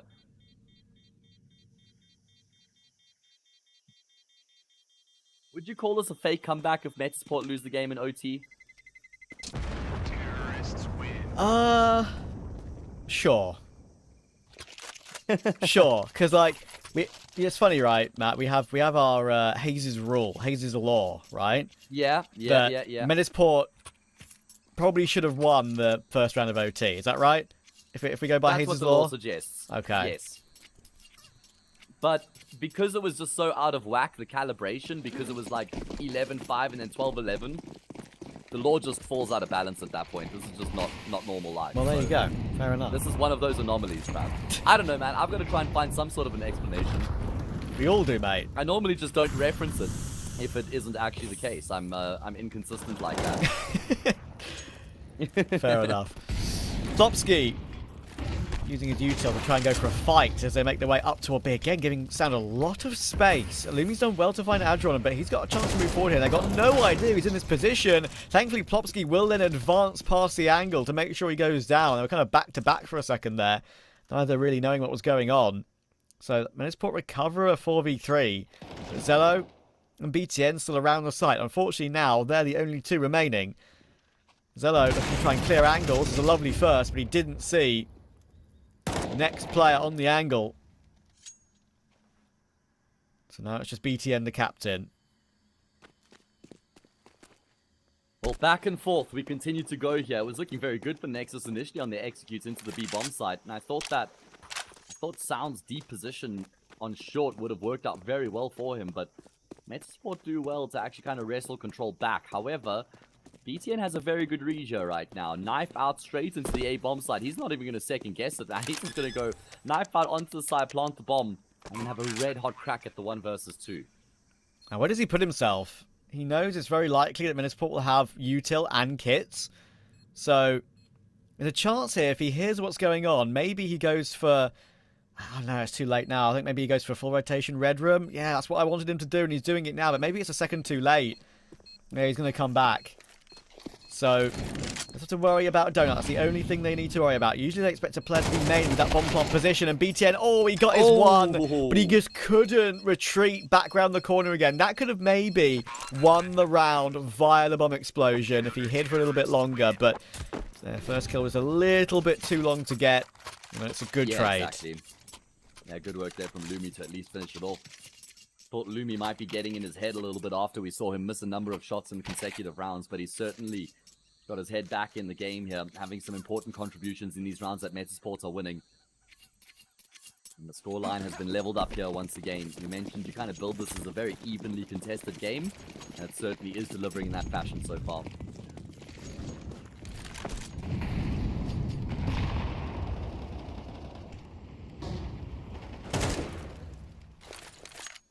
Who gets the lead now going into the second half?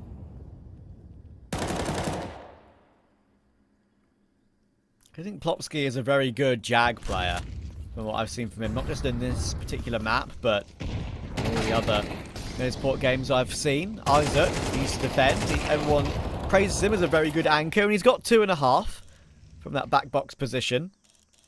That's pretty good from there. Adam now rotating in. Trying to use that smoke as a veil. Ragga did get caught, and there we go. I was going to say, it was going to fade. He wasn't aware of the timing on that one, Ragga. That's a bit of a misstep. And now, Zello is forced to walk forward, and he's got the bomb, by the way. That's not going to work for you. Round over. Yeah, I just have no idea what Zello's even thinking there, to be completely honest with you. That just seems futile. Surely not a third for Adam in this position. BTN, can he eventually get the trade? Yeah, sure, but he's taken a lot of damage in the process, and you haven't actually picked up the bomb, yeah. He's still got some time to navigate this one with no further utility, and he's actually taken a big chunk of damage from that nade. That's going to make life so much more difficult for him. Ruby will spot him on the cross, but BTN hits the shot, and he's actually able to avoid the burst there from Plopsky as well. What the hell? He's living a charmed life right now. How is he not dead? He's picked up a smoke off the ground. Everything is going the right way for him. But surely he can't pick up the bomb and get it on the site. He's waiting for Plopsky to use as many bullets as possible. Oh, he's got away with it. 9 seconds. Bomb will now go down. That smoke is going to fade at some point. And Plopsky, suddenly, he's in a difficult clutch. No. Right-click Not flash. like that. He got himself blind, but still connects the bullet required. Oh, BTN's done everything right there. But Plopsky still wins it. I mean, it's just ironic that he's missed so many shots through the smoke initially, and then the one little burst he does get is when he's completely blinded himself. Imagine what a massive sigh of relief he feels when he actually regains his vision and he sees in the kill feed he's killed his opponent, because it's not like there's anybody else alive on the server that can be like, bro, you got the frag. Like, nobody would have known watching his POV in that moment. So, yeah, that's quite ironic. Metasport, well, they've got a narrow lead now going into the second half of OT.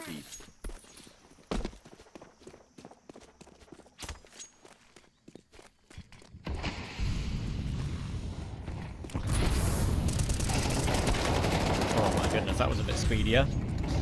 Nexus trying to remind themselves what worked on their CT half, of course, and already the round's been barely played any length of time at all, and it's down into a 3v3. Make that a 3v2. That is a lovely shot from Zello, and he gets away with Plopsky on 1 HP.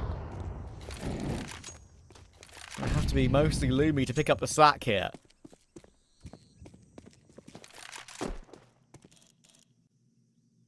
Yeah, it's not a very healthy looking Plopsky right now. I wonder if they're going to be compelled to actually swap weapons. This is an important gunfight. Lumi steps into the scope of Zello and he comes off second best, and that's round over. Nexus Gaming going to level up the scoreline here once again.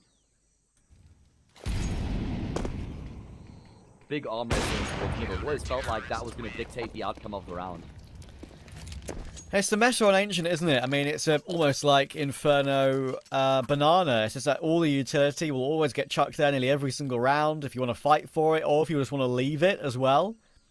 If you want to fight toward that position, you get the molly and the nade and the smoke up to force the teams to have to run through it and use their flashes to fight. If you're not fighting for it yourself, you still put the utility down, then strafe back to Donut or the Cubby. It's always been that way. Of course, it does feel like a very puggy map these days, of course, with the spawns and how they are. Very speedy way you can work your way up. And Hampus, well, he says hello. There's still more there where that came from, though. The mid-fight happens again and again. A bit differently, though, this time, with that shell fight coming through. But 3v3, same result. Yeah, again, another skirmishing towards middle between these two teams, wrestling for that control.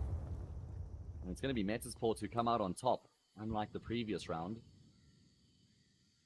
Plenty time to play with as well. So it can kind of happen in some of these rounds where you have these massive early fights, and then the round simmers down for 30 or 40 seconds. As Metasport starts to take a little bit of shape here. Nexus Gaming leaning in towards this B bomb site, back to back between BTN and Sound.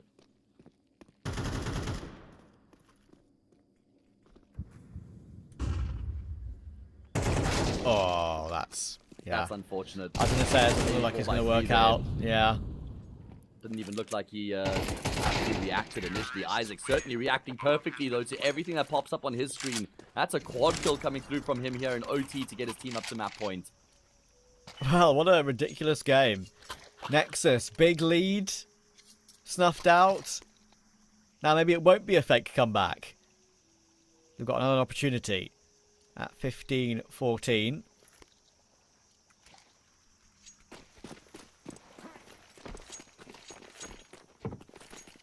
Looks like we're going for the... One chance to finish off the job. Yeah, looks like we're going for the mid-fight again. Right-click smoke to try and get themselves out. And this time, as I said, they're not really fighting for it as much as they did before. Zello's got nades to use, though. Oh, this is glorious. He's not just found one, he's found two. Playing with that smoke and red room, using his util to perfection. That is the expertise of Zello we've seen for so many years. Looks like, as a result, we could be going to double OT. Unless Isaac, Lumi, and Plopsky can find a way to try and recover, and Zello's had his head ripped right off. That could kickstart the round here. Still time for Metasport to play with. They don't have to force the issue too much here. Nice deep smoke from BTN. Blooming on the inside of cave there means there's nothing for the T's to work with. And if they try and phase through, and they'll be very worried about a CT maybe playing around that smoke as well. Yeah, right now it's just a case of trying to make Nexus feel uncomfortable. They know this has been taken. They're going to want to go looking for it. The Sound's going to charge his way in to try and get the kills, but now they know it's only BTN on the site, and he's not going to be that healthy. That nade could just remove him. One bullet through the corner of the site, and Plopsky finds it. 2v2. Adron and Raga. Adron already here. Raga now rotating in. They'll now know that Adron's there because I'll hear that tick in the flames. Plopsky will push forward, trying to take point for his team. 29 kills on the board, looking for 30. He's going to find the 30. And while he does that, Lumi finds Adron. What a recovery from Medisport. That game was wild. And they get away with a 16-14 on their map pick. Just. Oh, man, and a 5 versus 3 in the last round to finish it off as well, where they didn't really have anything going for them, because Zello picks off 2 in middle through that red room smoke, and he gets his team a 5v3, and like I said, it's not like Metasport were able to get side control, any serious map control as a result. They were based off a standing start there, and a very nice shot from Plopsky to take Zello down, to create the space, and even when they got smoked off, they still didn't panic, right? They hold their nerve. I mean, Nexus probably actually overplay their hand there, the way they try and force their way back into Cave, to see if they can get the kills, right? That wasn't entirely necessary. The kills favor the T side, and Metasport finish off the job and complete an incredible comeback on their map pick. Sometimes you kind of like in that situation, you have to trust in your own crossfires rather than think you need to be proactive. It's often, of course, it's a $1,000,000 question. When do you push? When do you just stick and play your crossfires, stay stock solid? That is one of those situations where I think they'll look back on it and say, did we need to do that? We knew they had Cave. Was there any reason to push into them? We could have waited for them. And especially, as you say, with Plopsky dealing with Zello, that was the biggest one. That was the one that really wrestled the round back in the favour of them. So, yeah, great performance from Medisport. Great little recovery. And Nexus will be pretty upset with that. But, you know, we're in a situation where anything can happen. We said, actually, coming into it, didn't we, Matt, that we thought this would probably be the closest game of like the second group of opening BO3s today. This one looked like it could read as a very close matchup, and well, it proved to be exactly that. We've got Nuke coming up next. That is one of the strongholds for Nexus, so we'll see if they can bounce back in about 10 minutes' time.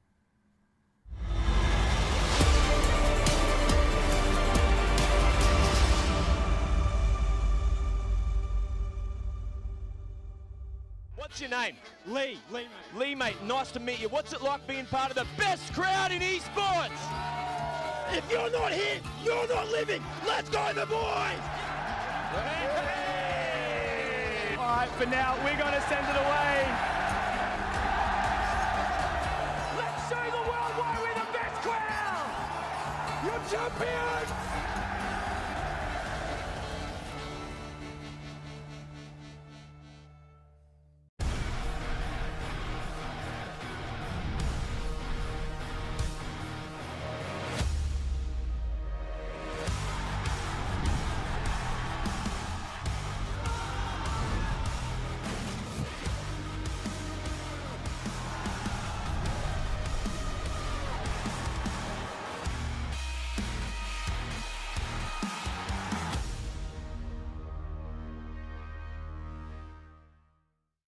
Think you've seen it all? With Faceit Watch's Point of View Selector, you can experience the game from any pro's perspective. Use the multi-view feature and customize the stream with up to 4 angles. Control what points you see while earning rewards. Drops are activated and lucky winners will receive Faceit points. And if you ever miss a match, VODs are now available. Get instant access to demos with multiple POVs and commentary.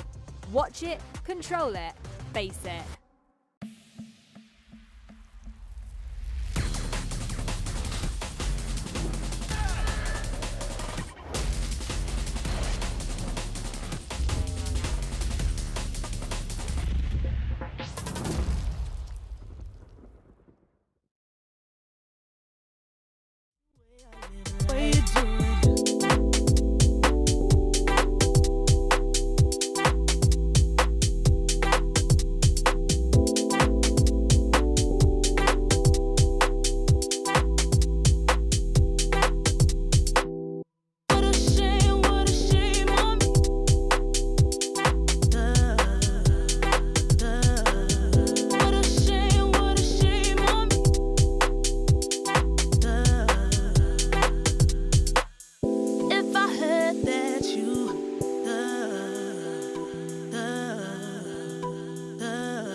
Lately, I feel I can't find my feet. Pushing closer, my heart skips a beat, and now I'm falling. Deeper than I fly, I can't control it. Dark against the sky, it's not so black and white. It's like I told him, there's things that I can't fight. I just keep going. I just keep going.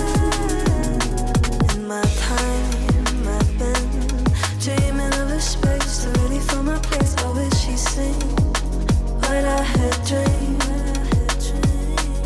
Before these darker days, I thought I found my way. Quickly it fades, losing the race, closing the page. And then out I move myself again.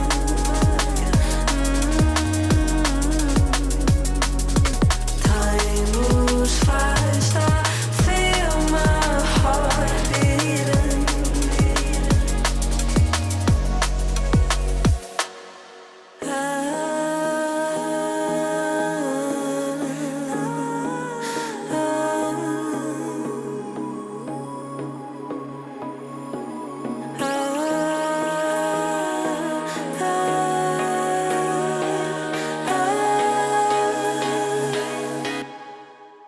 And now I'm falling,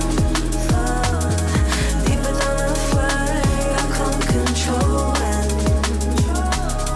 Dark against the sky, it's not so black and white. It's like I told him, there's things that I can't fight. I just keep going. I just keep going.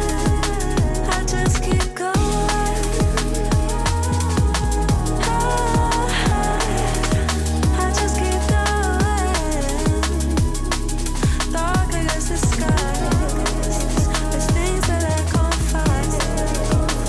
I just keep going.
A close opening map between Nexus and the side of Medisport. Romania versus Sweden has taken a pretty fun opening account on the Ancient. And I think, honestly, to be fair, for Medisport, they should have probably had that one looked a lot cleaner for them throughout the entirety of the map. It took a big comeback to recover that one. Nexus were in control, but on T side, they fell off, I'm afraid, Matt. Yeah, it was a very underwhelming rest of the game from Nexus once they were up 11-5. Unfortunately, their opponent's map as well, they could have actually just romped to victory. We've, been halfway through Nuke at this point, but now imagine what the mental state's going to be like for this Nexus team with the way that Ancients actually ended up playing out, right? Where they end up losing the map in overtime. Now we go to their map pick, but they have to reset themselves. They have to just make sure that they come into this map with a clean mind, not carrying any of the baggage from Ancients as well. I mean, it is their map pick, and we know how good Nexus have been on Nuke in recent times. So I'm still backing them to take it to a third, but you've got to imagine that they're in a bit of a vulnerable place right now after having lost Ancient the way they did. Yeah, I mean, I think the one thing as well is that Nexus, right, they have played, some this year on Nuke, which is, of course, our next map. But it was a loss in overtime to 9 in the Res Showdown. The thing is, their results, of course, in IESF, and actually after that as well, and some other smaller cups at the end of the year, were really, really good. I mean, look through November and December, they actually won in the IESF really comfortably in the maps they played against, USA and Tunisia. They're easy teams to beat for a team of Nexus's quality, I feel like, in Tier 3, Tier 2. But they still were very easy wins. And then after that, of course, in Advance, they beat Lasercats, they beat Incilio 13-4. They didn't even lose more than 8 rounds in any of those 5. But obviously now we go into the modern 2025 era of Counter-Strike. They've played 1, they've lost it. That's all you can really sort of write home about. When it comes to Medisport, they did play some toward the end of last year, but it's a different situation for them now too. And they haven't played a single one this year, so it's tough. If I was to pick a team to win this map, I actually would say Nexus. I think they actually have looked a little bit better historically, whereas Medisport have looked a bit shakier historically. So I'm going off previous maps, which may not have some extra bearing, perhaps, but let's see. They're on the T side to start, of course, as it's their pick. Yeah, Metasport, can they continue that momentum from the end of Ancient into Nuke? That is the big question here to start off the second half. Nexus taking their time. They're going to start to throw some smokes towards outside. Do they complete the wall of smokes? No, it's just one smoke and a flash over the top, and they can use that deep smoke to cross into secret if they so choose. But no, they'll continue to take fights outside. Not entirely sure how advisable that is, but it's worked out perfectly because they've pulled all the attention away from ramp to force those fights outside, and they've just walked their way down ramp into this B-bomb site for free.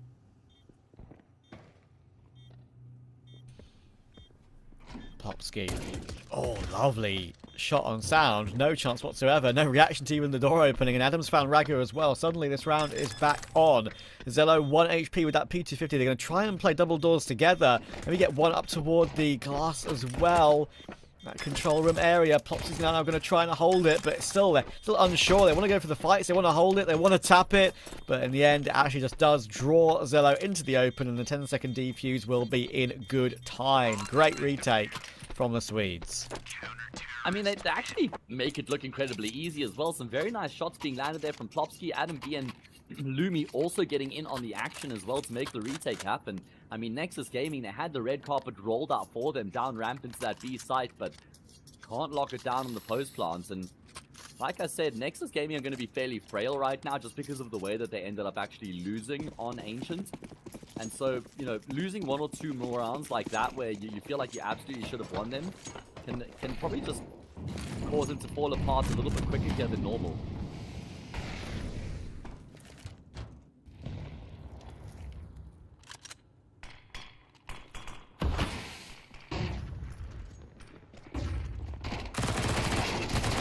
Job to do at ramp right now. He has got some support coming through as well, and he's going to be able to mow them down. Brilliant 2 kills coming through, an assist on the 3rd. Lumi and Plopsky both arrive on the scene, and all of a sudden it's only Zelo left remaining. Complete polar opposite side of the map to where all the action went down and where the bomb has been dropped as well. And that's a good statement round win coming through from Metasport, because this was against the Force Buy.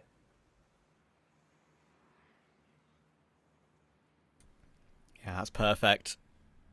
Zelo forced to fall back and save. He's got a whole minute to save as well. So what do you even do right now? Just talk about strats for the next round? I feel like that's your only option. Basically 2 tack timeouts.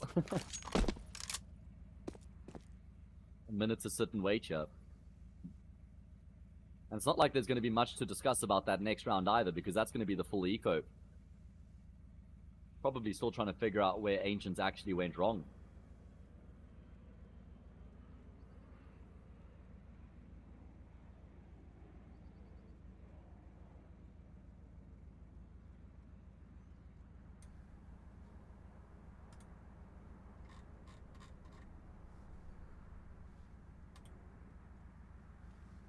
Alright, well, what is the plan going to be?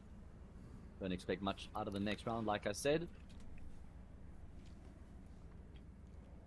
I think for Metasport, I just wanted to say, I think the question for me on this map is how well they're going to look on the T side more than anything.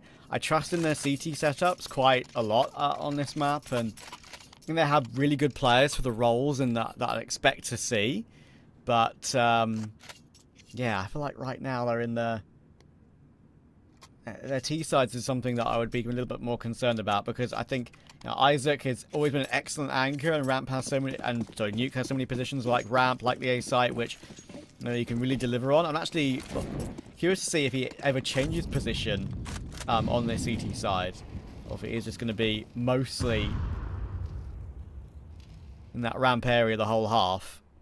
We'll see. Yeah, I reckon he will be. I reckon he'll probably be a pretty mainstay here towards Ramp. And then Lumi and Hampus will be the 2 floaters around the map. Hampus probably going to be the outside rifler. Either way, got to make sure that they don't end up getting too loosey-goosey here against the pistols. And Hampus says, mate, don't you worry about a thing. He is cleaning up right now. A very early pivot from him down ramp through secret and then fighting outside. Nets him 4 kills. Adam B finishes off the job. It's a flawless round from the CT side as we head into this first gun round.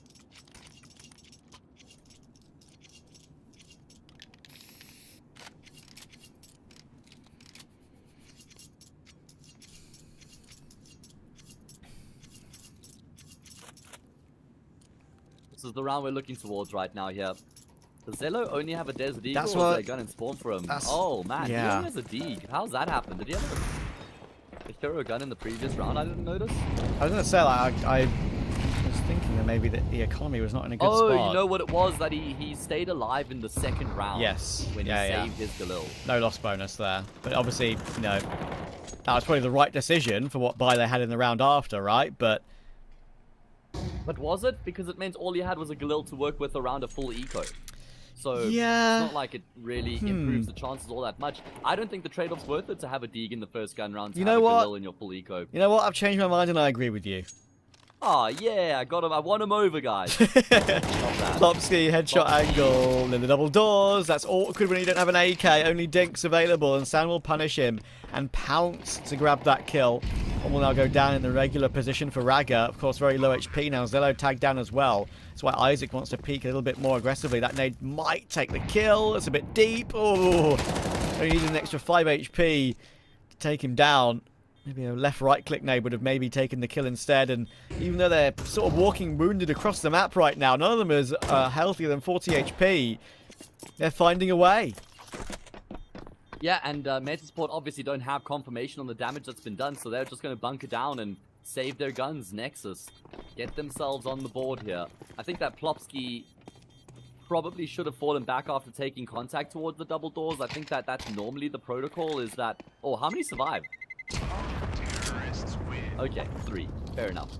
But I think Plopsky, after he gets the dink, he had an opportunity to maybe knife out, jump back around the corner, head up to control room, maybe fake shoot a window open, just try to stay alive for a little bit longer. I think staying in that position was a death sentence. I agree with you, because like you see some players play that position very differently to that, right? Like you see them maybe even have the door open and jump spot with the door open and just jump above the little edge of the stairs and the door. That gives you information. You can then hop back away toward the site itself. Of course, I guess he was in a tough position when he would have been swarmed at some point, but maybe he could have kept himself alive a little bit better.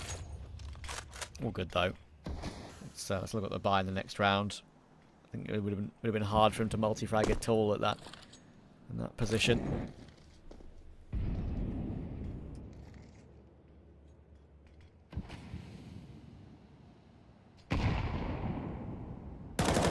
Well, let's see if we can find some multis here in this round. Will multis be necessary? Hampus draws first blood.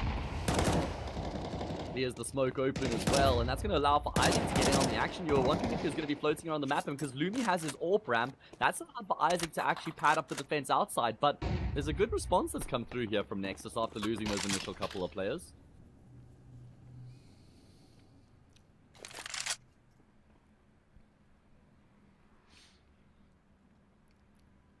Zalo and Raga. Again, funnily enough, I think last round they had 2 players on 37 HP. And they have the same here. Someone give them a medi shot. But now it's only Raga left. That massive view model. It may be cooked, chat. I'll be honest with you. Yeah. Reminds me of an AK in like Call of Duty or something like that. Yeah, maybe. Oh, I think Looks enlarged. I think Hampus might have a good idea of where he's playing from, and they're waiting again. 10 seconds on the clock. Okay, maybe they don't know entirely, because they're just going to walk into him right now, and they got the kill anyway. I thought maybe they had an idea that he was holding in that position to save, and might have just waited for the timer to expire and then pounce after time to try and punish. But, all good. They get the kill either way.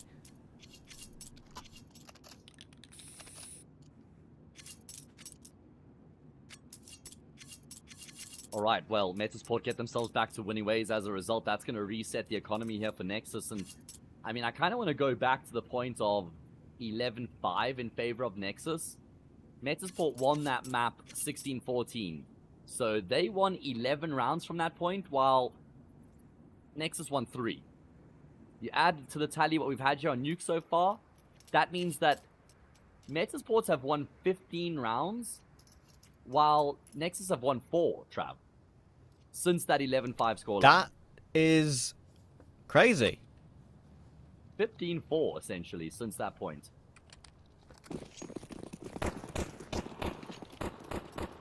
And not good. Nexus, yeah, I mean, I said Metasport I think could struggle on the T side, but if Nexus struggle as much, then it won't make any difference, will it? Only one on the board, and it wasn't exactly the cleanest in terms of the duels they took, obviously. They all were walking wounded at the end. Those can go either way.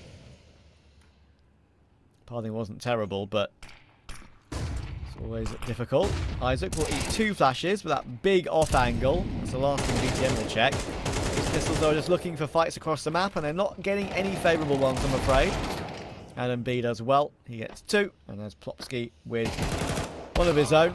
Adam will finally get found. He was on 1 HP after those 2 fights he won, but Lumi's in position, and that is 5 for Metasport, looking very clean across the board. I said their CT is usually pretty decent, and I'm impressed with how well they're sort of flowing around the map right now.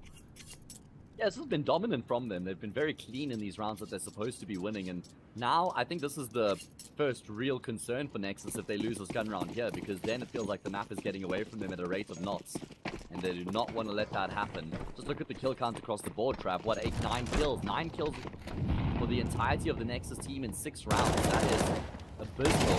They have to up those numbers. Flopsky upping his numbers. Good frag found, and they're going to combine with the aggression from Ramp. That nade, if Raga was still there, he would have been a dead man as well. That was a lovely crunch. It's not really breakfast time. That would have been the earlier games, but I love a bit of lobby crunch. Hampus will get a quick trade on sound as well as he tried to work his way through. Just trying to fly himself up into the position to get an easier trade. And now, BTN and Raga, they've both got util. Smoke available on BTN. 2 mollies available too, but with Raga walking wounded and BTN, he shouldn't be expected to have to clutch these. Tough situation. They've got a path down to this B bomb site right now. Because Lumi with his AWP has just cleared outside. He's going to head back in towards B, but an AWP's not really an ideal weapon to have in this position of the map. See, it kind of looks a bit awkward right now as he heads in this direction. It's not like there's going to be any immediate rotations either. This will give up the info though. He'll hear the util coming through. And BTN actually spotted Lumi out. Oh man, just narrowly misses out from the next shot. Smoke to cover the planter. Ooh. And a good molly to combine with that as well to protect the planter. Yeah, that actually means they can set up in some after-plant positions now. I didn't think they'd even get into this spot with where they're at in terms of the health. But util has been superb. I mentioned it was the one thing on their side, and they have looked really solid with that. Dragon now realises that most of the focus coming through single door, though, and he can't get away from the fire and flames or the enemies coming his way. It's BTN bursting away with the kill, but he realises this is just unwinnable from here and would rather keep his gun. Yeah, that is incredible work coming through there from Metasport in terms of how they piece the retake together. Hampus is having a field day of it. He's 9-1 right now. Kind of unfortunate there for Raga, stuck between a hot and a hard place, I guess. Didn't really have anywhere to go, would have died to the flames. Had he stayed there, he would have died to the gun. And yeah, thank you, I thought so as well. And then BTN was also just mollied out and forced to save his gun. 6-1. At least there's a bomb plant for this T side. But Metasport are looking really solid here so far on Nuke.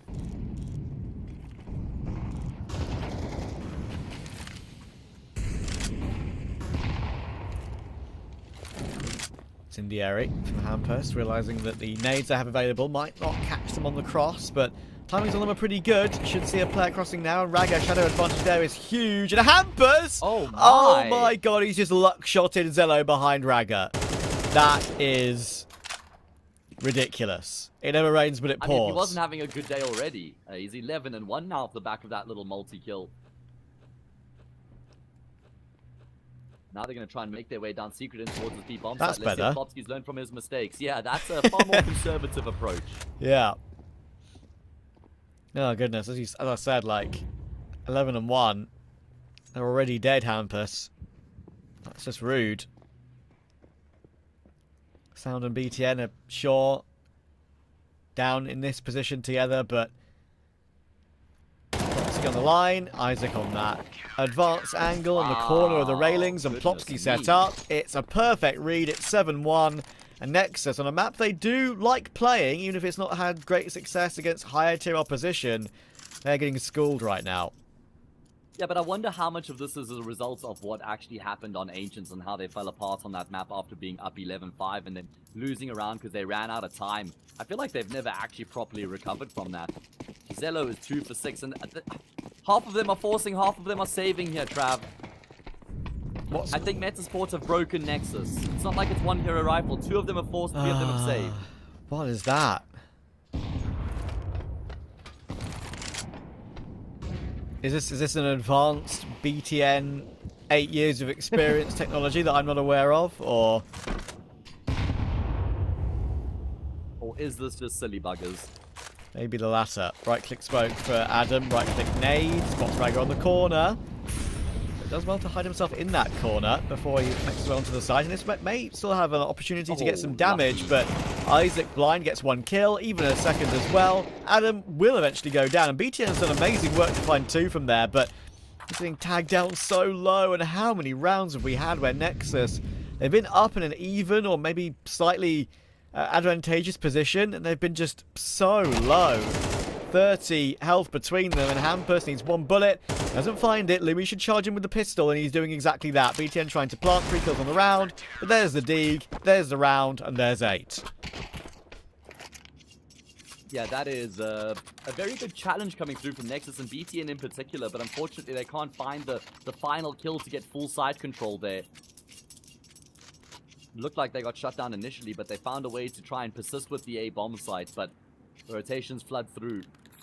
Hampus is 13 and 2 right now. I think he's probably equal to the total kill count for Nexus. Maybe not quite 6, 11, 15 across the board for the entire Nexus team in 9 rounds. Aging Nexus, they're running out of time. I mean, 8-4 would still be something to work with. Yeah, sometimes, like, as a team, you can almost feel like it's hopeless when it really isn't. Especially Anubis, right? You can get run over, like, 7-1 to start because it's a T-sided map. And you can feel like you're just not able to do a thing. But you grab 4 or 5 at the end of the half, and it's kind of favoured after that. It's pretty crazy. And a good run in here from BTN. You can see they had some form of an okay buy in the following round, right? Again, it's weird money decisions. It's enough for what they had, and they might still win the round with what they had. So, fair enough. Well, there has to be more where that came from, Trav. They've won a round already in the half. They lost the round straight afterwards. They cannot afford for that to happen again. I mean, even 9-3 will be very difficult for them to recover. But you are right. I mean, if they can win these last 3 rounds of the half, make it 8-4, at that point, that is very doable. That is recoverable. Things can change so quickly in a game of CS2, I feel. Are they going for this? They're on the, oh, they're wait, on the defuse. They're sticking to the They're on defuse. the defuse. They're on the defuse. There's a player No covering. way, surely not right. Oh, they No! won the round. No, I was just thinking about how they were going to play for exits, but Isaac got in position.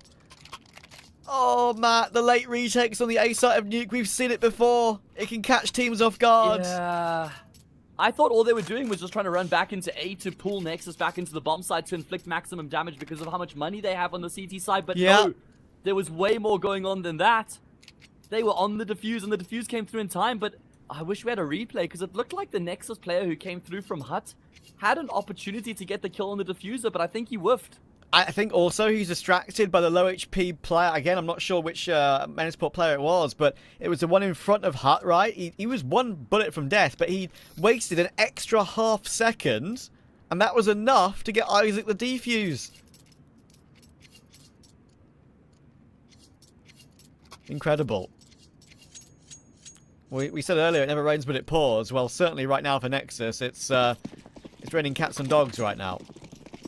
Yeah, that's a disaster. I mean, that's basically the end of the world for Nexus. Again, maybe a little bit of hyperbole, but still, that's a massive round for them to lose. That was a very good job from them to get in the position that they did. But one which they are not able to capitalize on. Zello, no, it's Sound rather, into Secret very early on in the round here. Oh, 9-1 that time. I can't believe how Metasport rode in the back of Nexus again.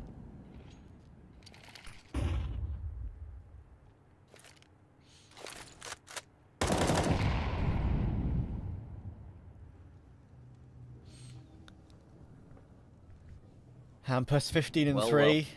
Loving life. Isaac, advanced angle, elevated angle.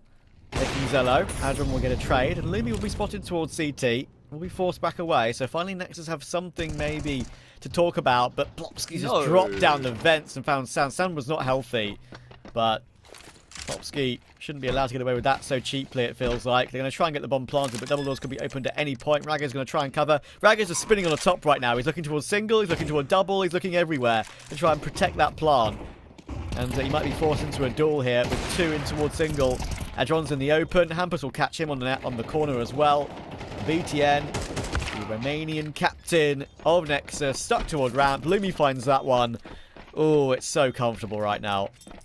I mean, at least a good bomb plant, but that's just nothing worth celebrating at this point here for Nexus. A very good retake, good composure. You could see there was a clear plan throughout there in the retake for Metasport in terms of how they set themselves up. It's not like the guys who are already on the bomb site were trying to deny the bomb plant. They give up the plant because they favor waiting for their teammates so that they can all retake as a unit. And it works out perfectly because Lumi, that extra player to help out Hampus at single door, was the reason Hampus doesn't get overwhelmed. And that's really the catalyst for the retake for Metasport.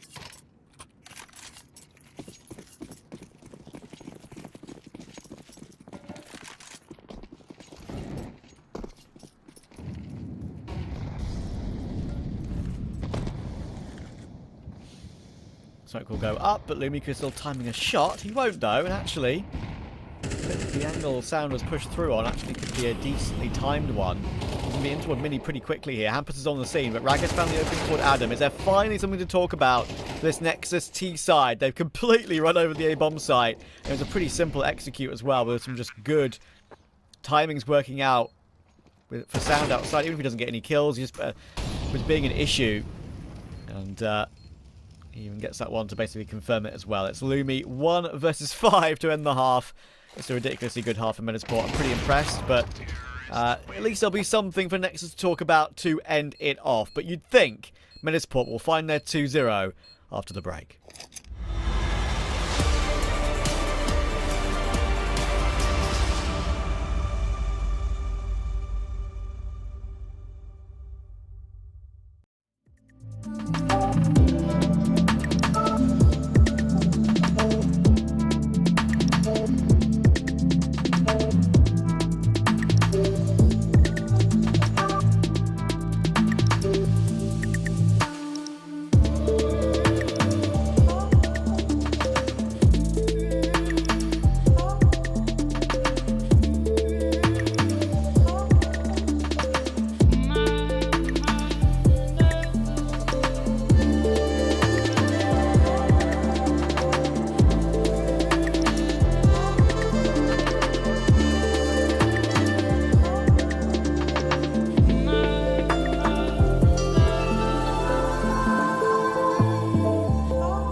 From 11-5 on Ancient, Metasport have done incredibly well to fight back, win the map there in overtime, and then take a monstrous 10-2 lead here on Nuke as well. 3 rounds away from getting themselves into the second round of the upper bracket, where they'll be just one best-of-3 win away from Dallas. However, doesn't look like this pistol round is going to be going too well for them. Oh, it's a really lovely start for Zello. A quiet game otherwise. That's good for him. Ragor will get a little bit of a cheeky shoulder from Mini. There's a flash outside, and that is perfect from Adron to get him into the angle. It's Foxy now caught very much between a red box and Ragor. Ragor with a man to remove him, of course. It's a lovely pistol for Nexus, but it's a long way back. I did say that I would question Metasport's T side more than their CT side We'll have to see if that is going to come to fruition here. Maybe we have another comeback on our hands, but it's a long way away yet.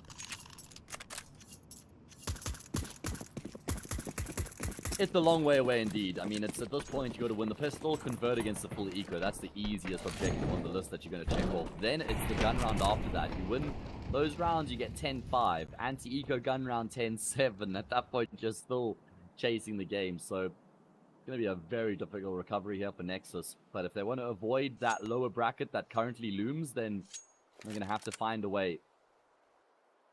Nexus were able to do it from 11-5. We got up to 12-11. Clean round, though. Very important to win those with all 5 up, especially as you've invested 4 M4s into that one, right? Only gone for the 1 MP9.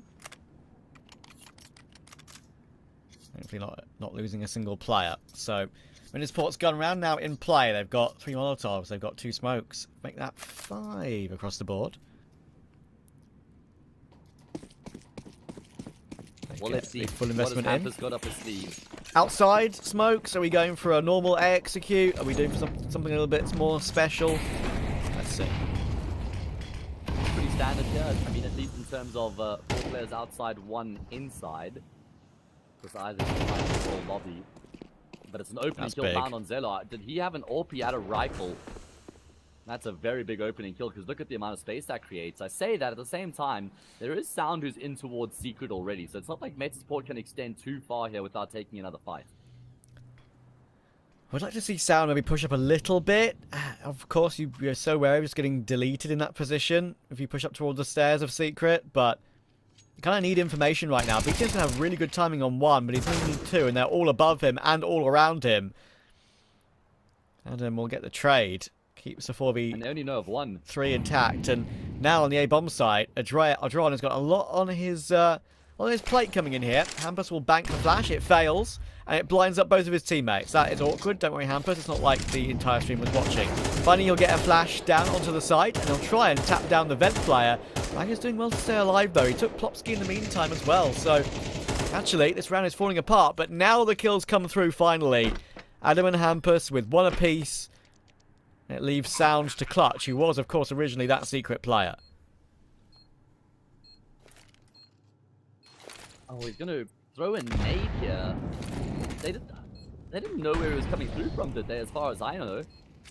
Certainly has given up that information now and hasn't resulted in a kill for him. Now he's going to have to go for a Hail Mary, flash up the ladder, but Hampus gets the kill, and it looked like it was just going back and forth throughout the round. Started well for Metasport, then there was a good response from Nexus, but eventually Hampus and Adam B combine. And Sound. Am I mistaken, Trav? Did they know he was coming from ramp? I don't think that they did. They knew he was a Secret player. That's all that. Or at least they knew that he was around that area earlier on. So I think he stomped to rotate, right? So maybe they just thought. Yeah, maybe.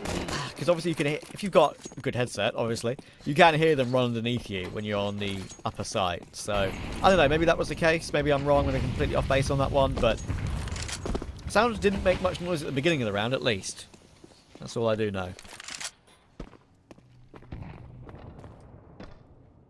Oh, Zoe doesn't know. Okay, thankfully he does. And that's maybe by luck more than judgment, gets that shoulder peak information. And Hampus already being down there.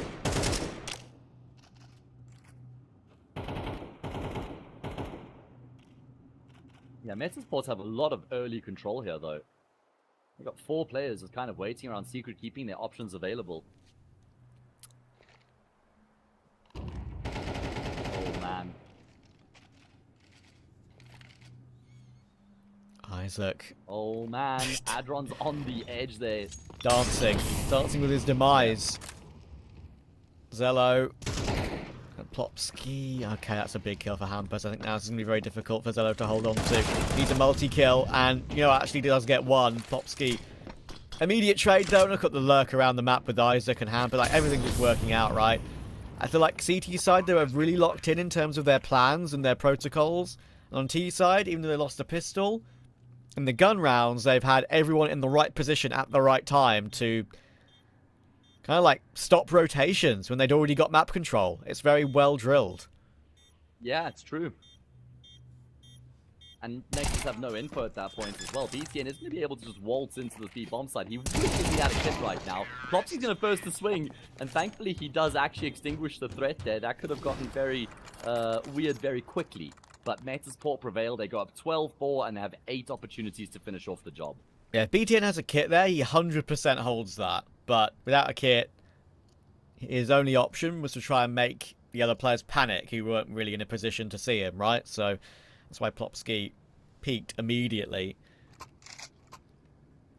But this is a great performance from Metasport. I think you mentioned to me, you came into this game, you favoured Metasport quite considerably, I feel like. I did. Yeah, I did. And I was thinking it would be a bit more of an even game. First map proved to be the and we're both former. kind of right. But yeah, exactly. Yeah. I was actually going to say, both of us have ended up in a way pretty accurate. So we'll take that one. Yeah, absolutely. As Metasports are about to take this series, where would that put them in the brackets, actually? Who would they play against in the next round, potentially? Worth having a quick look at now that it's almost certain Metaport will proceed, and it's going to be the winner between Gamer Legion and Hester. Yeah, so that's a game on many people's lips right now, for many reasons. Yeah, it'll be interesting to see how that one unfolds. A bunch of upcomers, and then the very, very talented, dominating Hester, I guess, is a good way to fill that one. Indeed. Hampus opening the round and could be about to open the end chapter of this best of 3. D10 trying to hold them at bay on ramp, and Rackers actually managed to find Plopsky, which is nice, but they still have, again, like good positions around the map, and they're winning their duels straight up as well. They're not getting caught on singular angles. Like even here, right? There's a smoke up that they don't want to push you straight away. Lovely shot, Ragger, gotta be said. The Hampus was still looking for it, right? Like the protocol was there to realise that was an issue. Ragger's having a brilliant round here, and it's turned into a 1 versus 1. We might have a few more legs left.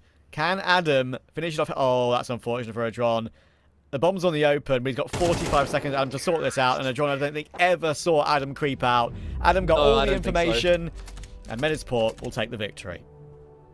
Oh, goodness. Okay, that is a very rough result for Nexus to try and come to terms with, considering the position they were once in on Ancient, their opponent's map pick, leading 11-5. From there, they won just 3 rounds, and here on Nuke, they managed 4. So, Trav, from that 11-5 scoreline, Nexus won 7 rounds, while Metasport managed a whopping 24 or something like that. Like, that round where Nexus ran out of time on Ancients, I know I keep harping on about it, but that was definitely a massive turning point in the series, and genuinely it just seemed like they were never able to recover from that mishap. And if that wasn't bad enough, then the defuse being stuck, the ninja defuse, you know, right at the end of the round, they had an 8-1 scoreline. So that was horrible. Lots of tough times for Nexus here in the series, and well, now they're gonna have to try and get the job done from the lower bracket. That was a fun, a fun round, that defuse round, but it's one that will be in the Nexus, nightmares without a shadow of a doubt. So, yeah, it's awkward, and I guess that is kind of the Nexus we kind of expected in a way too. I think, like you mentioned before the game, that their VRS was obviously a little bit, inflated because of the IESF win. Maybe they don't necessarily deserve to be here, and people could argue that every day of the week. But to be fair, I think they put up a decent fight on map 1. They'll just be really upset with themselves. They never got themselves into that map 3. So, anyway.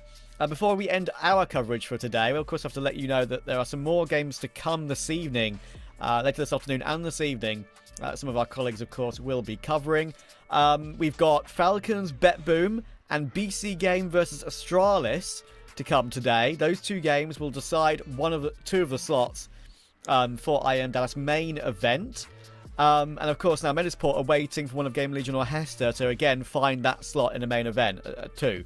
The other 2 games that are currently confirmed for that lower bracket are TNL, who we saw against Falcons earlier in that pretty ridiculous game, going up against Namiga, and the other one is OG versus Big. So there's a lot of good and well-known teams in this one, Matt, that are fighting for Dallas. Any thoughts as we close this one?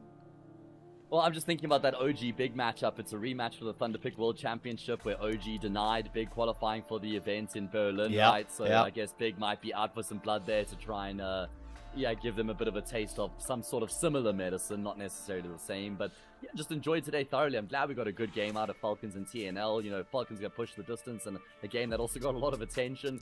And yeah, good to see that level that Metasports have brought to the table. They break their loss streak as well. Both Nexus and Metasports have been on some rough loss streaks as of late. But yeah, certainly some good positives, excuse me, for Metasports to take away from that series. And keen to see how far they can go in this tournament. Absolutely. And of course, we're not done for the entire qualifier yet. We'll actually be back tomorrow. Yes, and luckily, rub our hands together, we have some of the mainstream broadcast for tomorrow evening, and that will decide, I think, who makes the lower bracket final, for that one spot that will be left at that time for IEM Dallas, of course. So there should be some tasty matchups. Be sure to join us then, but for now, enjoy the rest of the day, enjoy the rest of the matches in this qualifier, and we'll see you soon.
Good afternoon and welcome back here to the ESL channel. We're going to be bringing you all the action here as we're ready for the IEM Dallas closed qualifiers. We are very much excited for another lovely afternoon of Counter-Strike. My name is Fearless. I'm here joined by Affinity. So how are you doing? Are you excited for today?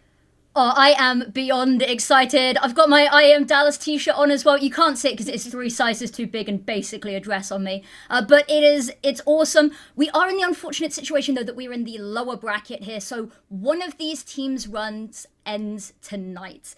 And that's always a little bit disheartening as well. But it's been an interesting road to get here. And actually, it could have been any number of teams we'd seen in this lower bracket matchup. So the fact that we've ended up with these two and with such close games coming into this as well, I think we're set for a pretty awesome story today. Yeah, absolutely. Earlier today, we started off with a round of 16, so the top 32 teams facing off against one another. And to get here, you know, they already played one best of 3, and now they had a tiny bit of a break, but they're going to be kind of just playing this back-to-back Counter-Strike. Obviously, you know, you're not really 100% certain of who your opponent's going to be for the second game of the day. So, you know, you got very little time to prepare. You got to bring in your all. Exactly, and you've got a rough idea of who it could potentially be. It was either going to be, well, for Namiga, they were either going to be going up against Team Next Level, which is the game we are going to be seeing, or Falcons, which was a very interesting game. And for those of you who are watching, I can imagine were just as stressed as I was watching it. And that was a very close game, 3 maps, and overtime at the end there as well. But let's actually take a look at the veto here, because I've got some interesting thoughts on this. I don't know about yourself here. So as we can see, it sort of start to crop up a little bit. Ban for Inferno, ban for Nuke, nothing too out of the norm. Now, the Dust 2 pick being first up, I like this a lot. Here's where I start to have some issues. Just a few. All right, go on, tell me, I'm curious. Anubis is a map that Namiga has struggled on in officials over the past 3 months. In fact, I'm pretty sure they have a 0% win rate over the past 3 months, which, albeit we had a long break over Christmas, I get it. True. Not great, especially when, you know, Team Next Level, they've had such a good showing on it from what we've seen from them as well. And they I don't know, I think it's a little bit rough. And then the Decider being Ancient as well, a map that they 50-50 on, and a map that we've seen nothing but really great things coming out from Team Next Level. I do have to preface this by saying, though, this is the first time that we've seen TNL playing at this level. They've been grinding out in the tier 4, tier 3, I think we heard it called earlier, sort of levels. They've never actually got to this sort of stage before. Whereas Namiga, they've had a lot of time to put in the reps against some of these teams. Yeah, I think one thing to argue here as well is just the amount of experience a team or the core team has gotten. Whereas Team Next Level is a very, very new team. We have an Amigo who's been together for almost 2 years now. Some even longer than that with their core. And Amiga hasn't made changes since like mid last year. So it's a very stable team, like maybe not in the best of shapes right now if you were to compare it to, like, let's say last November. You know, they were doing very well with Hell Cup and being second in Challenger League and kind of sort of being at the prime, honestly. And sure, you know, maybe now after Christmas trying to really reshape. But yeah, Team Next Level on the other hand, maybe they are a bit on the newer end. But you know, could make them a bit of this unpredictable force that for a team like Namiga is also kind of hard to prepare against. Exactly. And as you said, they've not made changes since Flamus went and joined Gamer League. I think it was like May last year. But we're straight into the action here. We saw Namiga, they had a strong CT side, but T side, I had it described to me as lackluster. So the fact that they get to start out on the CT side, I think is great.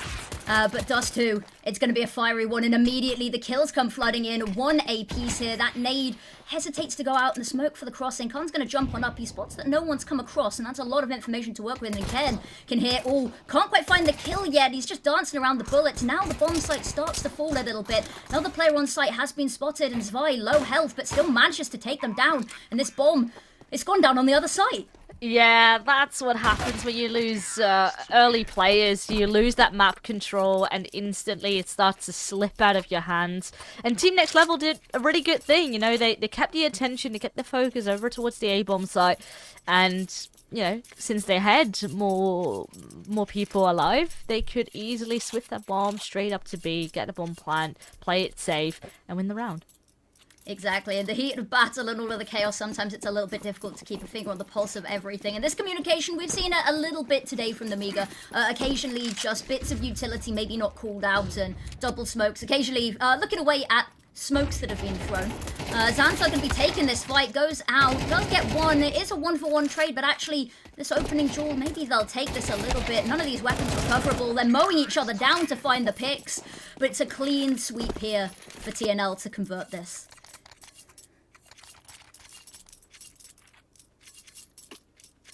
As we like to see, of course, from the second round. But now Namiga got the bang on their side. Rifles are kind of going to come out here. So curious to see what this round is going to bring. You know, earlier on, we saw relatively fast-paced aggression down A long, and I see some flashes being thrown here yet again. Let's see what they got in the bag. First player is going out. Ken here on the backup, but his teammate does fall, and his smoke is making things very difficult for Trace to follow. That it is. They lose the opening fight. Now they've got to reevaluate the whole plan. The smoke's going back out just makes everywhere they look harder and harder. They've just forsaken this B site knowing nobody's there, and now they're swarming through mid.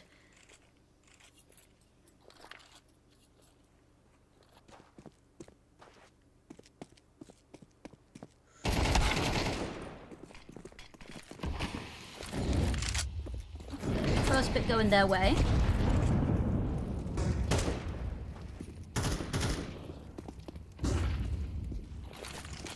It's getting difficult though. That smoke's going to cause a little bit of problem for them. Zvai's ahead of it, however. Tapping away, spots one behind the boxes.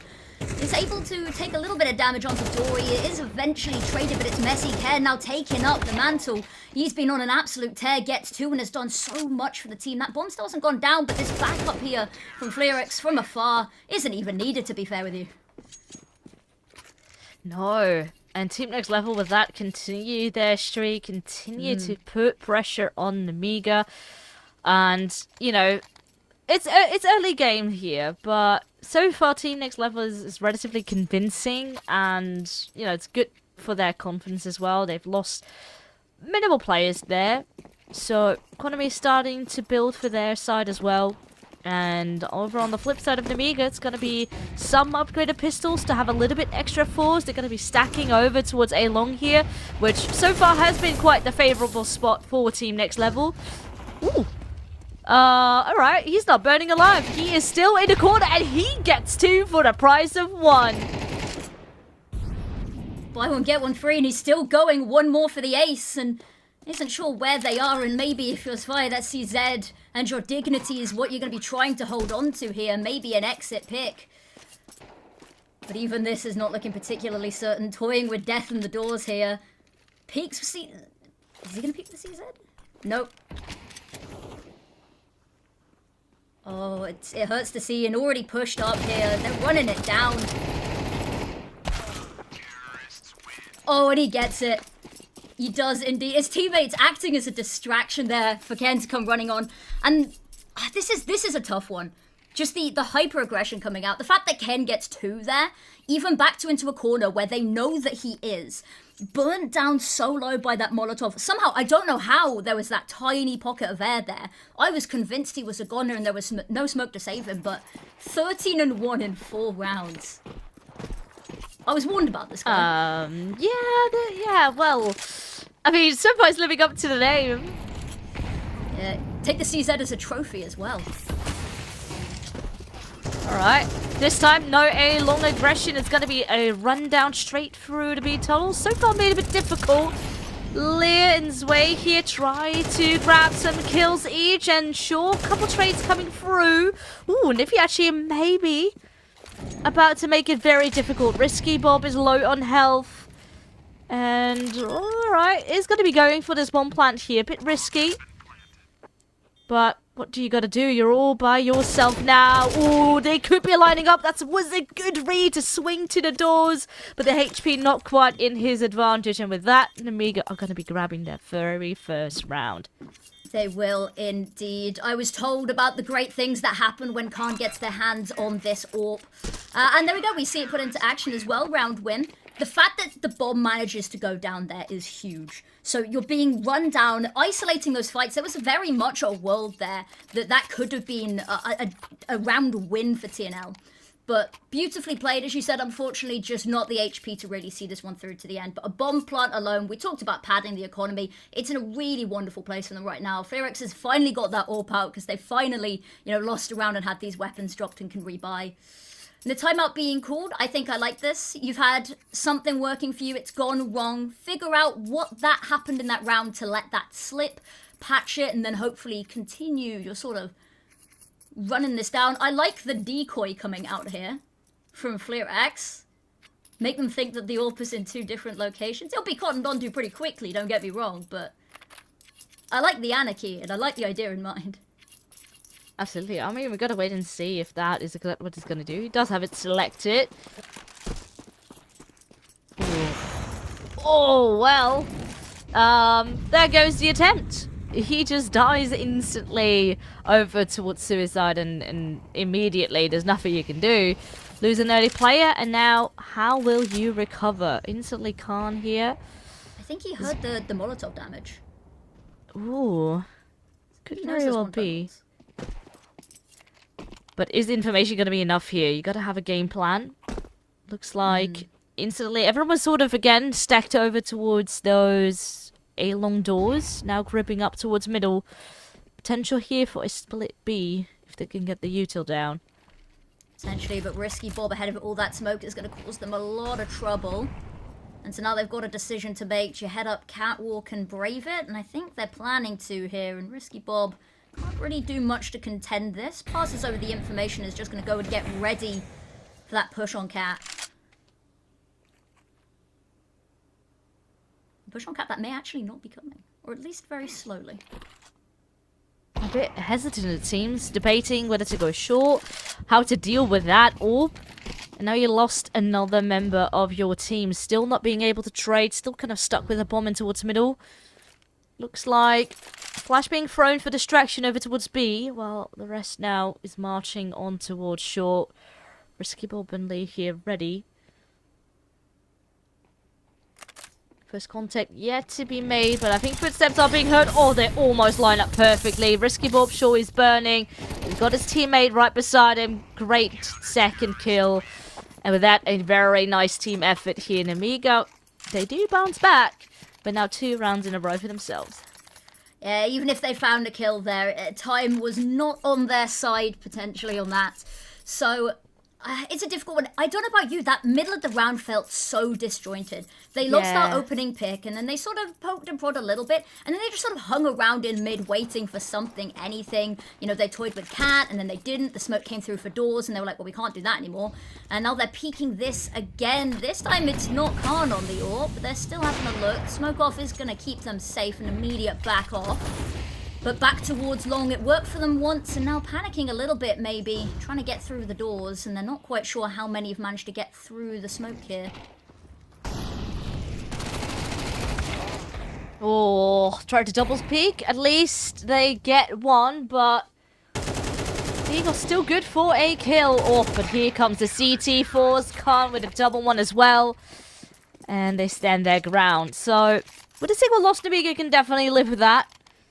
Slowly getting back into the game, wrecking Team Next Level's economy even further. Obviously, they pretty much had no choice there but to invest. But this time it's got to be running pretty empty.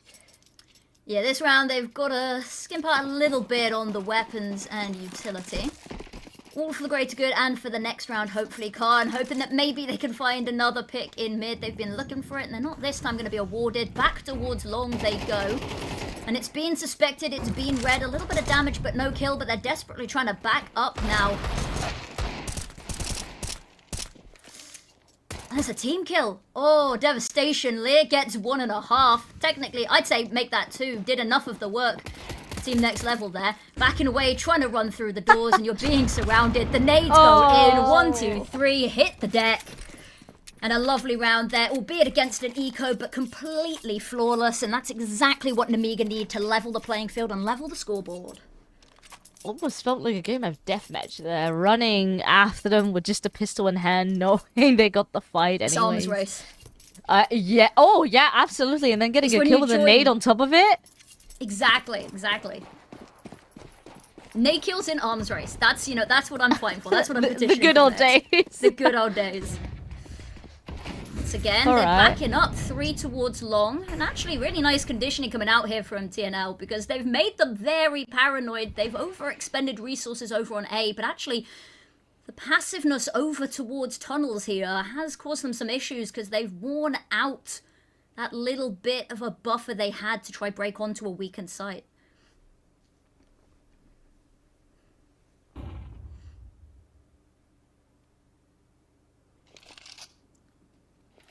They're so scared of this AWP here. I don't blame them. Oh, the double AWP in fact, but Khan has been doing wonders. Kind of switching in between middle as well as A. This time again. Molotov, and actually are just going to back away here, hesitating, waiting for the util to come forward. Maybe? Actually, no. Change plan, switch up, light on their toes are they, but they do actually need to start making a move towards the site. Khan, flashbang, falling off the angle, not quite able to kill him on the chase up. Lyrics now very wary that someone's in CT. HE broken open makes him a walking, sitting duck, but no kill. And now 30 seconds, they need to make a move. Lyrics needs to find this pick, doesn't quite just yet. It's messy, he does find it onto Risky Bob. But now attention turned, Lyrics has to fight on both sides in CT. 20 seconds and Xanta's cleared up on site, and this bomb nowhere near. 15 seconds, and I think this one's over. Yeah, absolutely. Cam maybe is able to get a kill here. Not even. Wait, stands tall. And Amiga just continue to completely bully Team Next Level here. Had a good start, but now Nemiga has kind of found their weak points. That mid game again being a bit awkward, not really sure how to break onto a side, having very little control over the map. And with that, Nemiga can just continue to abuse all that pressure that they've got and make them scared. Yeah, that they are indeed. One thing they had working hasn't, but this is good for Nemiga. We talked about how earlier their CT side was really strong, but their T side was lacking a little bit. So they're really relying on getting the rounds in now. And Khan looking in mid. Doesn't see anything just yet. Actually, just so much info that he alone has here. A game of timings. Here's the jump. Plucks Doi out of thin air. Smoke to back off as well, so he is not going to get traded. This has become a problem for TNL, is that they're just being picked off with absolutely no reprise.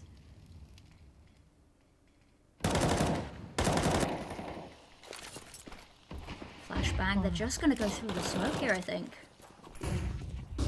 Ooh, are they confident enough? Sure, players are blinded.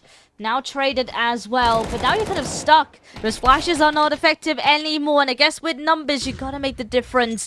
Still though, it's a 2-on-3. Still enough time. Oh, they try and hope with that player through the smoke that it could work. Sure, the nade will now tag up Car, but it still is a 1v2. It's tricky. Do you go for a fake plant here? No one is peeking actively just yet. Oh, and now you're stuck with a nade in your hand. This is very awkward. Onyx goes for long range, but gets decapitated by the A-Gay. Has a nade thrown in his face as well. And Amiga yet again make it work. It was the underhand throw made it all look like it was happening in slow-mo there. But yeah, difficult one. The fact that he lives and manages to peek back, but continues to throw the smoke. Difficult situation to end up with. That flank really needed to find at least one. And if it had, you know what, I think it would have been round over. TNL win very quickly from that. But alas, not how the cookie crumbled today. Khan this time aggressive once again in mid, and they're going back to long and what worked. Hyper aggressive. They get themselves out. They find the opening pick. They know that Lee is here. Tag them up. They're desperately trying to get out of the position. intermission, so focused on the player behind the smoke that they forget that somebody else already out, and now trapped behind walls once again. Lovely flick there.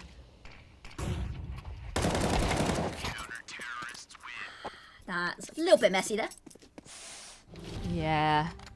And now you blink and suddenly Namiga has won 7 rounds in a row. Tactical timeout now as we approach that final round of the half. Again, Team Next Level had a solid start, but afterwards it seems like they have run out of ideas. And honestly, my bet would just to be maybe go in very aggressive. It's kind of try to maybe catch Namiga off guard here. That's what I'm thinking, because the rounds they've been winning have been off the back of Ken's hyper aggressive entries and ridiculous multi-kills, right?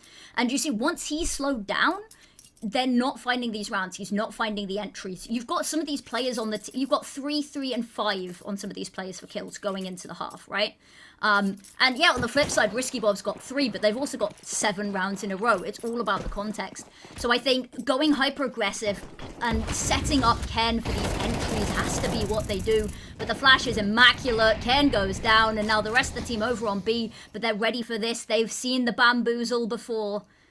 And now the smoke goes down, and Zwei is just going to sit here and wait. And look, they push through long. They have so much information. They see nothing in mid. They have nothing on A. They know they're all here, and they're all going to line up. It's a lot of damage, but only 1 kill. There's still 1 more on site, though. Taken down, and suddenly this round, very, very messy. Yeah, the information was there, only the firepower, not quite. But still a chance here for Namiga to flip this around. We're here wrapping around, but angle accounted for. And now all the eyes are up on the window. And if he certainly has the right idea. And how are you going to be entering? You don't have a flash. You're just going to go in and walk in dry. Good attempt for a second, not just quite. And with that, we've got a very close half. 7-5.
one round at the end of the half to stem the 7-round bleed that was Namiga's streak. Can they pick this back up and try swing this map in their favor once again? Xanta with an opening pick. It's immediately traded, and both of these teams come swinging into the second half. Swinging quite literally with those dualies in hand, trying to push top middle, having an idea that there is a player right behind, and yes, they will grab him, but at what cost? Because at this moment, it is Namiga that is already planting that bomb, and also with Darby there being pretty low, it's going to be tricky. There's no kid on board either, so time will be of the essence to make this retake work. Well, I guess with 2 kills under your belt, you've got it going. Only Sway now, and it's actually coming in from quite a prime position. Only problem being that bomb is not planted for sure at all, and his teammates are helping him guard. With that, it is a pistol round yet again for Team Next Level. Indeed it is. That makes them 2 for 2 in the series right now, which is always a good way to go. But this is going to be a really vital round for them to win that conversion, and with a bomb plant, Namiga, they can force into this with a fairly hefty buy, and Team Next Level might be susceptible to this. We've seen them struggle a bit. Xantar on the scout. Down mid, I'm hoping. I've never seen a shot like this miss, so... turns out there's not going to be a shot. Okay, the opening scout shots, it's the worst way to start a round. They're starting to filter down mid a little bit. And Team Next Level, they've not heard anything on all of the extremities. They've got to have a bit of a clue here, playing to retake that mid space.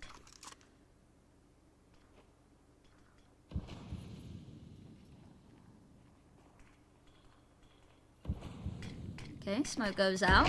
Heading potentially over towards that B site. Now, Khan's already through the doors, has a little bit of cover from Risky Bob, and there is Dewey on the other side of this. Hoping maybe someone's going to jump up and present an opportunity for an opening pick, but alas, not going to be the case. And now, suddenly a lot more danger for them should they want to try split this side, but I think they're just going to be heading up Catwalk, and Dewey's not heard anything. There's a gap there.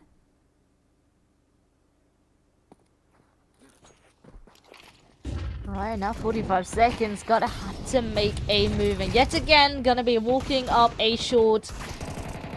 Alright, first kill is a fact. And so far it seems to favor the CTs here. 1 player advantage. Not quite anymore.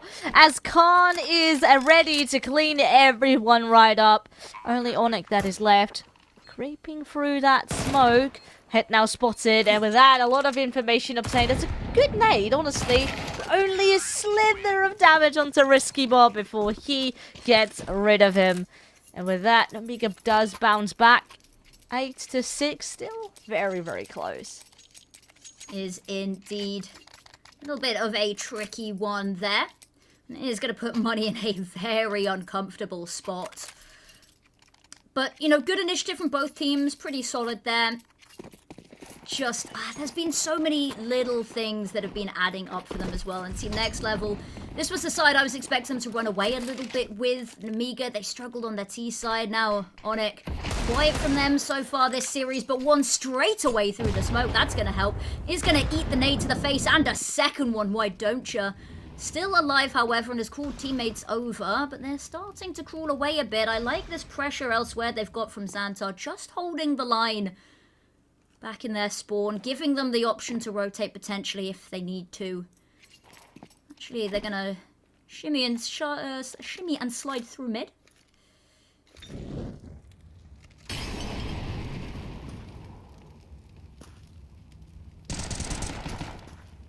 Alright, attempt for a fight here. Ooh, very nasty double dink there. And immediately, Risky Bob continuing to put that pressure up on those CTs. They've lost a player. Actually, they have one low as well. So they need to be a bit careful. But Sway's like, you know what? Guys, I got this. I'm gonna just entry and you guys will follow. Exactly. And now Ken left all by their lonesome with not really much to do here. Long range with the MP9 is not the most fun day that you'll ever have. But player these approaching, low HP. And this one, very difficult. You're going to be looking just to save this because that MP9 is all you are going to have going into this next round, realistically. And yeah, the loss bonus is going to start racking up, but CT loss bonus in and of itself is not going to support you. Risky Bob is going hunting for this, and I like that they're taking the initiative, really trying to hammer home the point here.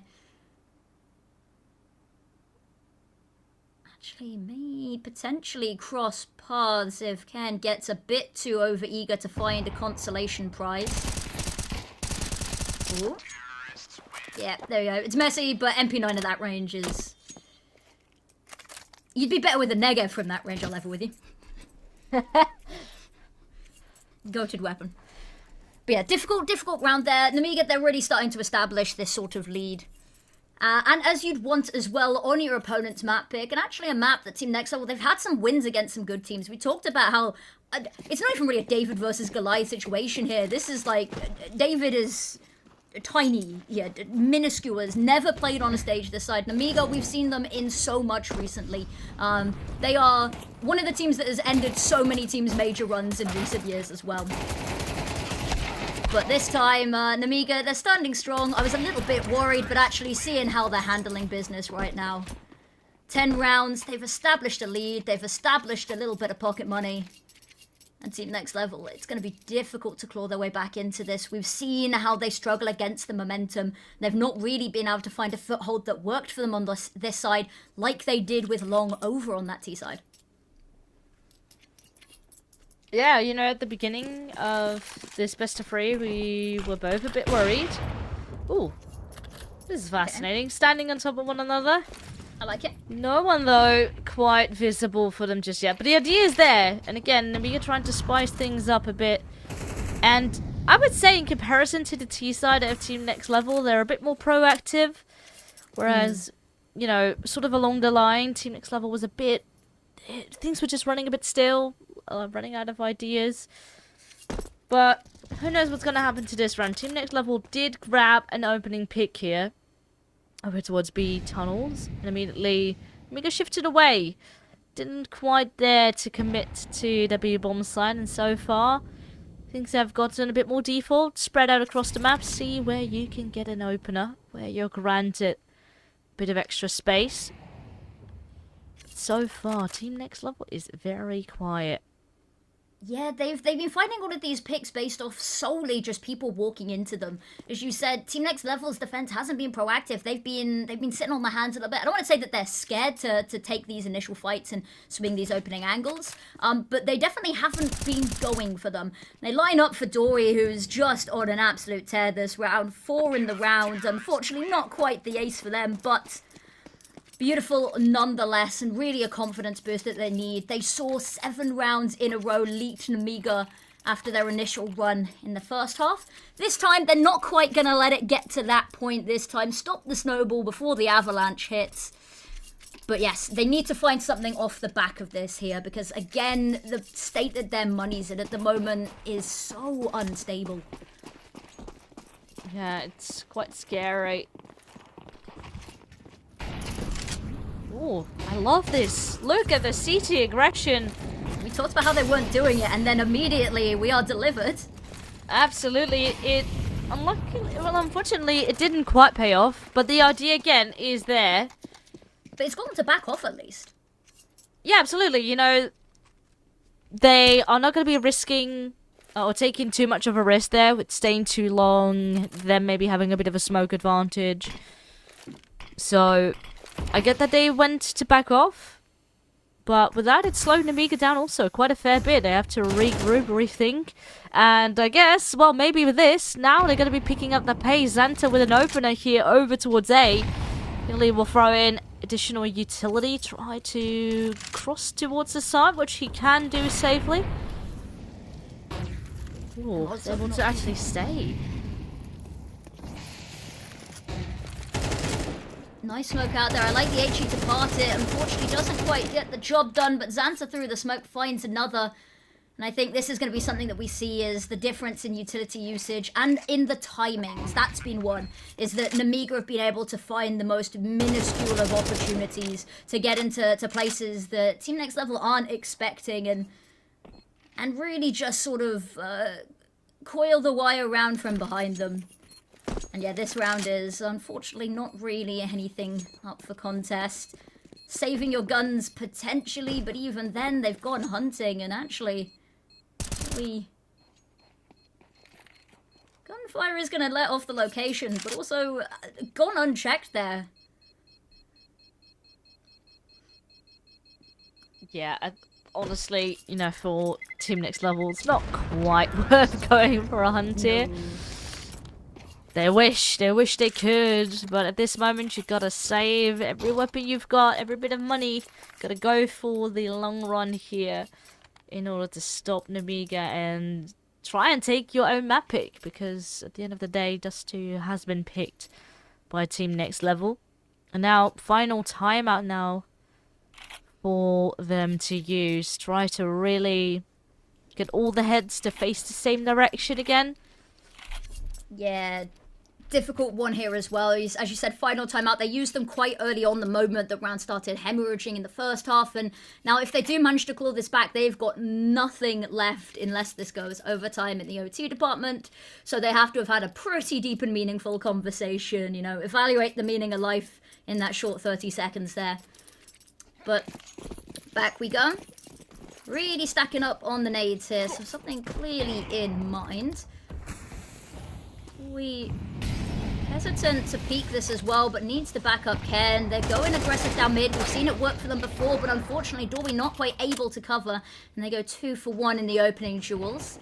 And a bit of damage done onto Dorby as well. Niffy has to try find a way out of here safely. They know that he's hiding. The utility comes raining down, and he has got to move, and he's got to move now. Stands to try fight instead of evacuating, loses his life, and now Khan waiting, hoping someone rears their head. Everyone's down below, but they've got such a great advantage here. And a minute on the clock. They could just choose to head elsewhere if they wanted to, but they're choosing not to stand and, well, they're choosing to stand and fight though. Yeah, I mean, it's honestly because Team Next Level is still provoking them, and it's going to be very tough, you know. Again, they get mollied in the same car position. And Team Next Level, it seemed like they were very desperate to try and turn around. Does he come around long?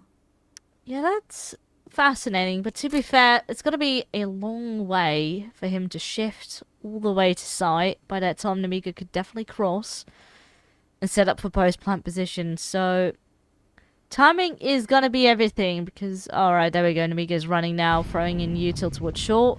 That's the sound cue. Onyx already knows they are far gone. Smoke is up, no way to deny that bomb plan, and now it's going to be the post-plant game action, and Khan is ready for it, grabs that 12th round, and Team Next Level still empty-handed. Exactly, that's a difficult one, especially when it's been so long since you last saw that player on site. You've got to have had an idea that they could have made it all the way round there, because they'd gotten to site, they'd thrown their util, it all worn off, and they hadn't heard or seen anything at all. So you immediately get that bomb down, you have a look and a shift towards long, knowing that there's any possibility they could be there. Can't go for that opening pick again, on top of the player head. Not going to find it, but actually both of them dancing with death here.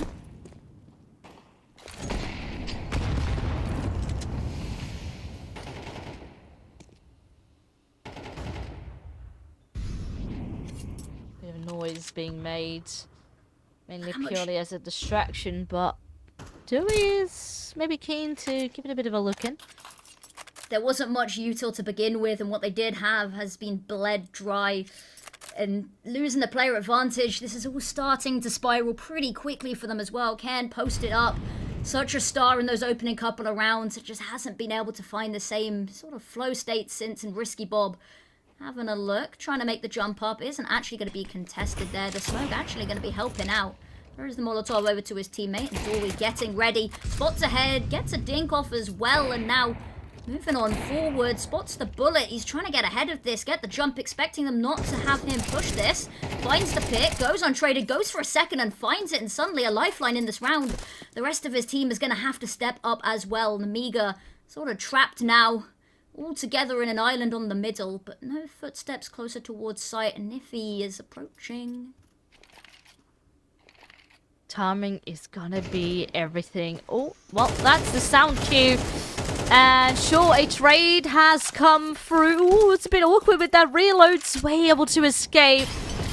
Still though, a bit of a health advantage. Well, maybe not quite anymore. Niffy will burn in the barbecue. Gets a kill for free though.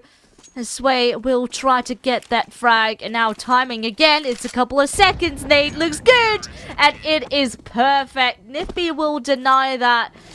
But man, again, it is so incredibly close. I'm on the edge of my seat there.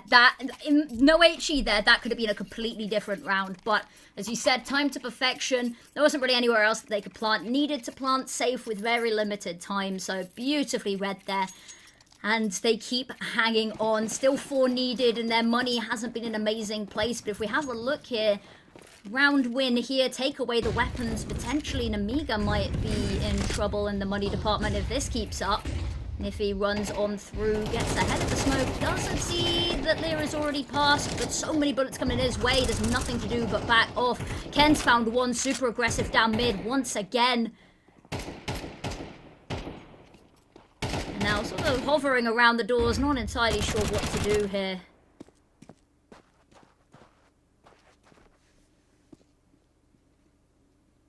Now resources are starting to run dry here for Amiga. Oh, CTs continue to get aggressive, push really deep on A long, so that's a lot of control for them. Door smoked off. They've heard nothing towards tunnels, although they've got no information actually any further down. So maybe a little bit worried, but mid, they've got it covered, and now it's just a waiting game for them. They're going to hear the util go over and maybe have a little bit of an idea. Ken's actually going to back onto the B site. They're going to realise a little bit quickly, not quite the final destination.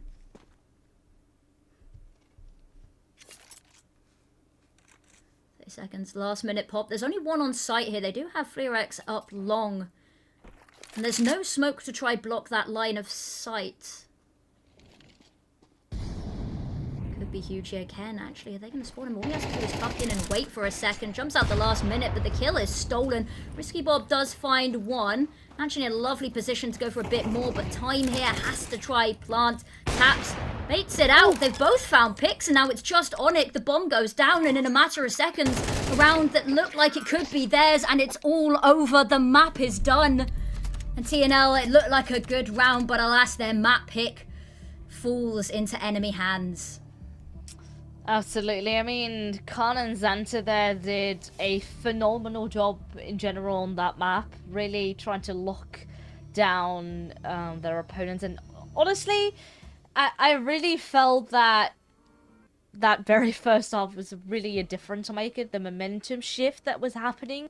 You know, early game, I thought, you know, it was 4-4, it could really go any way. And then at one point, things just shifted, and they continued to push, continued to be in control. A couple slip-ups here and there, but at the end of the day, they recovered, made sure this map is going to be theirs. It is indeed. It's a difficult one. This was the map that I thought that they for sure would be able to take. I thought coming into this, genuinely, that TNL had a really good chance to steal away this whole series 2-0. But actually, going the full 3 maps is starting to look more and more likely here. However, as said, Namiga's map pick is up next. And this is going to be a little bit of an interesting one. Anubis, we've seen both of these teams play a little bit on this map as well. So we've got a little bit of info to work on here as well. But I'm not too sure, to be honest with you. I think this could go either way. We saw a really good start from them, and if we hadn't seen them have that 7-round loss streak, potentially going into that second half a little bit more evenly, maybe the game would have gone the full distance. Or if they hadn't lost that sort of conversion after the pistol round win, because their pistols have been good, but they've been caught off guard quite quickly, I think is maybe the worry. But they've not played against this caliber of team very often, so that's maybe to be expected here. But anything in map 2 that either you expect to see or that you'd personally like to see, Villas? Ooh, I mean, in a way, I'm kind of hoping for a reverse sweep. It would be very cool for TNL to, you know, now group together and rethink their strategy a bit. Look at the mistakes they've made on this particular map and really give it your all in that second. Because it wasn't as if it was all bad in the end. It was still very, very competitive, very, very close, and I think they might have a shot on Anubis, which relatively for both their map pools is quite 50-50. Is it going to be easy? I don't think so, but we're gonna have to find out. Guess we will. So we're going to head to a short little bit of a break here, and then we'll be back for map number 2. Don't go anywhere. It's going to be awesome.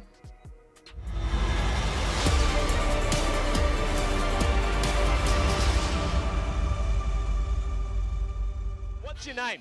Lee. Lee, mate. Nice to meet you. What's it like being part of the best crowd in esports? If you're not here, you're not living. Let's go, the boys! All right, for now, we're going to send it away. Let's show the world why we're the best crowd. You're champions.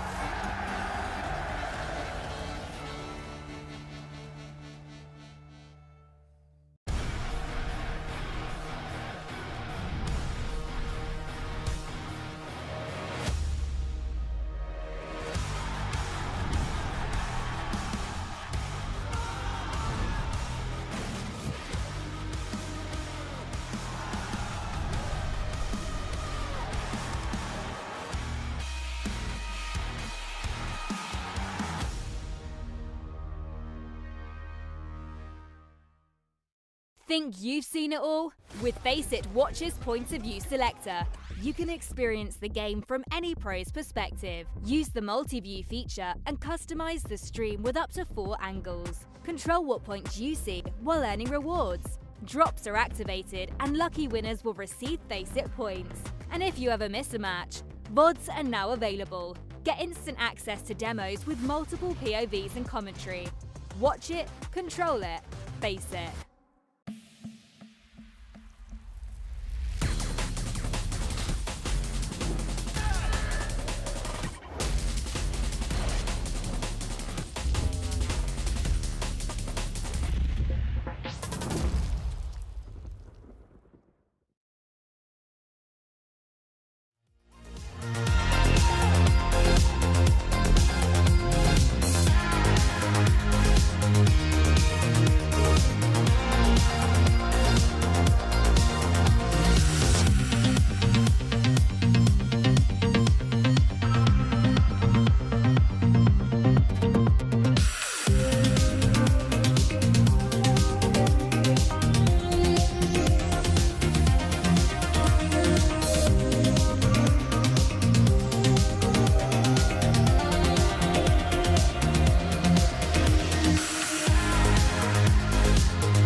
Welcome back, everybody, to the IEM Dallas close qualifiers, ready to take on map number 2. We got Team Next Level facing off against Amiga Gaming, and very first map, it was us two, got quite close, but Amiga definitely had the upper hand on that map, and that was in fact the map pick of Team Next Level. So now they definitely got a head start up on their opponent, and we're moving on to the map pick of an Amiga up next, which is going to be Anubis. We talked about it already before the break, but what are your thoughts heading into map number 2? You still convinced that maybe we got a comeback going, or is it an Amiga all the way?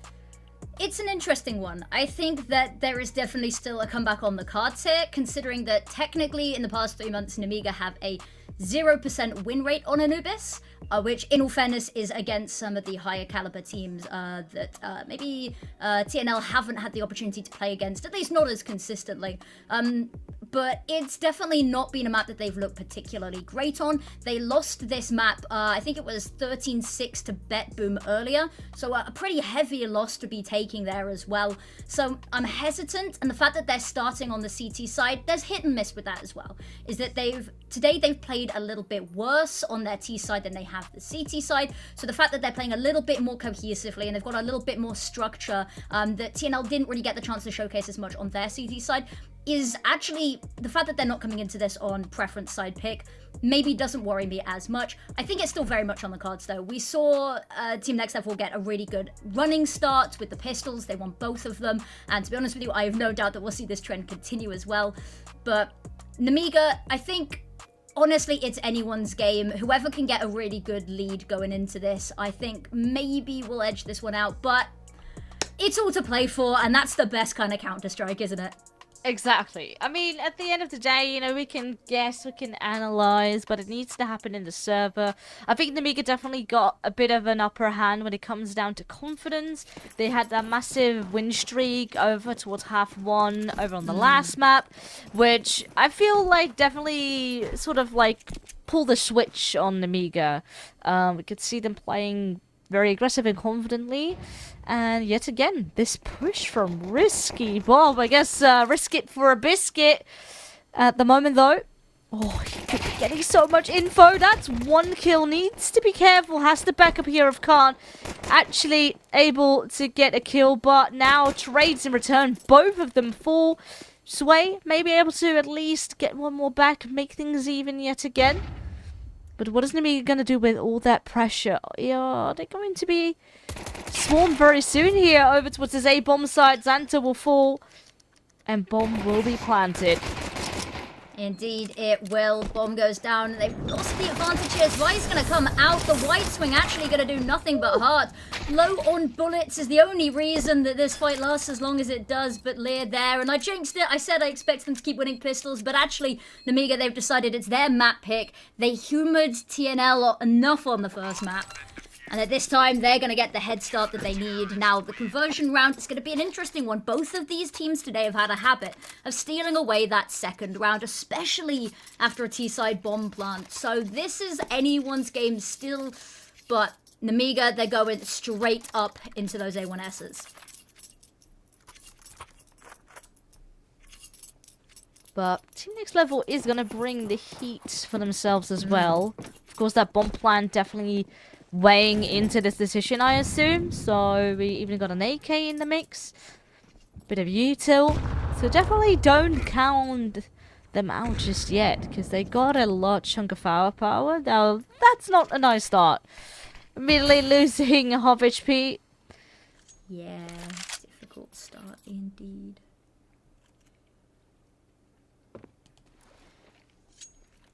Bit of noise made. Just gonna wait here. Xanta gonna keep approaching this. I think maybe seeing how much util the back away is, right? Can't exactly see where he's going, but does fall off. Not quite sure where to go to because he is fully blind and has been most of this round. Ken is ahead of everything. You see people hiding and running around corners. It's a little bit risky to go running around that, and actually he's gonna pay with his life. His teammates not quite able to trade immediately, but they run away with this, with the bomb and with the player advantages, but limited on health on a couple of these players, and still not being able to recover any of those weapons. No, not quite. And actually, there was a very good early read from Risky Bob up on that rotation, but now with him falling, things get a bit tricky. That bomb is actually still over, or is already over towards B, but his teammate not quite there, and Zwei able to get a double kill. So now it is only FleerX here, up with 7 HP. Definitely a heavy advantage, and the head needs to be tapped in order for FleerX to still have a shot, and it's not going to happen. That's some lovely anchoring stuff here from Zwei on that B-bomb side, and with that, Namiga find that conversion. Yeah, I think Zwei played it lovely there, but definitely standing on the shoulders of giants. None of those players had any health to work with coming into this. But as you said, beautiful angle work. You've got to have somebody that you can depend on, even when the kills are so easy to get there. Just somebody that you trust. But they do manage to convert this. It got a little bit scary. We've seen these rounds go the other way, but this time, no such case to be made. And this is a full buy coming out from Team Next Level. It doesn't particularly look like it when you have a look at the pistols, but when you see the utility they're packing here, there's clearly some sort of a plan brewing here. It looks like they're just gonna head for a full AXX. They've got Niffy holding canals with this Deagle. And this is going to be absolutely crucial. Anything comes flooding through there now could disrupt the whole plan.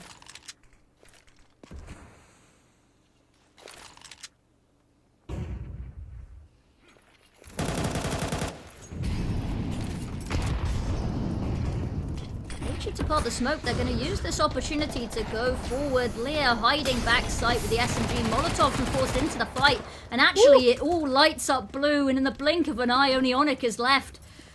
And so far removed from the situation, that bomb is dropped in the middle of enemy territory. So, yeah, now it's go down with a kill and maybe one for the cause, but unfortunately even that's not sure. Risky Bob. Star player last round. First kill of the map on this side, but nice one to pick up. And money for Team Next Level, especially after a force buy like that going so catastrophically wrong, is not going to be amazing. And they're still trying to push this.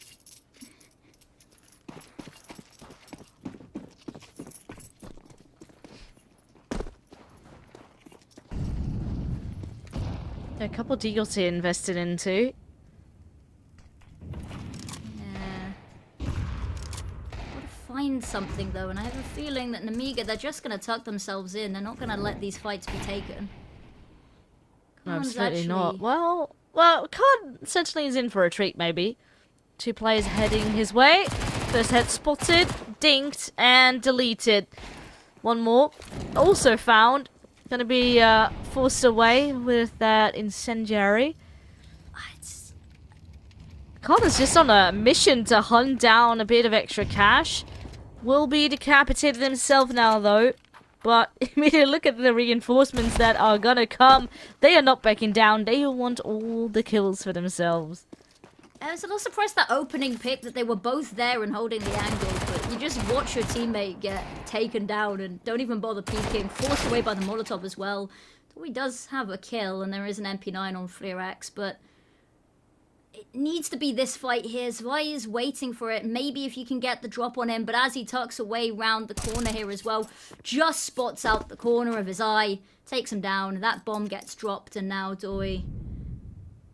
1 kill, a deagle, and absolutely nothing else to show.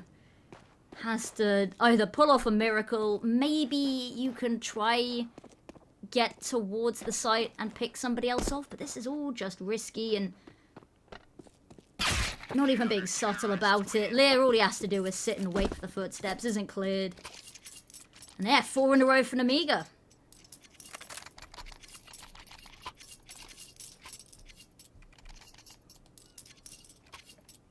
Yeah, so again, early start looks strong, only now it is for Namiga. Seemingly still thriving off of that momentum, off of Dust 2. But Team Next Level finally able to have a solid buy. Orb in the hands of FleerX as well.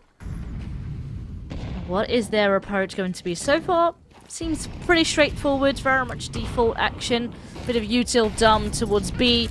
And now the majority on towards the middle to try and fight. Onyx will be chipped.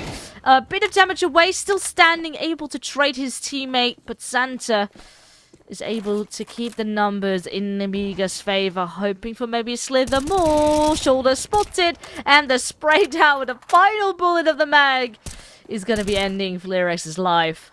That last bullet is always magic.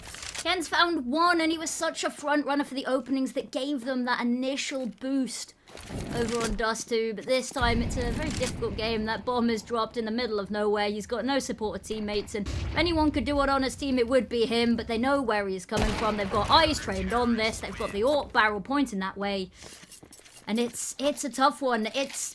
The Miga's being very proactive with their defense there. They're going for these opening fights and they're swinging it, and that's something that we didn't really see Team Next Level doing on their side. And what was working for them over on the T side is they were just abusing long, but they were running out, they were swinging, they were taking these heavy fights and just relying on sheer individual firepower. But they're not really doing that as much here. I'd love to see them get confident, get a little bit cocky. You are the major underdogs here, but you got here for a reason. You got to show off a little bit.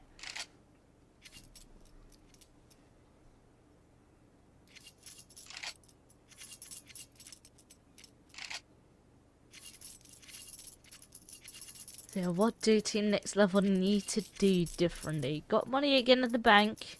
Maybe not the most util. Like, again, we saw, like, mid-aggression in last particular round, but it feels still a bit disconnected. Still opportunities for Nemiga to trade, even get multiple picks because all of them are a bit isolated.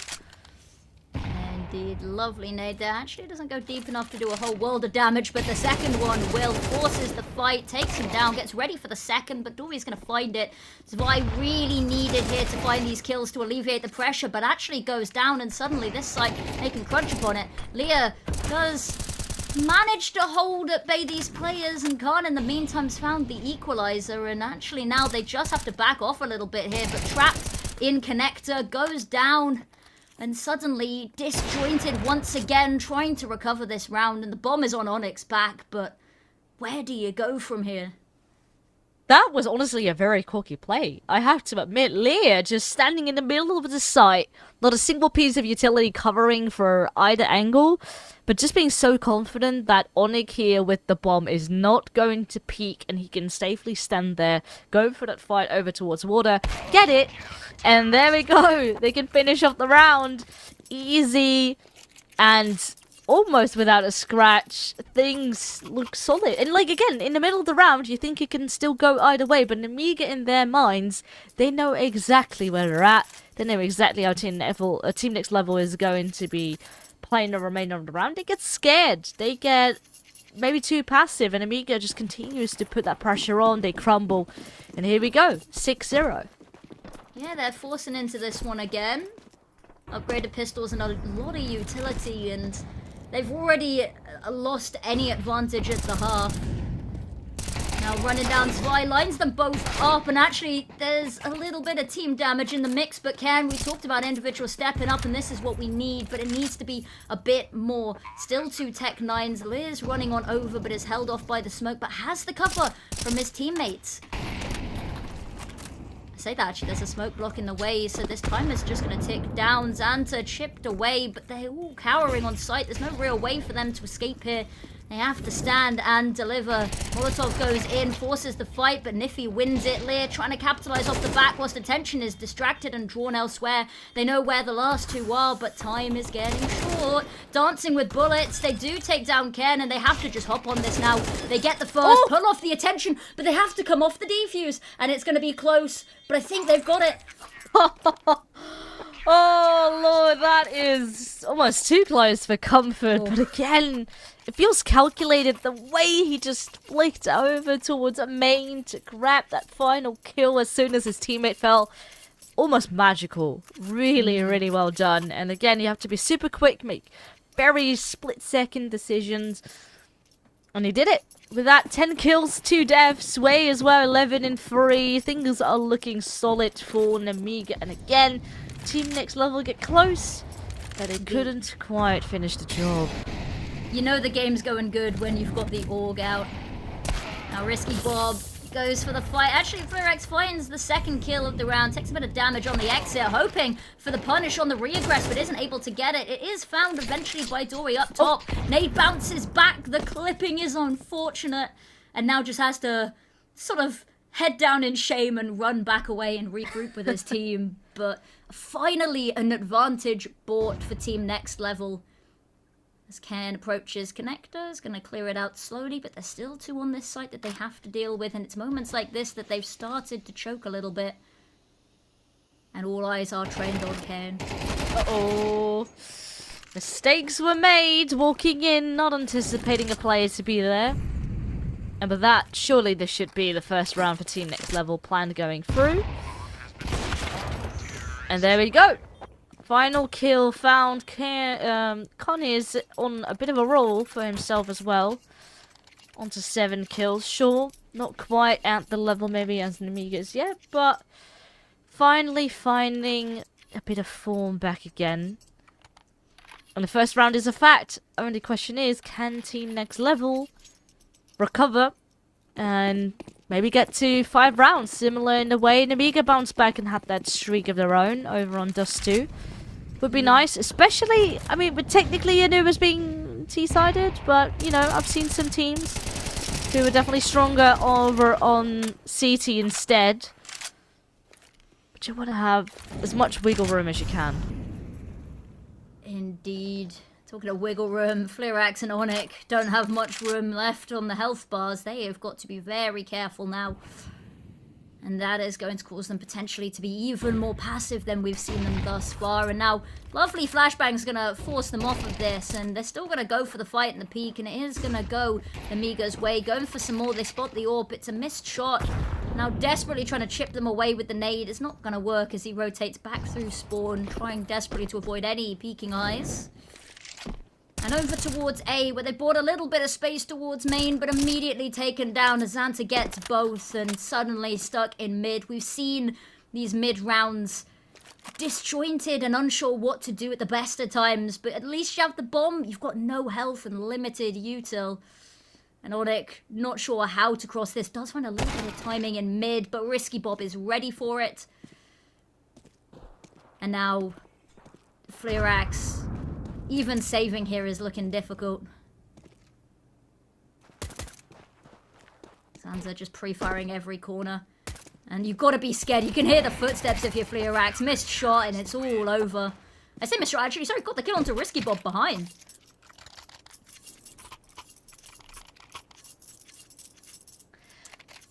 Yeah. Yeah. Suddenly you blink with your eye. And Amiga's just I'd back hope you'd blink with your on eye. track. Yeah, that would be... I don't know what you blink with. Yeah, I don't think if you... Yeah, I don't think that's a good idea if you're not gonna blink. That is gonna hurt your eyes, especially looking at a screen all day. But let's hope that Nemiga does do that. Because otherwise it's gonna be a painful match. Maybe that's why they wanna end things so quickly. Well, they made a bet that they wouldn't blink for the whole game. Staring contest. Yeah. Not the round to do it in, but they do have the opening pick. Leah pushed up, and maybe they're not quite suspecting it. And they aren't. They do go 1 for 1 here. Dewey, though, immediately getting revenge. Xanta needs to step up in a big way again. We've seen this guy huge on defending this site. Somehow away with his life, running out of bullets and out of health here. And now Zwei, last left alive. Know where he is now. That nade is going to give away all of the information. And it's going around the world to meet Dory and try find maybe an exit, trap them on this site. But unfortunately, one man alone. There are so many other options for escape. So, sit and wait.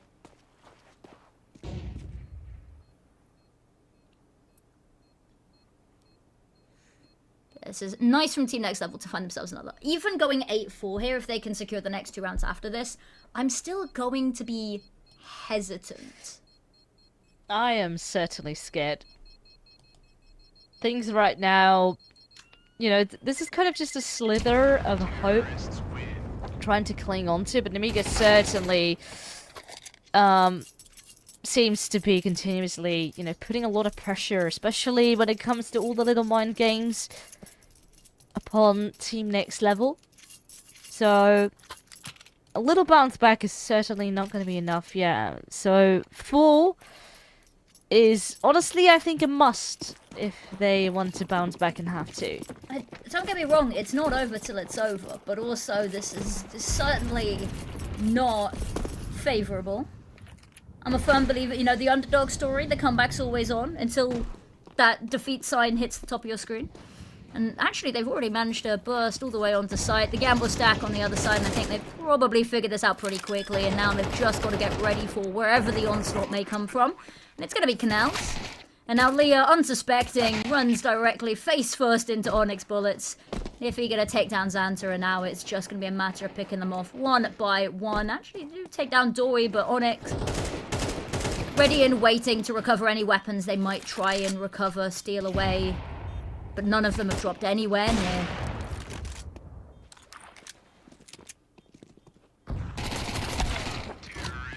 Yeah, trying to win that fight with a USB in hand. Challenge failed. And now 3 rounds on the board for Team Next Level. Final round of the half here, going to be pretty equal. Orb actually coming back out for both sides. So let's see who've got the last word. Indeed.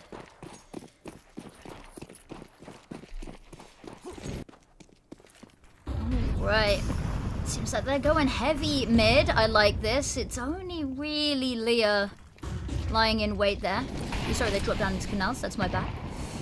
That's why holding the line and the whole team is having a rave on this site. It's going to be a difficult one to get through the choke point as Leah finds the first, and they're starting to line this up. The smoke grenade's going to make it so much harder. And actually, the fact that Khan's not seen anything else anywhere else on the map, they are just going to move him on over. The kills come flooding in, just Fleerax left now. Here's the jump, and is that going to mean anything? No, not quite. But still, this is going to be such a hard entry. Try to make this work with an orb. Ooh, head spotted, but nope. That is enough time for Leah to finish that off. It is 9-3, and Miga is super dominant.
Insurmountable odds to be here, an insurmountable round difference that they have to try claw back to continue their run in IEM Dallas. Team Next Level, this is a must-win pistol. They won both on the first map. Can they make it a third to keep clinging on? And Nemiga form is looking impeccable. They want to really drive the point home.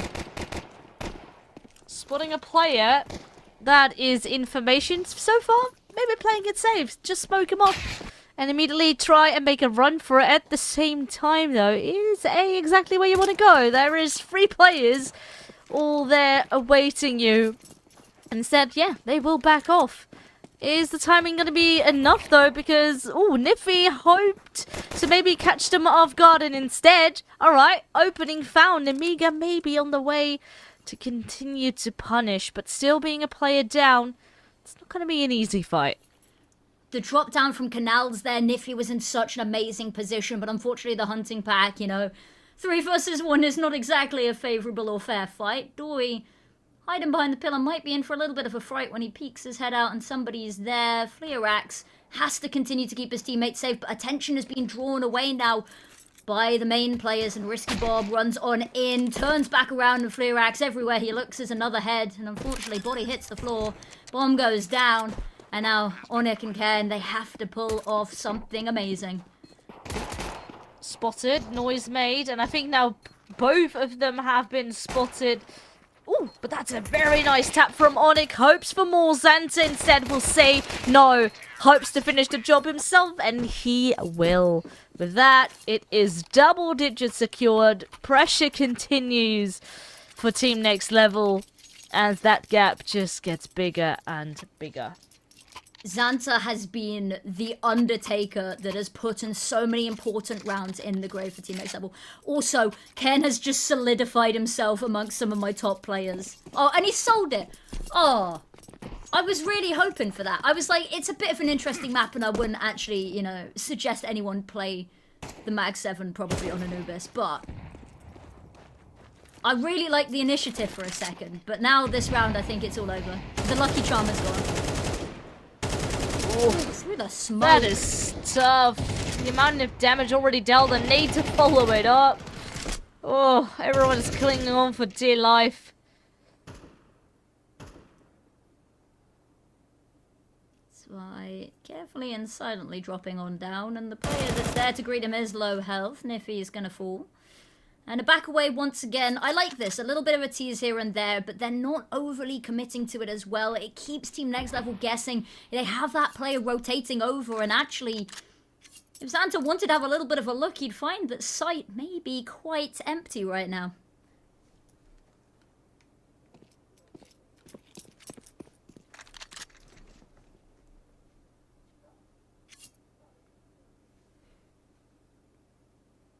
It's slow. It's quiet. Then start moving now. Yeah, the time is certainly getting lower. Leah is just here on the way to clear out the site, maybe get a bit of information.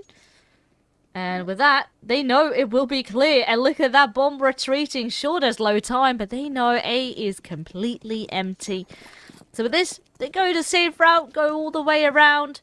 20 seconds though, but surely this should be an easy plant. Team Next Level have pretty much no choice but to stick together, because otherwise they just simply don't got a shot at this round. And now bomb has been planted. There's nothing you can do. Oh, Onig actually will fall to Zwei as he is still on the hunt. Needs to be a bit careful. Goes for the reload. Spray down, not quite. Are we able to get another one? Actually, an upgrade there. So who knows? But Gazanta instead will be on the money farming duty. Again, good for one kill, not quite for both. They want this Galil so badly. They are chasing this. There we go. Takes him down. Completely forsake the bomb site, knowing that there's no danger to it whatsoever. But yeah, this is a little bit of a tough watch. Team Next Level, they'll have a bye this round. I can't promise you guys it'll be anything spectacular. We've seen them do some cool stuff with weaker buys, but unfortunately they've just not found any foothold in this map. And they're running out of contingency here. They're running out of wiggle room. And Onyx, I like that they've pushed up a little bit further, that they're having a little bit of a nosy, hoping that Namiga's over-aggressive and peek this smoke, but actually, plans elsewhere. They all peek out one by one. They go down as well, and now almost entirely a clear path. A little bit of a thorn in their back that they've realised now in the likes of Onyx, but they just press on forward. If you've got danger behind you, there's only one way to go. And they run directly into Niffy. They take him down. Now there's still more players waiting at the back of sight, but that smoke going down means that there is nothing Fleerax can do for backup. Flash comes out, and Onyx, it was going to be one way or the other. He was going to get killed from near or far, but wherever he was, it was death. And map point, series point here. Team Next Level, 9 in a row needed if they even want to consider overtime and a spot in Dallas in May. Things are looking very, very tricky right now. Yeah, this is pretty much a do or die. You have to give it your all continuously throughout the remainder of this map. Not gonna be easy, and Amiga just incredibly confident, going for this massive spray down in towards middle, and Nate to follow it up, and sure, it will do the trick again. Onyx will fall, and it's just very little that Team Next Level can do. There's a smoke. You can try and spray. Oh, hold on. Guys, just back it up. Team Next Level's winning Dallas. Unfortunately, though, I think this is a bit of a difficult situation to be in. The fact that so much damage through the smoke so early on as well. You hate to see it. And now they just clear towards a need to find a site. And actually, to be honest with you, they're still just keeping Team Next Level's attention in mid for now. That single Molotov has caused so much attention to be drawn, though.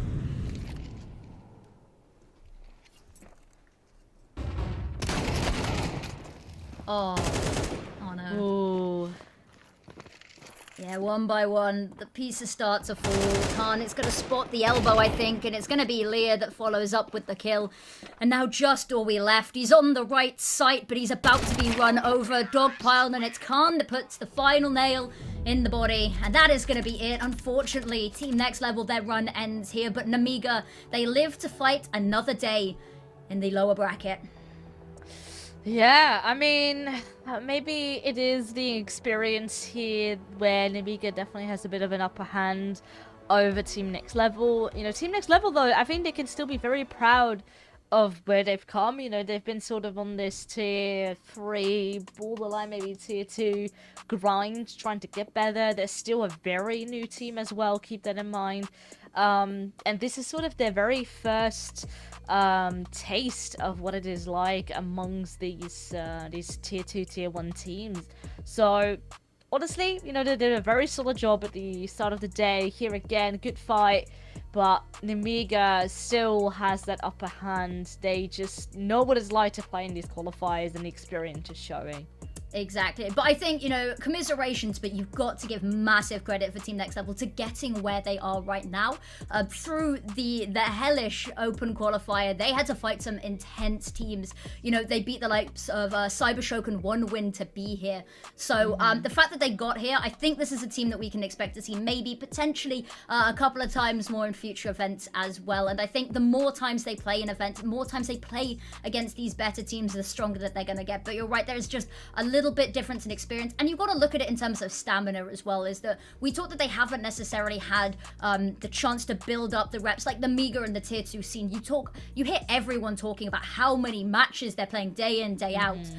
Getting these reps in for them, the stamina's going to build, you know, getting used to the timings and going up against these teams with just that little bit of extra sort of star power behind them, I think is going to be something else. So unfortunately, no Ancient here today, but Namiga, congratulations, you live to fight another day. But we, the Undertakers of the lower bracket, do have another series ahead of us, don't we, Villas? We do. We have a bit of a longer break, but before we head there, we, you know, in case you might be going away, we all wish you a very pleasant night. But if you stick around for another hour or so, we are back with one more. That will be Zero Tenacity facing off against Nevermore. So certainly stick around if you don't want to miss that.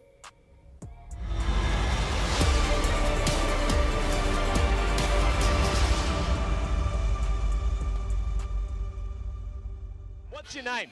Lee. Lee, mate, nice to meet you. What's it like being part of the best crowd in esports? If you're not here, you're not living. Let's go, the boys! Hey! All right, for now, we're going to send it away.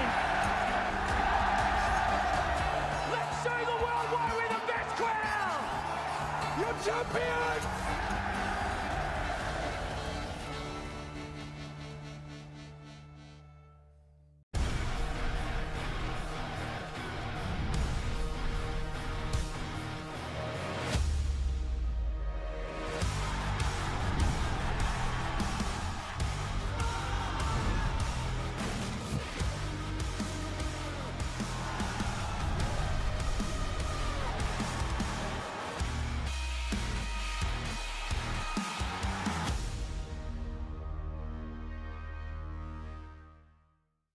Think you've seen it all? With FACEIT Watch's Point of View Selector, you can experience the game from any pro's perspective. Use the multi-view feature and customize the stream with up to 4 angles. Control what points you see while earning rewards. Drops are activated and lucky winners will receive FACEIT points. And if you ever miss a match, VODs are now available. Get instant access to demos with multiple POVs and commentary.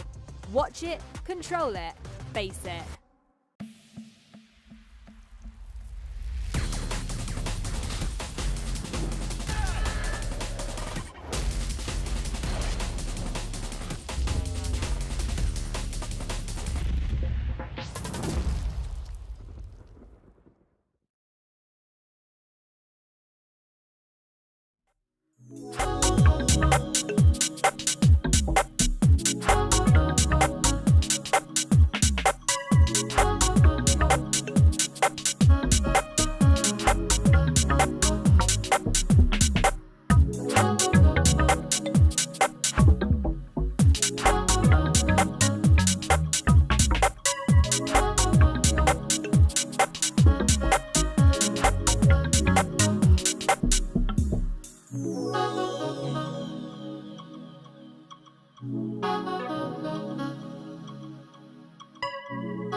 If I heard that you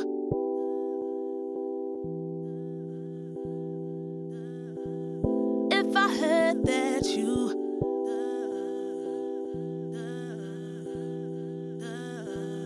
If I heard that you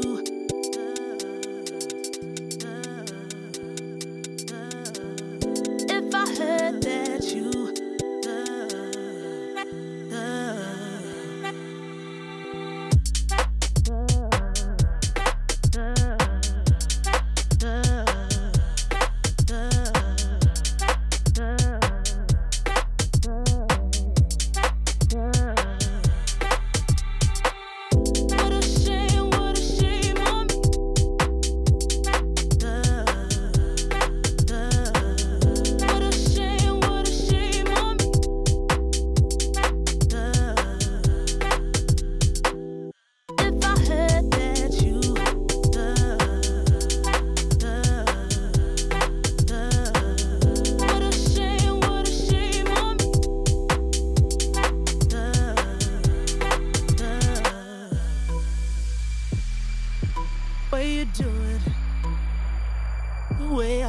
way you do it, the way I live life, the way I live life, way you do it,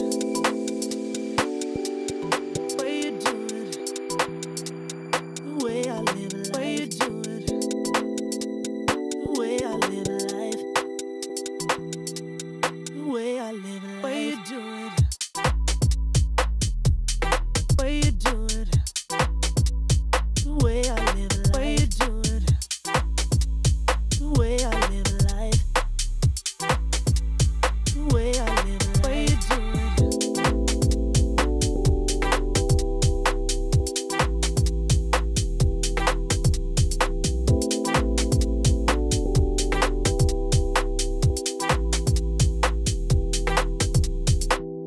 what a shame on me.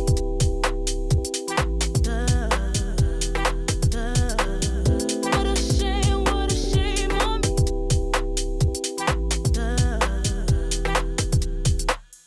If I heard that you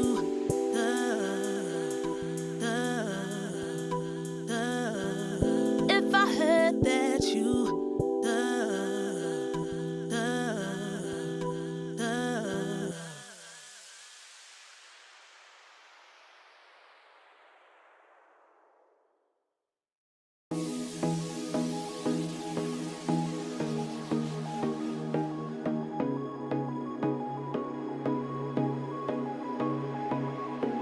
Lately, I feel I can't find my feet. Pushing closer, my heart skips a beat, and now I'm falling.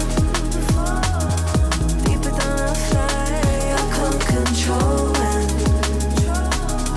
Dark against the sky, it's not so black and white. It's like I told him. There's things that I can't fight. I just keep going. I just keep going. In my time, I've been dreaming of a space to really fill my place. I wish she'd seen what I had dreamed. Before these darker days, I thought I found my way. Quickly it fades, losing the race, closing the page. In and out, I move myself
If I heard that you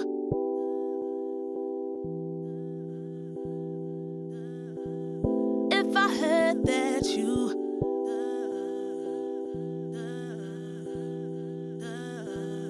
If I heard that you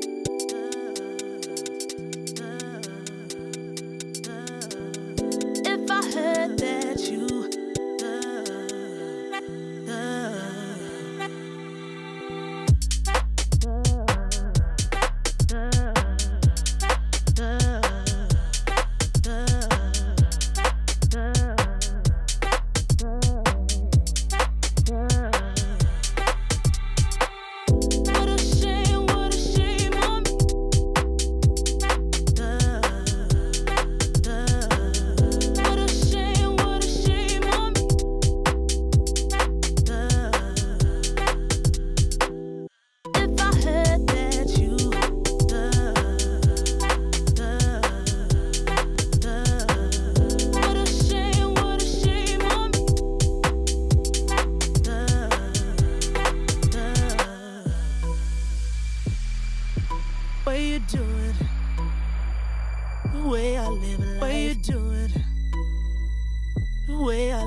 thought that you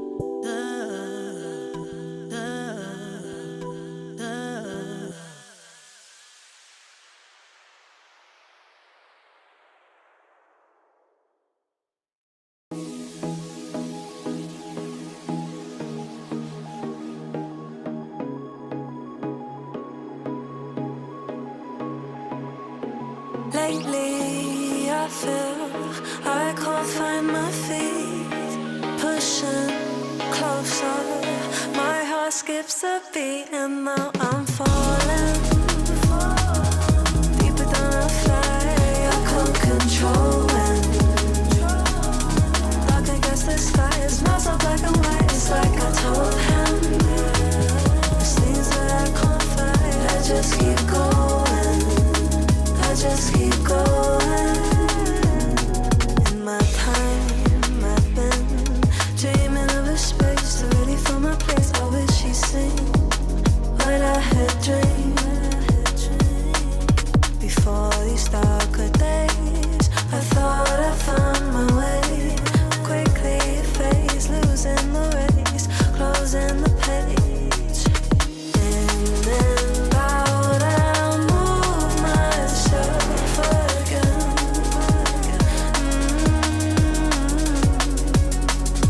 Time moves fast, I feel my heart beating.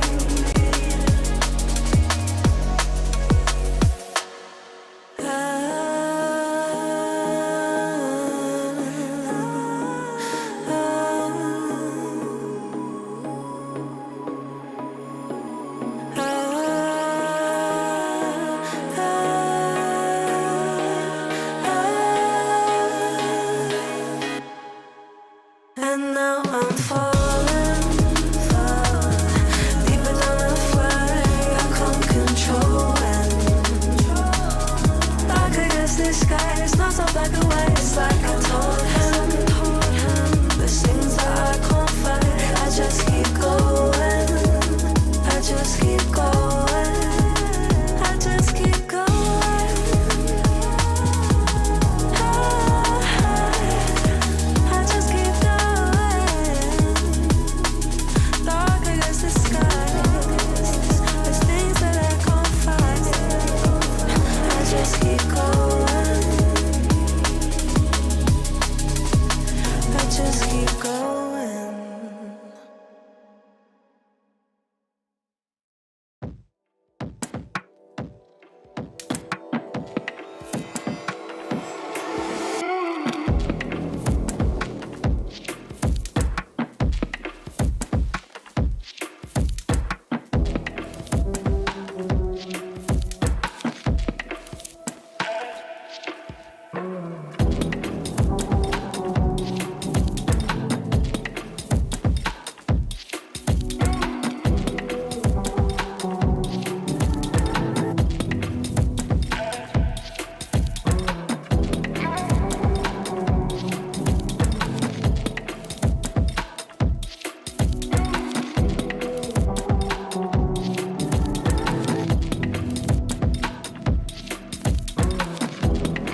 Hello and welcome back, everybody. The lower bracket run continues as we've got one more match ahead of us, and it's going to be a spicy one. We have Nevermore versus Zero Tenacity. Now, this is a pretty interesting matchup, I think. One of these teams we've seen around a lot recently, but Nevermore, sort of the underdog, the black sheep, the shadow that came out of nowhere to steal away the open qualifier. But we're back once again. How are you, Phyllis? Did you enjoy your break? You ready for the game?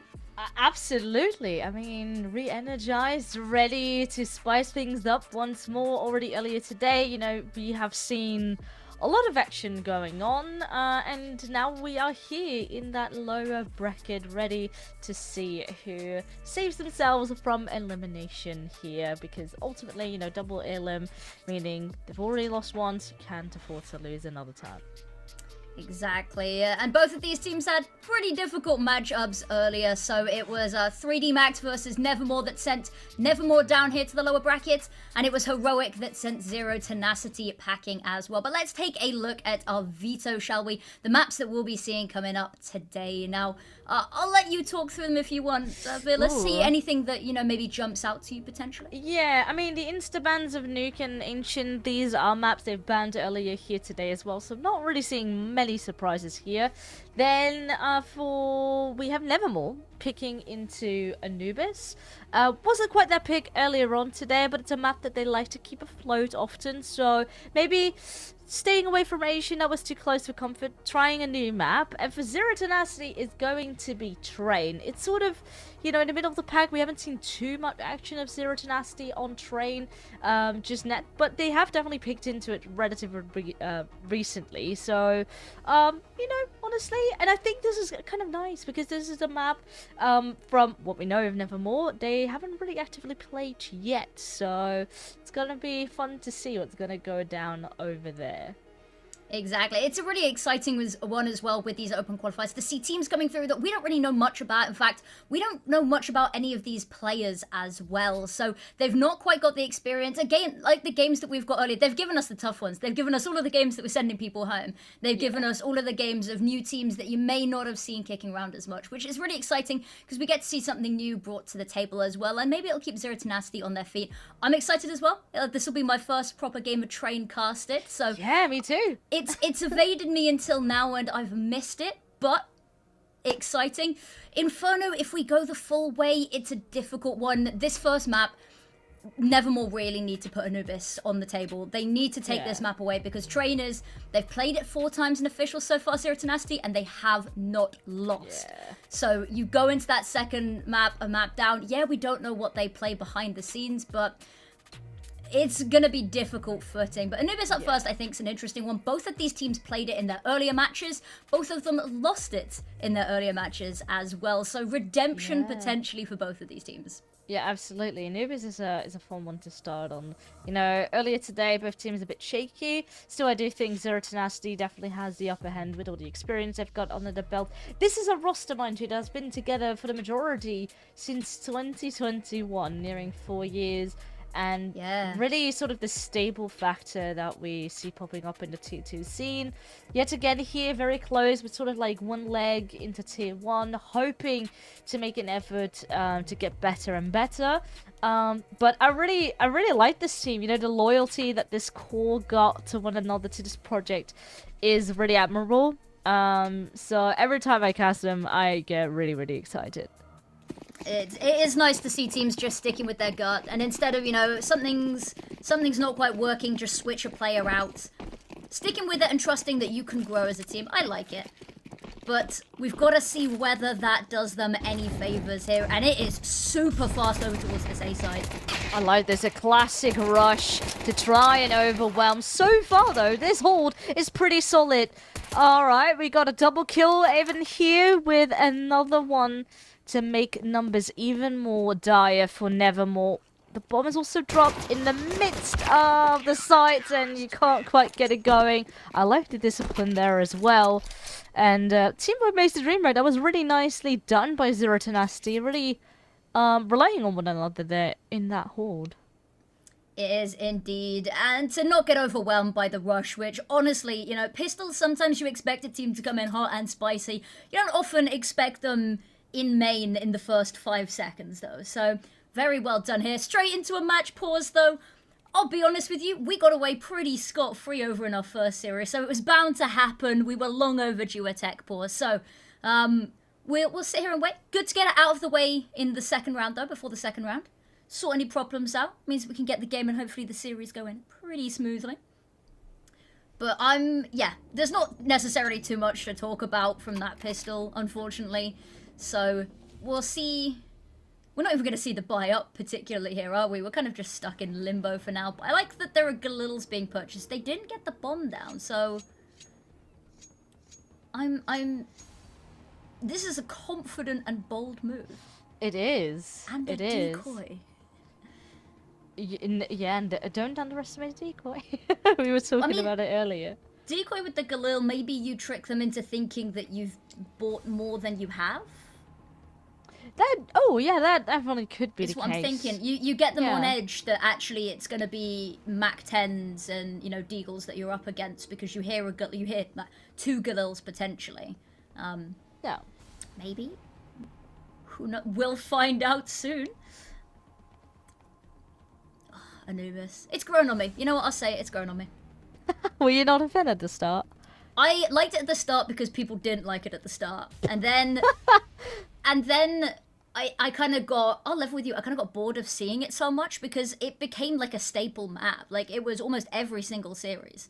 I like that we've got chickens. More maps need chickens. It's a dying breed in the map pool, so, you know. I don't know. It's grown on me in the same way that I think Mirage has, is that it's nice when you see teams bringing something new and flashy out. It doesn't happen all of the time, but also, only map that's T-sided. So, it's Very unique, true. it's special, it's not like other maps. Then again, earlier today... No, this is not I was so ready to be called out here for a really awful take. No, but earlier today, you know, we did see teams also do really well on CT. Like, occasionally, you can flip it around, but it depends a bit on a team's play style. I'm gonna raise you a question here. Now that we've seen a couple of weeks of it, the FAMAS. Are we liking that the FAMAS is sort of coming back a little bit? Because I know people are still a little bit hesitant to buy it. I mean, But yeah, how do obviously. We feel? Just the general consensus. I never was like a very bad FAMAS hater. Ultimately, you know, I preferred other guns, but it wasn't like FAMAS. You're an apologist. You and I were the same here. I think we were like, oh, it still exists. It's nice to see. Yeah. It was kind of like it exists territory. It's not like get this into the trash bin kind of territory. But it's like my family, you know. It's nice when I don't have to see them. Yeah. Well. Yeah. But you know, I do appreciate that they're trying to put effort into making, you know, variety or diversity, I should say, like more of a thing. You know, the same with like the price leveling of the M4s, trying to sort of spice things up there. Yeah, I can see it sort of keeping the game fresh and new. I like it. Have you ever considered going to watch an IEM Dallas in person? It's a long way. I know, like, it's a long way. But... Like I wish my wallet wouldn't cry if I were to do that. It's honestly, the crowds were amazing because I was over there to watch. It was the ESL Impact season. Yeah. 5 finals. It was 5. Yeah, it was 5. And they were right next to each other, so I was just going between. Also, it was the whole of the DreamHack convention as well. So but it was honestly, the crowd was amazing. So I'm excited. The merch was fire as well. I'm really sad that the IEM Dallas t-shirts in my size ran out pretty quickly, so I have an IEM Dallas dress. But the classic. So it was sad that I need to go back to one because when I did Dallas last year, I was not of legal drinking age, which I didn't get the full NA immersive experience. I think that'd be like going to IEM Melbourne and not. Yeah. So not I think I'll go shoey? to another one. I mean, I don't. I say that I don't know if I'd ever do one. I absolutely know that I would cave to peer pressure so quickly and do it. I'm a simple person, but I think that's you and I's next plan, isn't it, Villas? We gotta head over to Dallas at some point. Have a little nosy. Yeah. See also, the sights. Getting back on the topic of train. Oh, so God, are yes, you? okay. No, but like, are you a fan of like the changes they made to train, or So like I old train think better? This is a difficult one because it's been a while since Old Train, right? Yeah. And I'm still trying to figure out what of it was nostalgia and memories because I loved Old Train. I loved playing on Train. But I don't know, like, how much... Because I'll be honest with you, back when I was playing Train, I was not anywhere near as involved in counter. I was playing it very, very casually. And so I don't know if my perspective of it is realistic. But I will say I am so sad that we will never get to see the likes of Monazy playing Tier 1 from Heaven. Because I think that would have gone so hard. Just Monazy, like, flipping the AWP out everywhere, killing everything in sight. I think it would have been awesome. But, yeah unfortunately, it's not to be... But I don't know. No. What about you? Yeah, for me, it's... I'm not sure if it is a good change or a bad change for me. I need to see more footage, collect more data, I think. But, like, the map feels, like, smaller. And it's a bit more cramped than what I'm used to. Like, A-side and everything... Yeah, but making Max cramped is just is a match very made in true. It's heaven. the same thing happened with Inferno, and a lot of people didn't like that. And I can definitely see people like being a bit hesitant. I kind of enjoy the change they've had with Pop Dog. Because like it's sort of like easier to work around. The first time I got super confused because I was like, where's the ladder? How do I get down? And, like the levels are like it messes with your like perception of how the map works a bit. Yeah, it was a bit confusing at first. But I kind of enjoy it now that I've played it a couple more times. Yeah, okay, Heaven is gone. I think Ivy might benefit a bit from it being a bit more cramped, because that always felt like a bit of a useless part of the map. And now, like, for rotations and stuff like that, it's a bit easier to work around. Though, we'll have to say, like, it was notorious for being extremely CT-sided, and I think maybe with these changes a bit more 50-50. It's always a good thing, isn't it? We like 50. We don't like landslide sides, I don't think. Because whilst it makes for interesting comebacks, it's just terrifying just going into a map being like, yeah, we're likely to be, 7 rounds down at the half, but it's okay. But it is what it is. As you said, I think a lot of this is we need to give it a little bit more time, because we're still, on the scale of things, still fairly recent on all of this. Yeah. I've not seen some of these flybys. I'll be honest with you, I've not really looked at the hieroglyphics on Anubis much before. Yeah, I wish I could read them. Someone in the chat, help out. I'll be honest, if there is someone watching this that is fluent in hieroglyphics, I don't know what I'll do. I'll be very impressed, that's for sure, but I don't know how I'll respond. I remember, like, back in school, we used to try and decipher them and stuff like that. Well, I mean, most of them are pretty literal. Oh, yeah, All yeah. refer to, like, gods and stuff. Yeah. I don't like how incorrect the boats are. Those boats would likely not sail very well. No, that's very true. But hey, it's all about aesthetic. It is, isn't it? It's a very pretty map, I'll give it that. Yeah, it's up there. honestly, like aesthetic-wise, you know, for me, nothing really gets above Inferno, because that's just... Like, I don't know. The fact that you can now play Baby Shark on the Inferno bells. Oh, with the bells. And God, the fact yeah. that it was Gamer Legion, wasn't it? In a tier 1 event. It's difficult. I will never forgive what they did to my boy Inferno when CS2 hit and made it all claustrophobic. Because it went from one of the most played maps to one of the least played maps. And, I mean... difficult times, but I think we might be back. I was told that there was some internet issues, so hopefully those have been fixed. Enough of us yapping, it's time to get back into this. As you can remember, Nevermore unfortunately lost the pistol. They've decided not to stick with the Galil and Decoy. Just roll with the pistols for this one. Zero Tenacity this time. It's just going to be about damage control. Yeah, in this case, I might honestly be a bit more of a fan of this approach instead of throwing away a lot of cash, having a bit of a weird economy situation. So, better try and see how much damage you can do, how many weapons you potentially could be taken away. It's actually Namana here, just with dualies in hand. I think might have bought for a teammate, but has some Kevlar, has some util. Probably the one to gain a bit of information. Has made contact now. Will throw his smoke.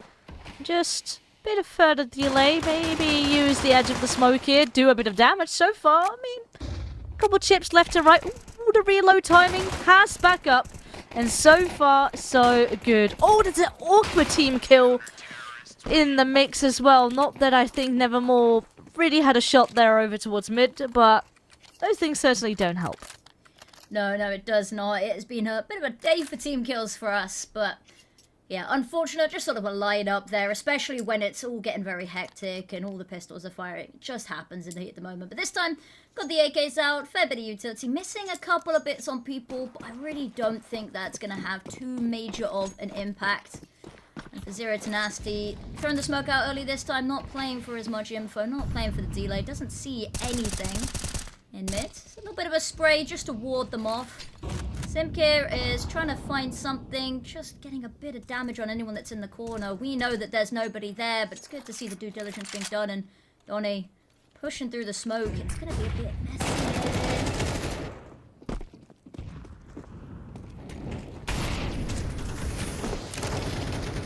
Alright, straight going for that bomb plant.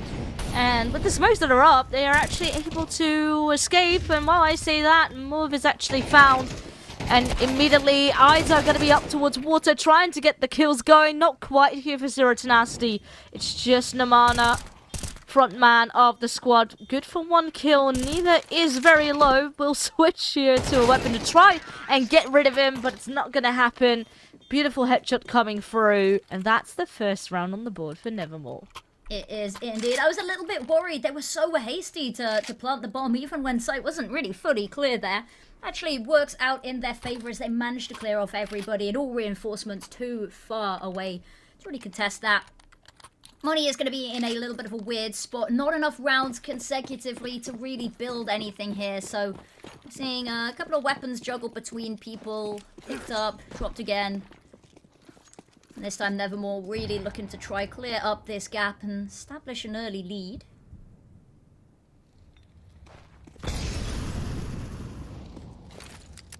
Mana, there's the smoke coming out.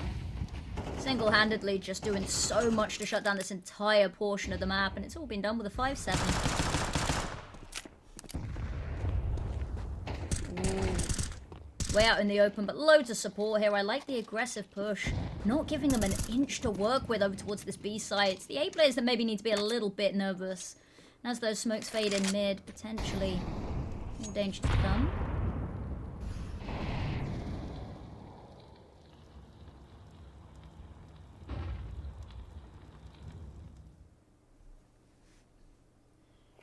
gearing up for a B hit. We've got the bomb available. Util's going to be thrown. There's a lot of flashes, and Simka is about to have a bad time, deciding to try get ahead of this, actually. Unfortunately, Smoke of their own is just going to block Nevermore from really doing anything just yet, and Simka's got to find this kill. Not quite. Donnie is the one to grab that one. There is at least a trade right back. And that things get quite tough with all these smokes up on the site. Soon they will fade, but it will give them just enough time to plan, maybe even escape or reposition. Still though, player advantage here for Zero Tenacity now. Jackass has been found through that smoke. Trying to get and hopefully find a couple more. Only thing is, was made difficult for just a split second, but the numbers game is working in Zero Tenacity's favor, and with that, they will recover. They will bounce back after that round loss and immediately make things very difficult now, economy-wise, for Nevermore. Yeah, it's a bit all over the place. Some players can buy, some can't. So Jackass maybe picks up a hero weapon here, but honestly, the way that I have been gritting my teeth watching these plants, where it's like somebody is less than a meter away and they just go for it. And I really like it. It's really confident, it's really ballsy, but it's got me on the edge of my seat. Unfortunately, it's the post plants that they've been struggling with a little bit here. Timeout being called fairly early on to discuss possibly, as you said, the weird economic situation. Possibly why they couldn't convert that round there. Any weaknesses that they might have spotted. Any hunches they may have that they can exploit. There we go, yeah, Jackass going for the Hero Mac 10, if you can call it that. And actually a lot of util being bought up here. I guess they can afford it, you know, trying to stay around that 2k mark. 2k mark, yeah. Save buy for next. And the util could make a difference. Already I see a couple pieces being thrown here in towards B, which ultimately has been the more favorable side, so maybe trying to dilute their opponent's utility a little bit. Yeah, stop any early B main pushes as well that have been catching them off guard and losing them that player advantage early on. Shoots apart the smoke, they're going to run on through, but they're not even allowed that as Simka gets both from behind.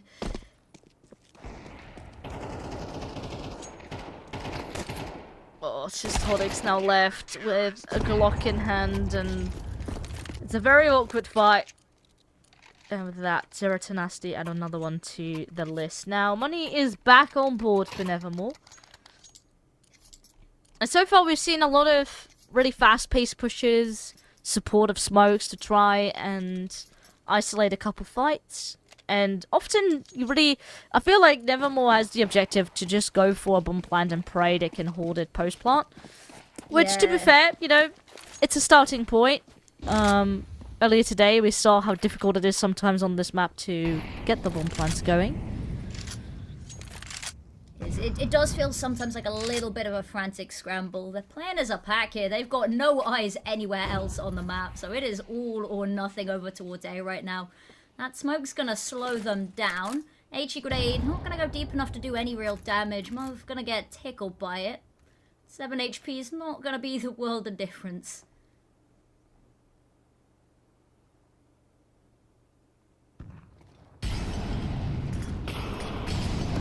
With the ball, has to step up, shot, unfortunately Smoke blossoming just a second too late, but his teammates have his back.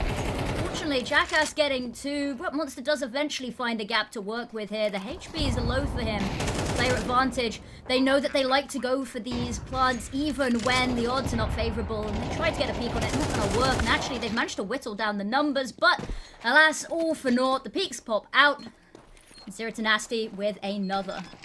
Well, if they can find the bomb. Yeah. Plenty of time for it. Again here, I do think this was a big hands down to the teamwork. Zero Tenacity there. Staying calm, trying to peek together. Ultimately, you know, they had the info of the two players sort of being in the back of the site. Not having a lot of util to work with, so trying to put pressure on them as a unit really worked. And again, sends Nevermore back to the drawing board, back to pistols. Twice a Mach 10 this time. So limited amount of resources, and it looks like, yet again on my map, it looks like they are going in as a unit, as one big conga line down in towards A main, and Chofok here, the one to deal with that early aggression. So far, alive and kicking still. Ooh, not quite. But did land a good couple of shots with the pistol to make that HP a little less. Now it's just Jackassed here. One man standing, Tech 9 in hand, praying to the gods. Yeah, and even they might not save you. That bomb is wide out in the open, and they've got eyes everywhere, shot through the wall, and they're just playing with their food here. And there it is. The final kill. The nade would have done it as well. Just make sure. Gotta double tap, remember. Gotta make sure that they're definitely down. But yeah, beautiful stuff coming out here from Zero Tenacity, storming away with the CT side already. And so it's going to need to be pretty interesting from Nevermore. I'd love to see them split up a little bit more. As you said, they're conga lining into sight and being taken down one by one. So switch it up. And actually, I think that's might be what we're getting to see here. There's a little bit more variation at least.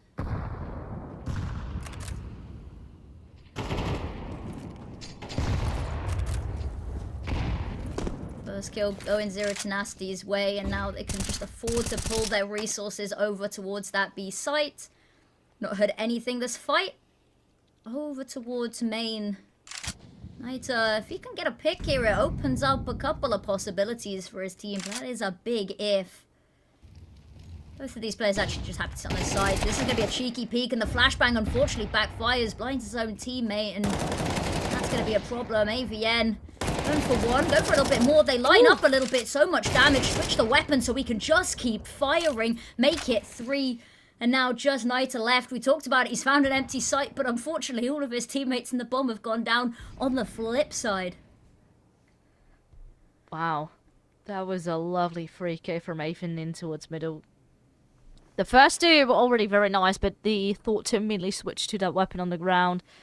Try to finish off that third. Being able to do so, magical. And now just need to AK in hand, going for the long way around. Maybe just for a save, trying to at least have an AK. On the other hand, you are not going to build a lot of cash if you're going to stay alive. Ooh. Goes for the fight. Not quite. Crouch will do it. Simka with the final blow. So far, Zero Tenacity might have slip up along the road, but pretty clean track record thus far, meaning that Nevermore will have to step it up a notch. With that, a technical timer being called here, try to figure out what's going wrong, how they can fix it, because this is their map pick after all, plus they are starting on T side. Yep. It is a difficult one here. And they're burning through the timeouts. Like, I'm very... It's a difficult one. But yeah, I think it's interesting that Zero Tenacity chose to start CT side. I think it's not something you see very often. And it is technically, you know, T-sided map. But I like seeing it occasionally switch it up. Clearly, game plan in mind here. And Nevermore's uncomfortable. So absolutely the right call to be making here. It's a messy by all of the players making sure they've got enough money for next. And Nimana just single-handedly demon in mid.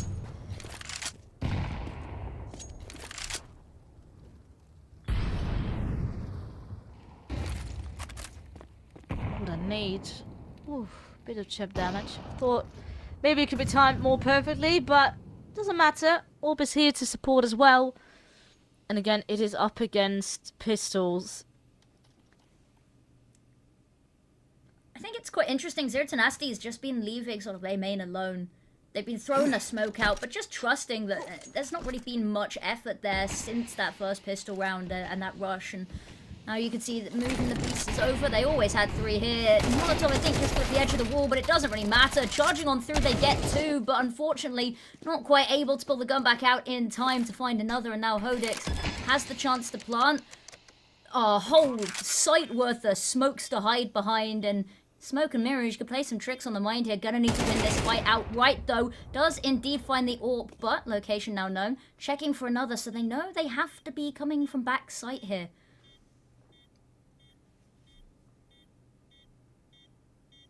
Time will continue to tick. Now there is a kit. Oh, and that smoke might make things a bit difficult, but the lineup is perfect. Oh, too eager to get on that defuse will cost them. Never more of that. Will find their second round. Though again, not quite out of the woods just yet. They have a bit more making up to do, but it's a start. Yeah, it's certainly a difficult one. You know the player is in connector. Maybe, I don't know, maybe you try get the smoke in a position that you can defuse instead of, you know, trying to ninja it. But heat at the moment, these things happen. You let a round slip and, you know, even that 7-2, they're going to be happy with themselves. Hodik's now on the AWP, spots a leg, chooses to hold his fire though, not give away anything. No missed shots that they can punish, and actually has given his teammate all the space he needs to work with. Throw that Molotov deep and get themselves into connector. Strong position to be in, because now this site's feeling a little bit closer. The walls are closing in. Kill goes each way. Actually make that too for Donny.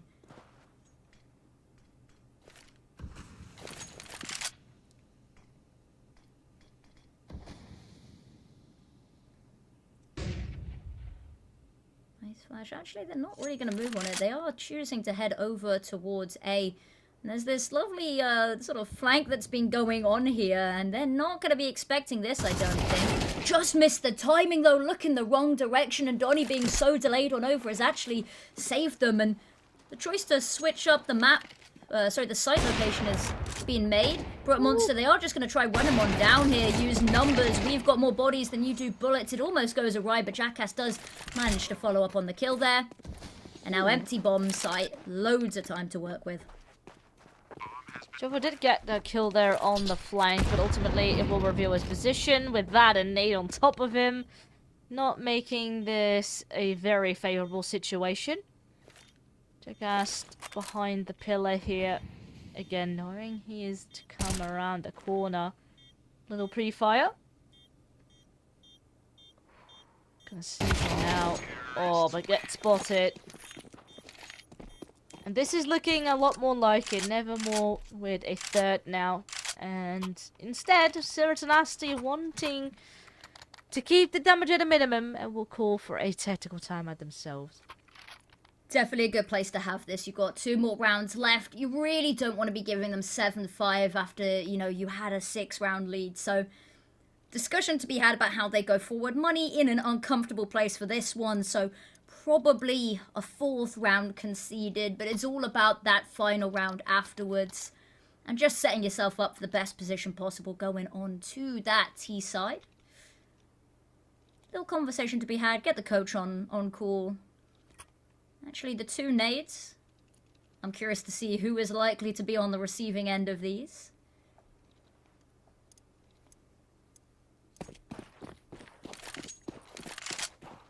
Heading mid, okay. Oh, mid to A.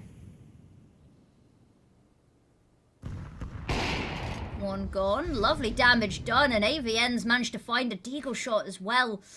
And this is certainly one of the eco rounds. The nade damage softening them up and winning the opening duel uncontested, untraded. That's and a they bit know that scary. I was going to say, they know that Connector has been this huge linchpin. This is where they've been hemorrhaging rounds and control.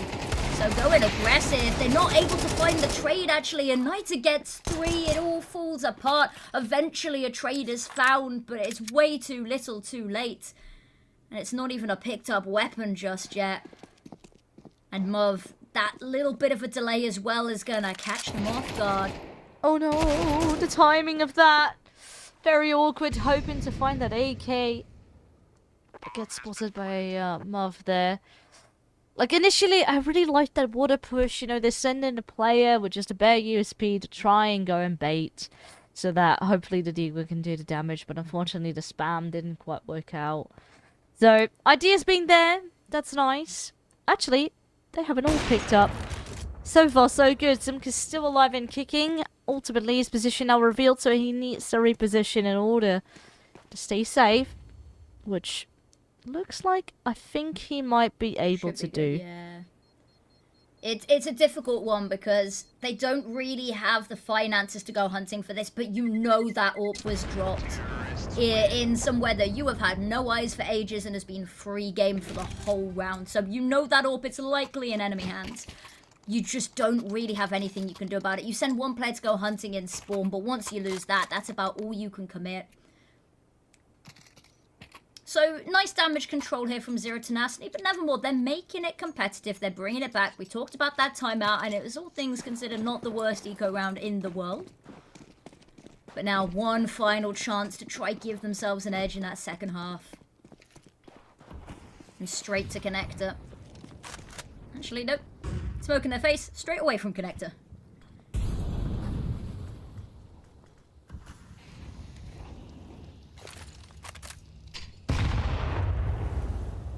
Need to make the smoke disappear, followed by a counter smoke.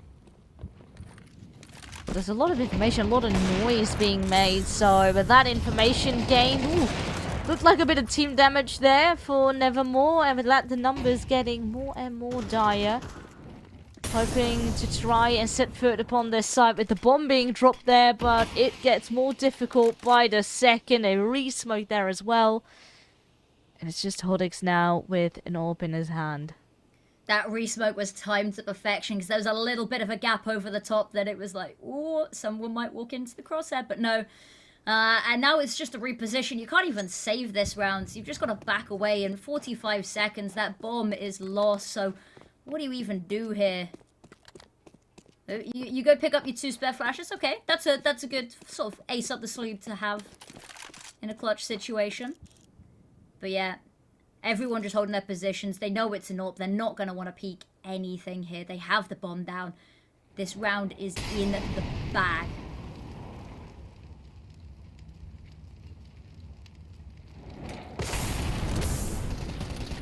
Going to just rush through. First kill is a fact, but again, time is of the essence.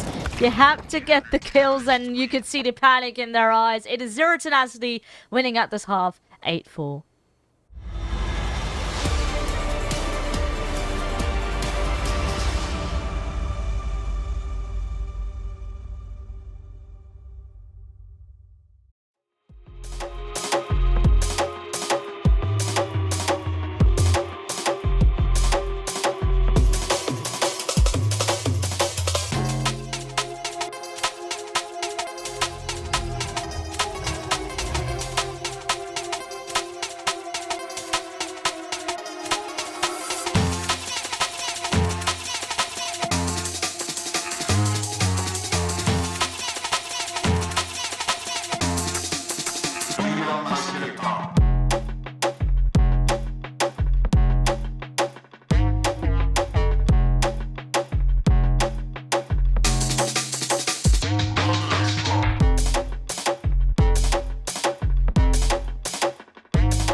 Welcome back, wonderful people. They managed to secure 3 more to make this at least a competitive half, but a pistol round would be a nice way to kick this off.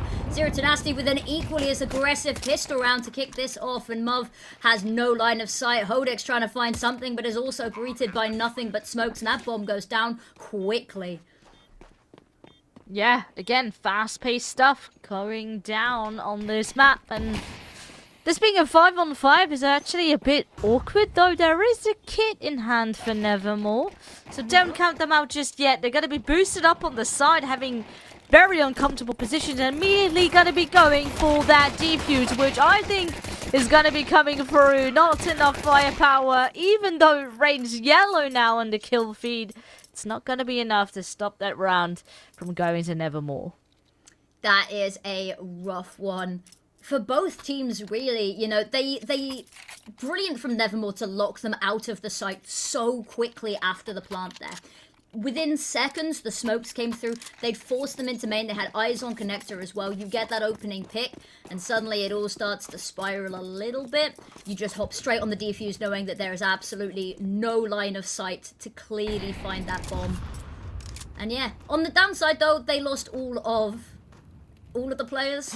They've not really lost anything on pistol round there, but it still, you know, hurts a little bit to the sort of mental. But Bomb Plant allows Zero Tenacity to come into this with a bit more firepower as well, but they're not showing their hand just yet.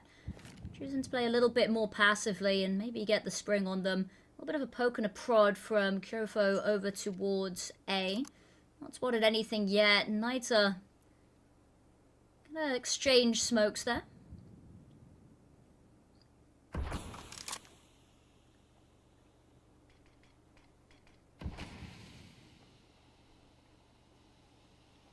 Going in very, very slowly. Making sure not going to get pushed from behind. Another lining everything up. The waterfall. Though there's counter utility here to at least stall those coming through from water. And again, I like that you can see there's communication there for the main players to hold off as well. Throw in extra pieces of util, and now they can swarm in together. The Make 10's doing their jobs, trying to hunt every single player down. And once it's safe, plant goes down as well. And, well, just one more player left standing. And that's honestly how you bounce back. That's a really, really solid round coming through from Zero Tenacity. Very calculated. And it is a damning round for the CT economy as well. Losing that conversion round after buying up. Oh, you hate to see it. You hate to experience it as well. So Jackass holding on to maybe potentially the one weapon that they'll be using. The lifeboat in the infinite and vast ocean, Clingy Dilly. Just, it's going to be rough. That's it. I'm overhyping it a little bit there, but yeah. This FAMAS is going to be the front runner here. And unfortunately, this sets them up for just a rough start to this half money-wise, which the long-term impact of this will be felt for the next couple of rounds, especially if they can't start getting rounds on the board. And even if they do, Zero Tenacity, 9 already, 1 away from double digits, and after that, it is a hop, skip, and a jump over to Train.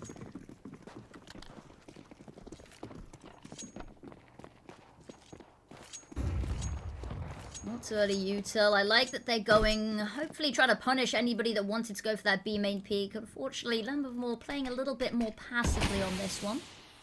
Alright, so smoke comes out, and he is wanting to have a look anyway. And there's a lot of people waiting here. That flash for the peak is going to be good. Nothing comes of it, though. They've already backed away.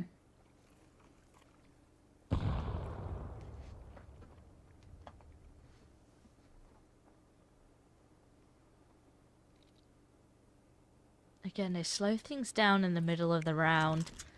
Keep Nevermore guessing. And again, bit of util being dumped here up on that B-bomb side, but don't quite know yet if it's going to be a repeat or not. But I do see rotations coming on through with Nita abandoning that A-bomb site.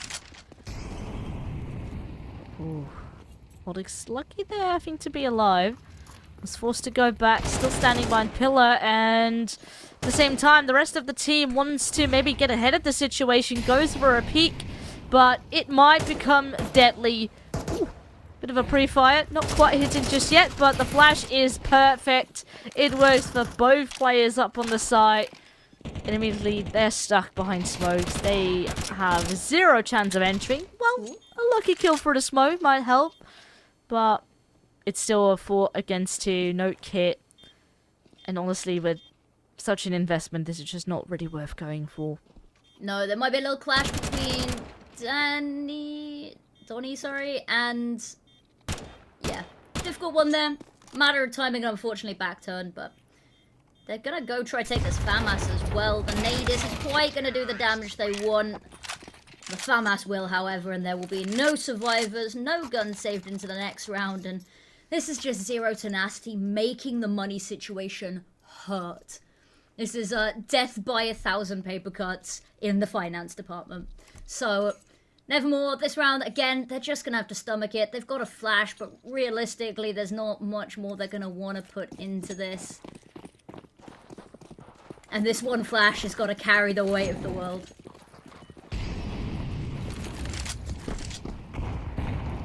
They are running into the gamble stack, but the nade is perfect. Hoping the flash could maybe do enough, but again, firepower simply too strong, all getting mowed down. Zero Tenacity marching slowly but surely towards that finish line here. Yeah, and the money as well. A sequence of rounds is going to be needed here, that's for sure, and it's going to have to be impressively done if Nevermore want to come back into this. It's not over till it's over. I don't want to curse it and say that this is done and dusted. But Zero Tenacity, they've set everything up perfectly here. Their choice to start on CT side, now we're starting to see it come into play and fruition. There's the decoy. I'm glad that we actually did get to see it this time. Now waiting and holding, hoping that Nevermore are going to peek, and they are. It is through the smoke. A little bit of covering fire just about misses. Nita thinking maybe he's going to get the better of them once the smoke fades. Actually decides the smarter thing, just back away, stay with your team. Don't give them any freebie kills.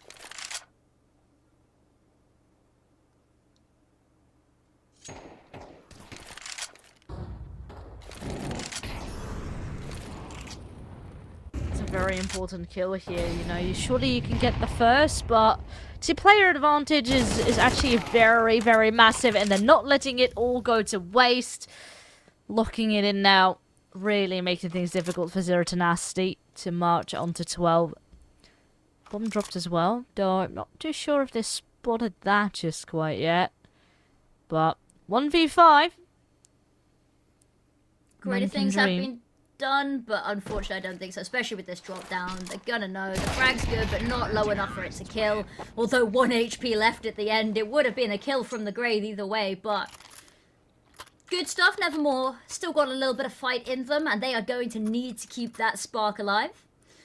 Zero Tenacity immediately the buy right back into it as well, and yeah, Kyofa's is not amazingly well off in the finance department, but the rest of the team, they are content for now.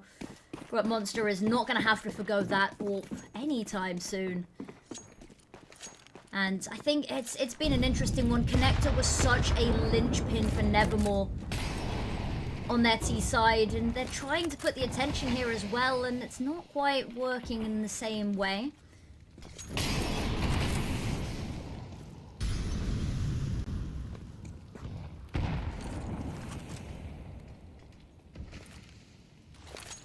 HE grenade's gonna be nice. Not quite gonna go deep enough to have any real effect, however, and now just dancing around this pillar. Does have backup from his teammates. Quite a lot of backup, to be fair with you. There's a fight going on over towards A main, and maybe Zero Tenacity wait just a little bit longer and try to draw the attention away, but no, they are fighting for Connector, and unfortunately they are losing. Keep lining them up. There is eventually a trade, and on the other side of the map, the equalizing kills do come through. Now a decision has to be made. That bomb is heading over towards A, but they still haven't managed to get themselves onto site. Oof, well, that could grant them the opportunity.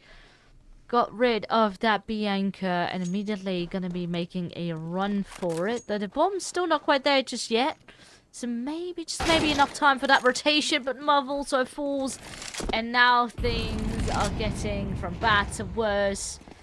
Jackass here maybe honestly should try and hang on to his weapon. We'll switch to the AK. Not really worth going for this. I think having an AK in the next round is probably worth more. The rest can then buy around it. But it's going to be a very uphill battle here on their map pick when Zero Tenacity hit 12. Twice the scoreline of Nevermore themselves. Yeah, they're going to need to dig deep if they want to see this map through, Nevermore. Especially as their own map pick. And we talked about this coming on to Train. This was, in our mind, kind of a must-win. Because so far, in official Zero Tenacity, I'll get it right eventually, they've played it 4 times and they've won every single time. And I'll level with you, most of them been very convincing wins as well. Nevermore, we talked about this. We don't know a whole lot about them. Potentially, this is the world's best Train team. And we don't know. But also, we don't know, and we have to assume that this is going to be a map that they might not be as strong on. They've not played it so far today. They've not played it thus far in this tournament. So, yeah, it either has to be an amazing comeback, or they have to have one hell of a playbook for Train. Or alternatively, unfortunately, their IEM Dallas run, it looks like it may be closing.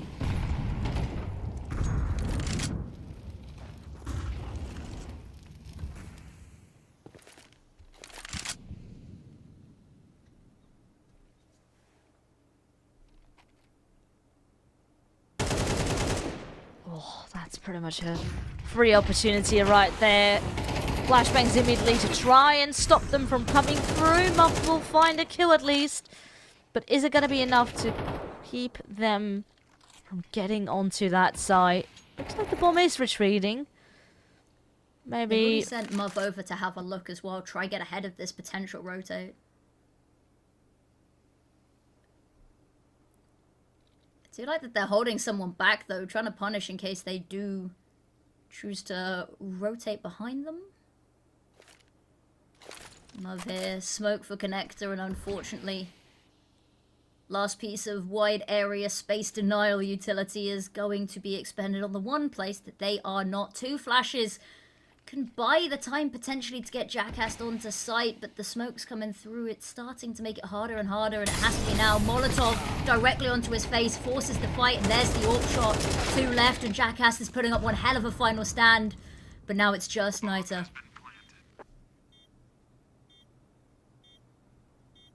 Yeah, just one man against an army that is Zero Tenacity. A nice dink, but it's not going to be enough. Zero Tenacity will close out this first map 13-6. A very, very dominant affair. And, you know, maybe we were expecting a bit much with this being Nevermore's map pick. Then again, you know, this is a relatively sort of new squad coming here, just trying their very best in this close qualifier.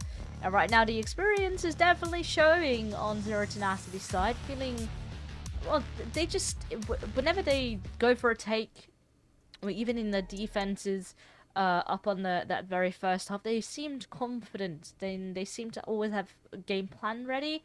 Whereas with Nevermore, a bit less cohesive, I would say.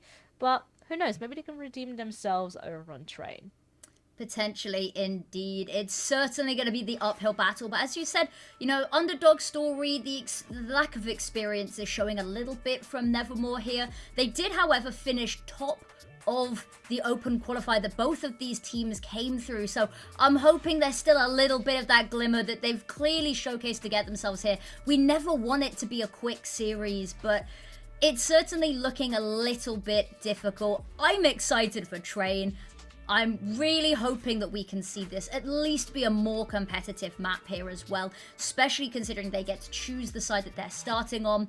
So it's still all up to play for. It's not looking favorable, but that doesn't mean we can count them down and out. And that's why people love the underdog story, isn't it? Because they're the team that, no matter how badly stacked the odds are against them, they still got here against odds just like that. So that being said, I think that's the note that we'll head into the break for. So we'll be back in a couple of minutes to get map number 2 underway, and we'll be sending one of these teams home. See you shortly.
Welcome back, everybody, to the IEM Dallas Close Qualifiers here with another best of 3. We are 1 map down, potentially 2 more to go, depending on how this second map will go. We're moving on to Train up next here in this game between Zero Tenacity and Nevermore.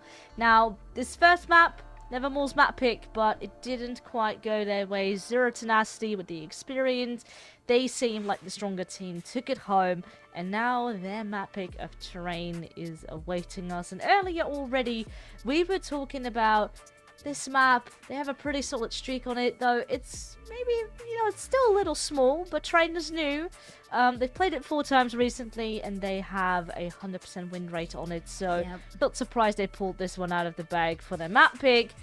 But yeah, how do you think Nevermore will react? Because we have not really seen much of them thus far, but what do you make out of their appearance on the previous map and what we're moving into next? I'm not 100% sure what to think, because the rounds that we saw them being successful were rounds that they stayed as a group, as a hunting pack, and sort of just tried to charge onto a site. They were winning rounds by just getting onto a bomb site, not even fully clearing it, but just getting the bomb down and then trying to play off the back of that. And it worked for them for a little bit, and then it just stopped working, and then it kept not working as well. So Train, I'm hoping to see them from the start trying to take a little bit more map control across the board, trying to rely on individuals a little bit more as opposed to just grouping together and hoping that there's safety in numbers. But it's a very difficult one here to have faith, because you said Zero Tenacity 100% win rate. They beat Ents 13-5. They beat Sashi 13-8. They beat Into the Breach, rest in peace, 13-10. So it's difficult, and they've got a 70% CT side win. So I think maybe the saving grace in all of this is that Nevermore starts CT side. And they're going to have to be good here, because they have a poor sort of CT side. They have a mid CT side. Zero Tenacity hits that 70% win rate, and I don't think they're going to want to be dipping those stats anytime soon. So it has to start this half. Absolutely not. No, you're going to be jumping down straight into Pop Dog. No more struggles with the ladders, but they're gonna go in full guns blazing. Hoddox and Donny, though, good with a solid halt from the back of the site. So far, so good. Hoddox actually still standing with 2 HP, and immediately the round has been stalled. Very difficult now to try and enter. Look at this, 2 men doing all the work. Alright, never mind. Mov gets a chime in as well there with a lovely kill for himself. Dualies in hand. And with that, Nevermore secure their first round. Yep, we talked about it. Had to be a good start, and there is no better start than a pistol. However, we saw this happen last map. They've got to be wary, because that conversion was stolen away. This time, luckily, no bomb plant. Zero Tenacity, they're going to be working with pistols. Should be a little bit safer. The running start that we need them to have here. And it looks like they are going ugly early. The aggression straight towards them. And actually, there you go. We want to see them split up a little bit. And they are, Jackass. They're heading up through the tunnels, working and weaving the map. Just trying to see if they can hear anything. Initial contact taken, and is 1, and still walks away. Very limited damage done to him. Now they're all just peeking, popping out, trying to overwhelm him, and is called over backup, and I was going to be here to help. Turns out not even really needed. I say that directly as he gets 2 kills. 1 through the wall. And now Knights are just sweeping up the back, and that's it.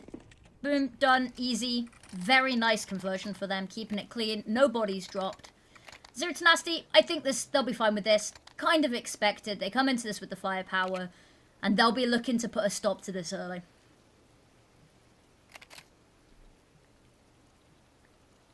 Rifles in hand, which is typically where Zero Tenacity look the most calculated. Especially the U-cell might make a big difference here. But gotta wait and see what their approach is going to be so far. Ooh, dealing really well with that push. A lovely flash to support. And with that, it's raining yellow in the kill feed. Nevermore went quite aggressive here, trying to go for a couple of early peaks. Now we have Hoddox as well, sitting at upper, doing pretty well to try and get a kill back. But of course, with information obtained, they're gonna go on and burst for A instead. They know exactly where Hordix is sitting. Difficult round here. Throw a Molotov in just for special effect, but unfortunately, nowhere to be seen. Maybe the element of surprise, but they've got to have an idea that he's worked his way around here, and it's going to be a matter of timing. They've just missed each other, and actually looks away at exactly the wrong second. It looked like Lady Luck was on his side up until the bullet was fired. And there we go. We talked about it. That's going to be them trying to put a halt to any early sort of a lead that was wanted by Nevermore. Money's good enough that they can go right back into this, but it's still in this fragile period. You'd want to be hopefully finding a nice round, very clean, to keep yourself in the green here. But a timeout called early on. We saw them, Nevermore, they were wanting to use their timeouts often and early. They burnt through them pretty quickly, and that left them maybe a little bit weaker towards what could have been the end over on map number 1.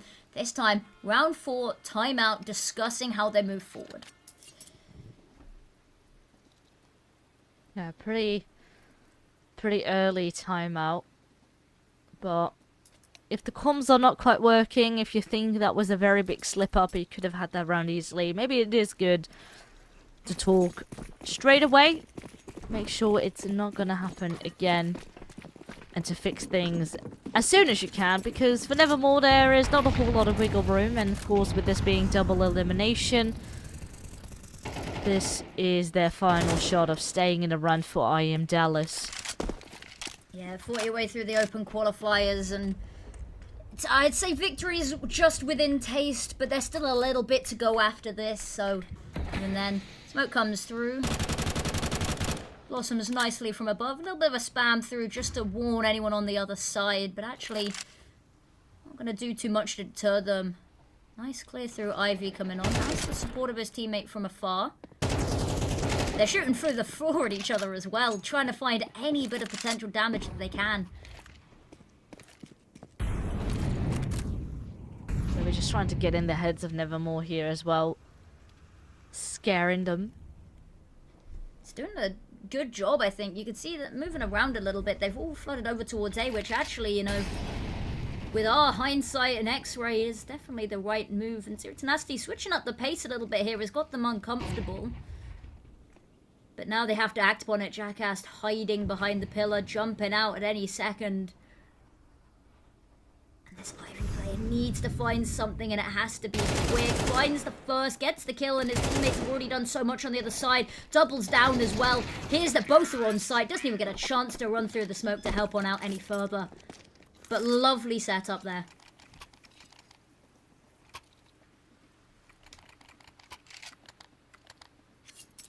And with that, we go a bit back and forth. 2 to 2. But Nevermore's bank has run empty. So it looks like Zero Tenacity can build a bit of momentum for themselves, as well as Economy, which is already in a pretty solid place now. That is just what 2 rounds can do. Shift things up completely. And, ooh, alright. Nice little rundown. Brute Monster here. Oh my lord. That is nearly 5 kills. Ladder 2. He did do damage too, but it was the chauffeur who stole them away. But nicely done. Good hold. I like the boost up there as well. I'm not sure if that was intentional to hold up for a push, but dealt with it nicely.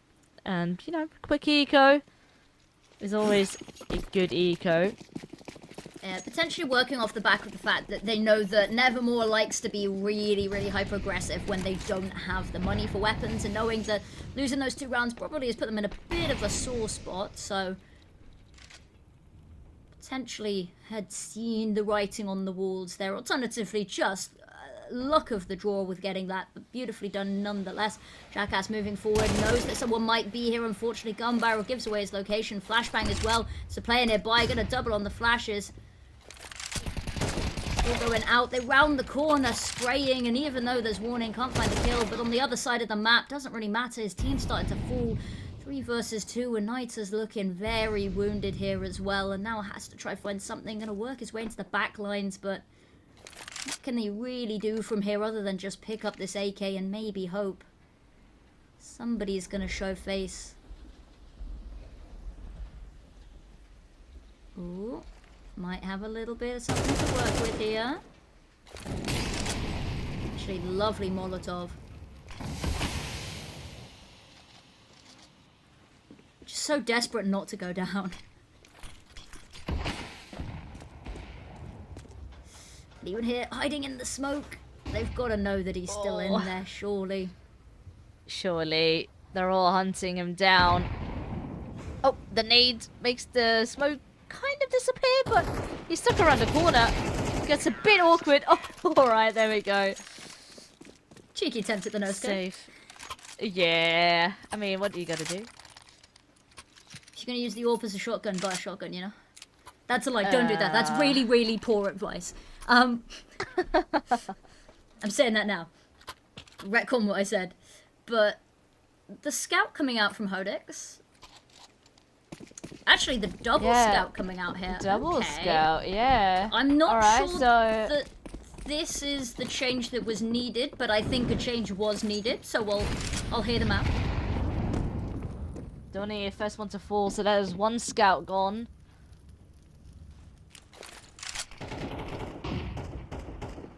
And Nita as well here, second one to fall. A bit of damage dealt upon Brute Monster, but at the end of the day, the numbers are not lying. The numbers are like Shakira's hips, they do not lie. Love, this is a difficult position to be in here. Sees the utility coming out, knows that there is limited time left on his clock, but his teammates come on through to save the day, and a lovely headshot makes this a little bit competitive. Unfortunately, fire to the face forces him back and to his death, and now Hodix with the scout. They know it's the last left alive, but they're not quite sure where he's at right now, so every corner thinks of peril. And this is a difficult retaking space weapon. The AWP is lined up, and in a battle of the sniper rifles, Brute Monster's winning that one out every day of the week. And 5 in a row for zero. Well, not 5 in a row, sorry. 5. No, it is, sorry. 5 in a row for Zero Tenacity. Yeah, we started off with 2 for Nevermore Pistol and the conversion, but ever since Zero Tenacity has been on a roll. And again, this is their map. As well as the map that they are honestly maybe the best on at the moment. Clean record, and they are aiming to keep it that way. Now, a lot of util being dumped here actually on this A-bomb side again. Nevermore stick with the 4 men down on A, but instantly lose a player early on. Again towards the same position in Ivy as well, which is tricky, and a must sting that keeps on happening. Yeah, they are just losing that fight. At some point, you throw a little bit of utility and you don't keep committing an immediate player disadvantage to it. Because it's not worth the hassle for them right now, going into every single round, basically. With a little bit of a hindrance. A little bit of a liability. Here they are, trying to hold them off. They've done a good job here. They're not really following up the issue, just sticking down on site. And I think that's probably the best bet for them right now. So it's nasty. They are just happy to silently crawl through the back halls. Hodix with the AWP. He's going hunting, he's going looking. No opportunity presenting itself just yet, though. Relying on his teammates to get the trade here. Aim is good for one, spots another, but has to back off, knowing too many angles that the repeat could come from. And gets away safely, just about.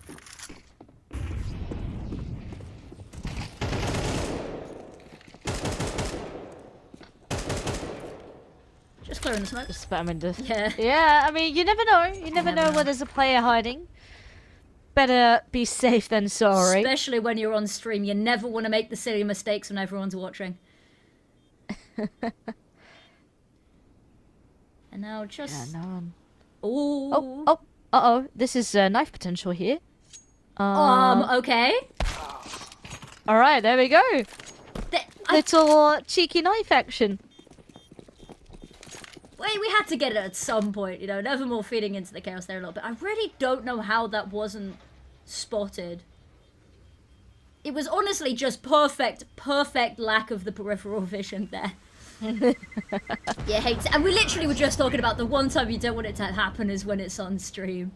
Yeah, very true. But at the end of the day, it's not really gonna hurt the economy of Zero Tenacity at all if they are losing a player. You know, it's a bit embarrassing, but you know, they are 6-2 up, so I guess Zero Tenacity is still saying who's the one laughing. Yeah, as long as you get the final laugh at the end of the day. But that is a nice amount of money for them because you can buy a weapon to drop over to your teammate as well as the AK that you saved.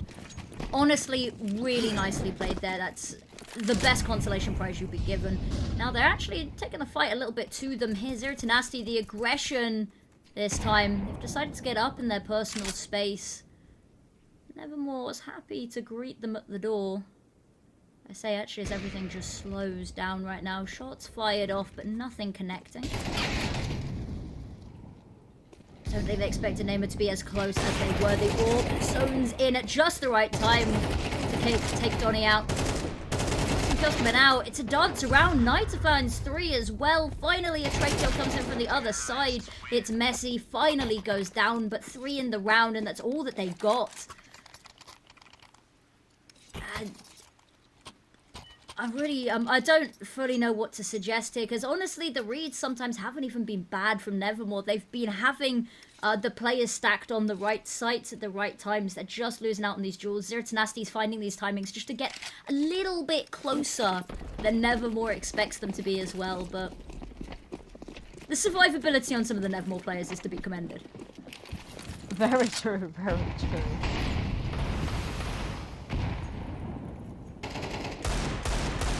A little spam. Although on the other side there's an AK awaiting.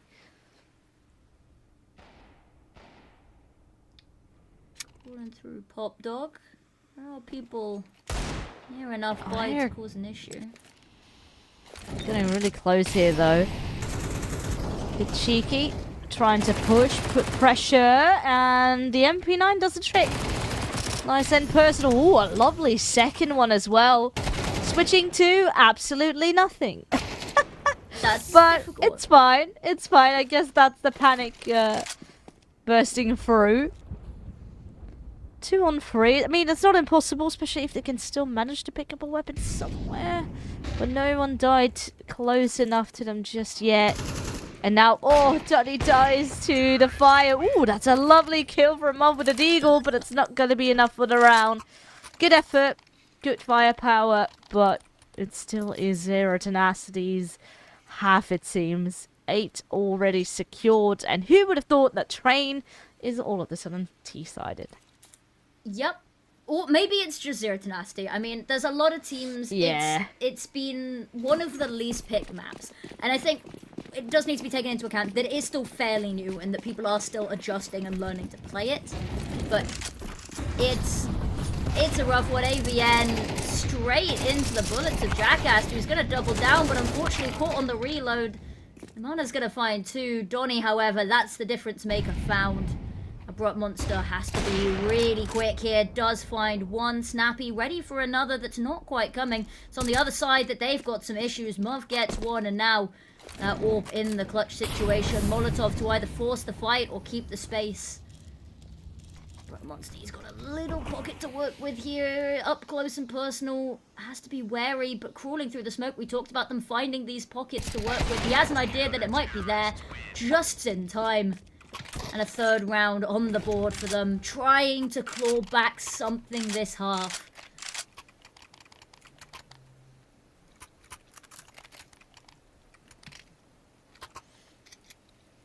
Yeah, unfortunately, money for the side of Zero Tenacity is really good, so Nevermore, they are not going to be afforded any easier rounds. They are not going to be afforded any ecos that they can build up a little bit of cash on as well. Final round, and it is all guns blazing. Nevermore, this time, not 100% sure what to do. Fire at his feet and bullets too. He's not even going to be able to fire that off. So there's nothing to stop the flood that is Zero Tenacity on this site. 1 kill from Jackass attempts to stem the bleeding, but it's only a temporary fix. And Simka's already chosen to boost his position, get ahead of this defense. Yeah, that Molotov was actually a bit awkward. Mov not being able to actually spot the feet in order to catch the time to throw his own. And immediately things get a bit tricky, but round's not done just yet. Hodix goes up the ladder, hubs for a second kill, not quite granted. And this is awkward. They pass one another. Actually, Donnie goes back.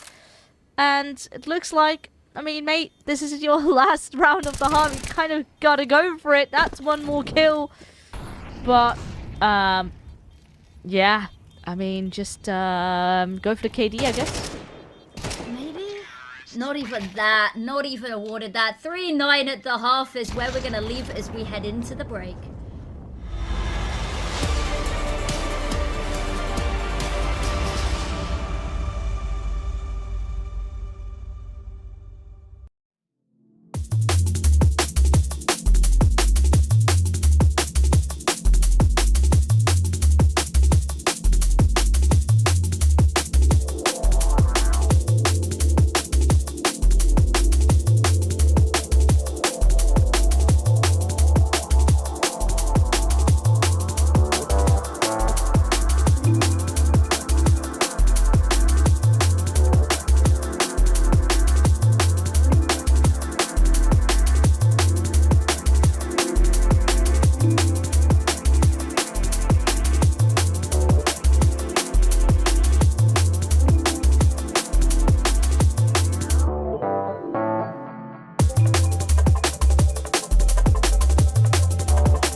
Nevermore got a very big battle up ahead of them. Nevermore have let a couple of stakes drop here left and right, but never say never. Kind of is in the name. Trying to fight back here on 0. Tenacity's a map pick. They're up on 9 already. It's a bit of making up to do, but so far their pistol rounds have been pretty solid. Good starts, that's what they're known for. And Mov here as well, grabbing a double kill already, but as I say that, the kill feed is starting to rain blue, and they will finish it as well. Double digits secured. 0 Tenacity is not playing around. And no bomb plant either, which makes money very difficult. You concede the 11th, one away from map point, series point, and ultimately tournament run point for Nevermore there. So it's going to be a difficult one. They've decided to bite the bullet. There's a deagle available on Mov, and actually has been having some snazzy results with these headshots. So a little bit of hope in the dark there. Nade goes deep, but not quite where they're going, as they slip silently through the back rooms.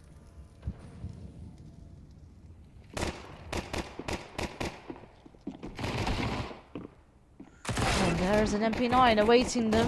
Good for only one though, but I guess the M4 does the trick. A lovely mow down from Simka, grabbing that 11. I understand that they knew that there was one each side, but the fact that you know that there is an MP9 around that corner and every single head was looking away, even though you knew how close it was, I was like, oh god, no, nobody's watching. This could be just a straight line of bullets down.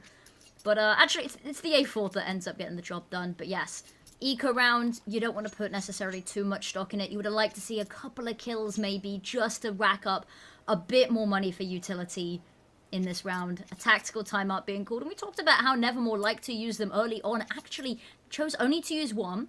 It was in that right before, was it before the 4th round or the 5th round? But very early. And yeah, it's... Here we go again. Difficult one. Using both of them. You might as well, to be honest with you. Yeah, I mean, you're running out of time. It's 11-3. Only 2 more and Zero Tenacity is still within the race. Kick you out of the tournament, yeah. Although it's a difficult one, because if you do start the comeback here, you've then got no padding later down the line. You got to do it at some point. If you don't use it now, you probably are not going to use it. Saving it for a rainy day, and then it turns out it never rains, you know? Yeah. Yeah, limited util here on a lot of these players might spell a bit of trouble, so I'm hoping maybe we see them go with their signature, just run it straight on down, and then use that utility for the post plant.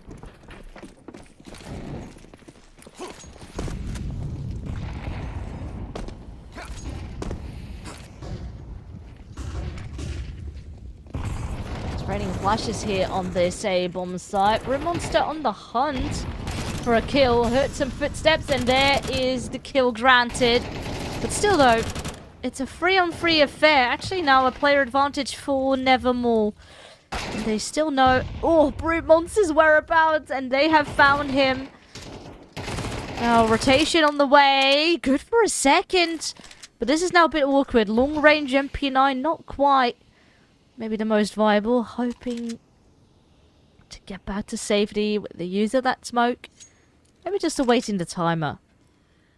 Honestly, you can reposition yourself here. There's no better weapon that you can pick up, but you've got the Molotov, and you know you've at least bought yourself a little bit of time and the element of surprise here.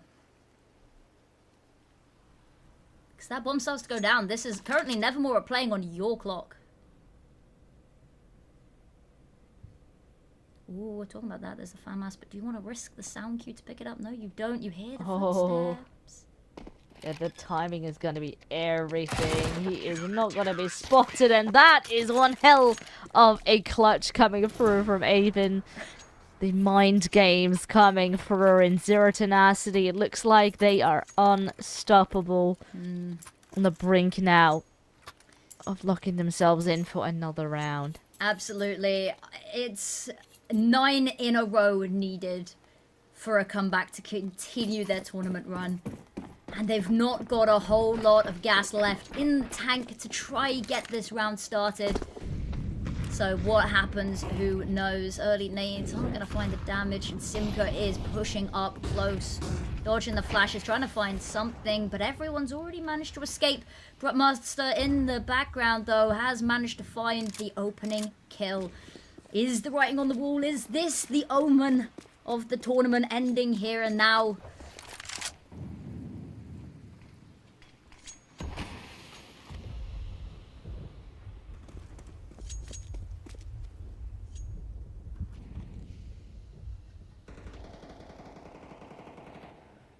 So much space. AVN here. If they can get the pick, they've got themselves a relatively easy fight for this site.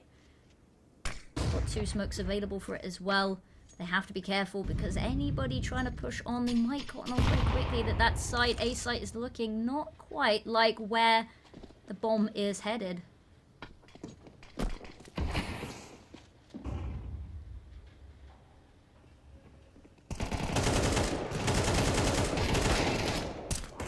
Looking for a lovely mowdown, and seems to be working. Zero Tenacity will lock it in with a very dominant victory here. 13-3 over on Train. Their map pick, and it showed. And yet again, that Train streak keeps being alive. 100% over 5 officials now as well. Way to cement yourself early as well as one of those top Train teams.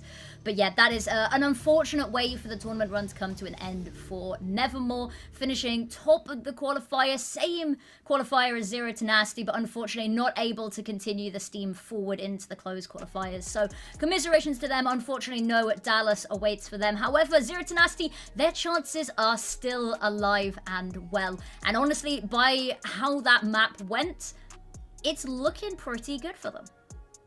Yeah, I mean, you know, they've already beaten Ents along the way, and I mean, they're not quite done with this journey just yet, but this victory was a pretty dominant one and kind of like an easy breeze, so good for their confidence.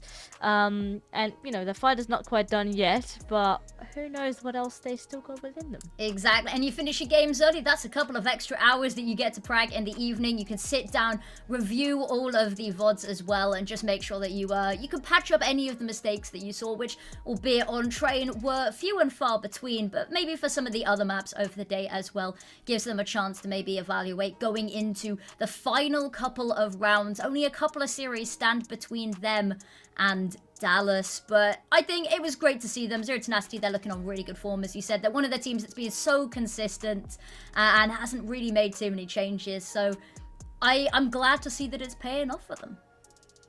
Yeah, absolutely. And for Nevermore, you know, this was a very nice experience for them to get sort of more practice in against these tier 2, tier 1 teams even.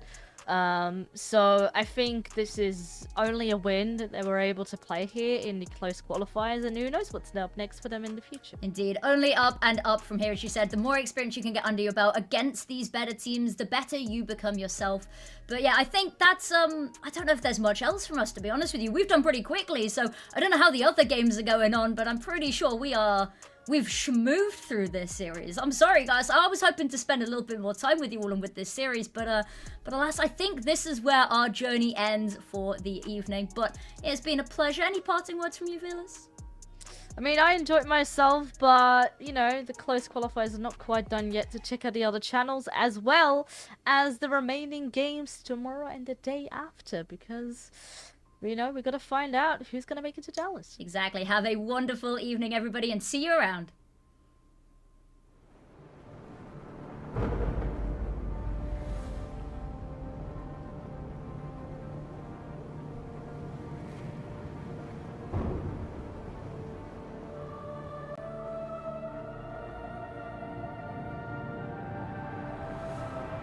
Rafa really making history.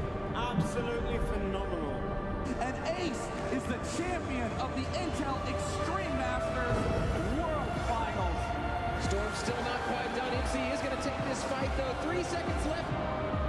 Last 2 rounds of Passion's got to start it well for ESC. And this is a massive move for Zez, but he's not content with just a Nexus kill. He wants to win out.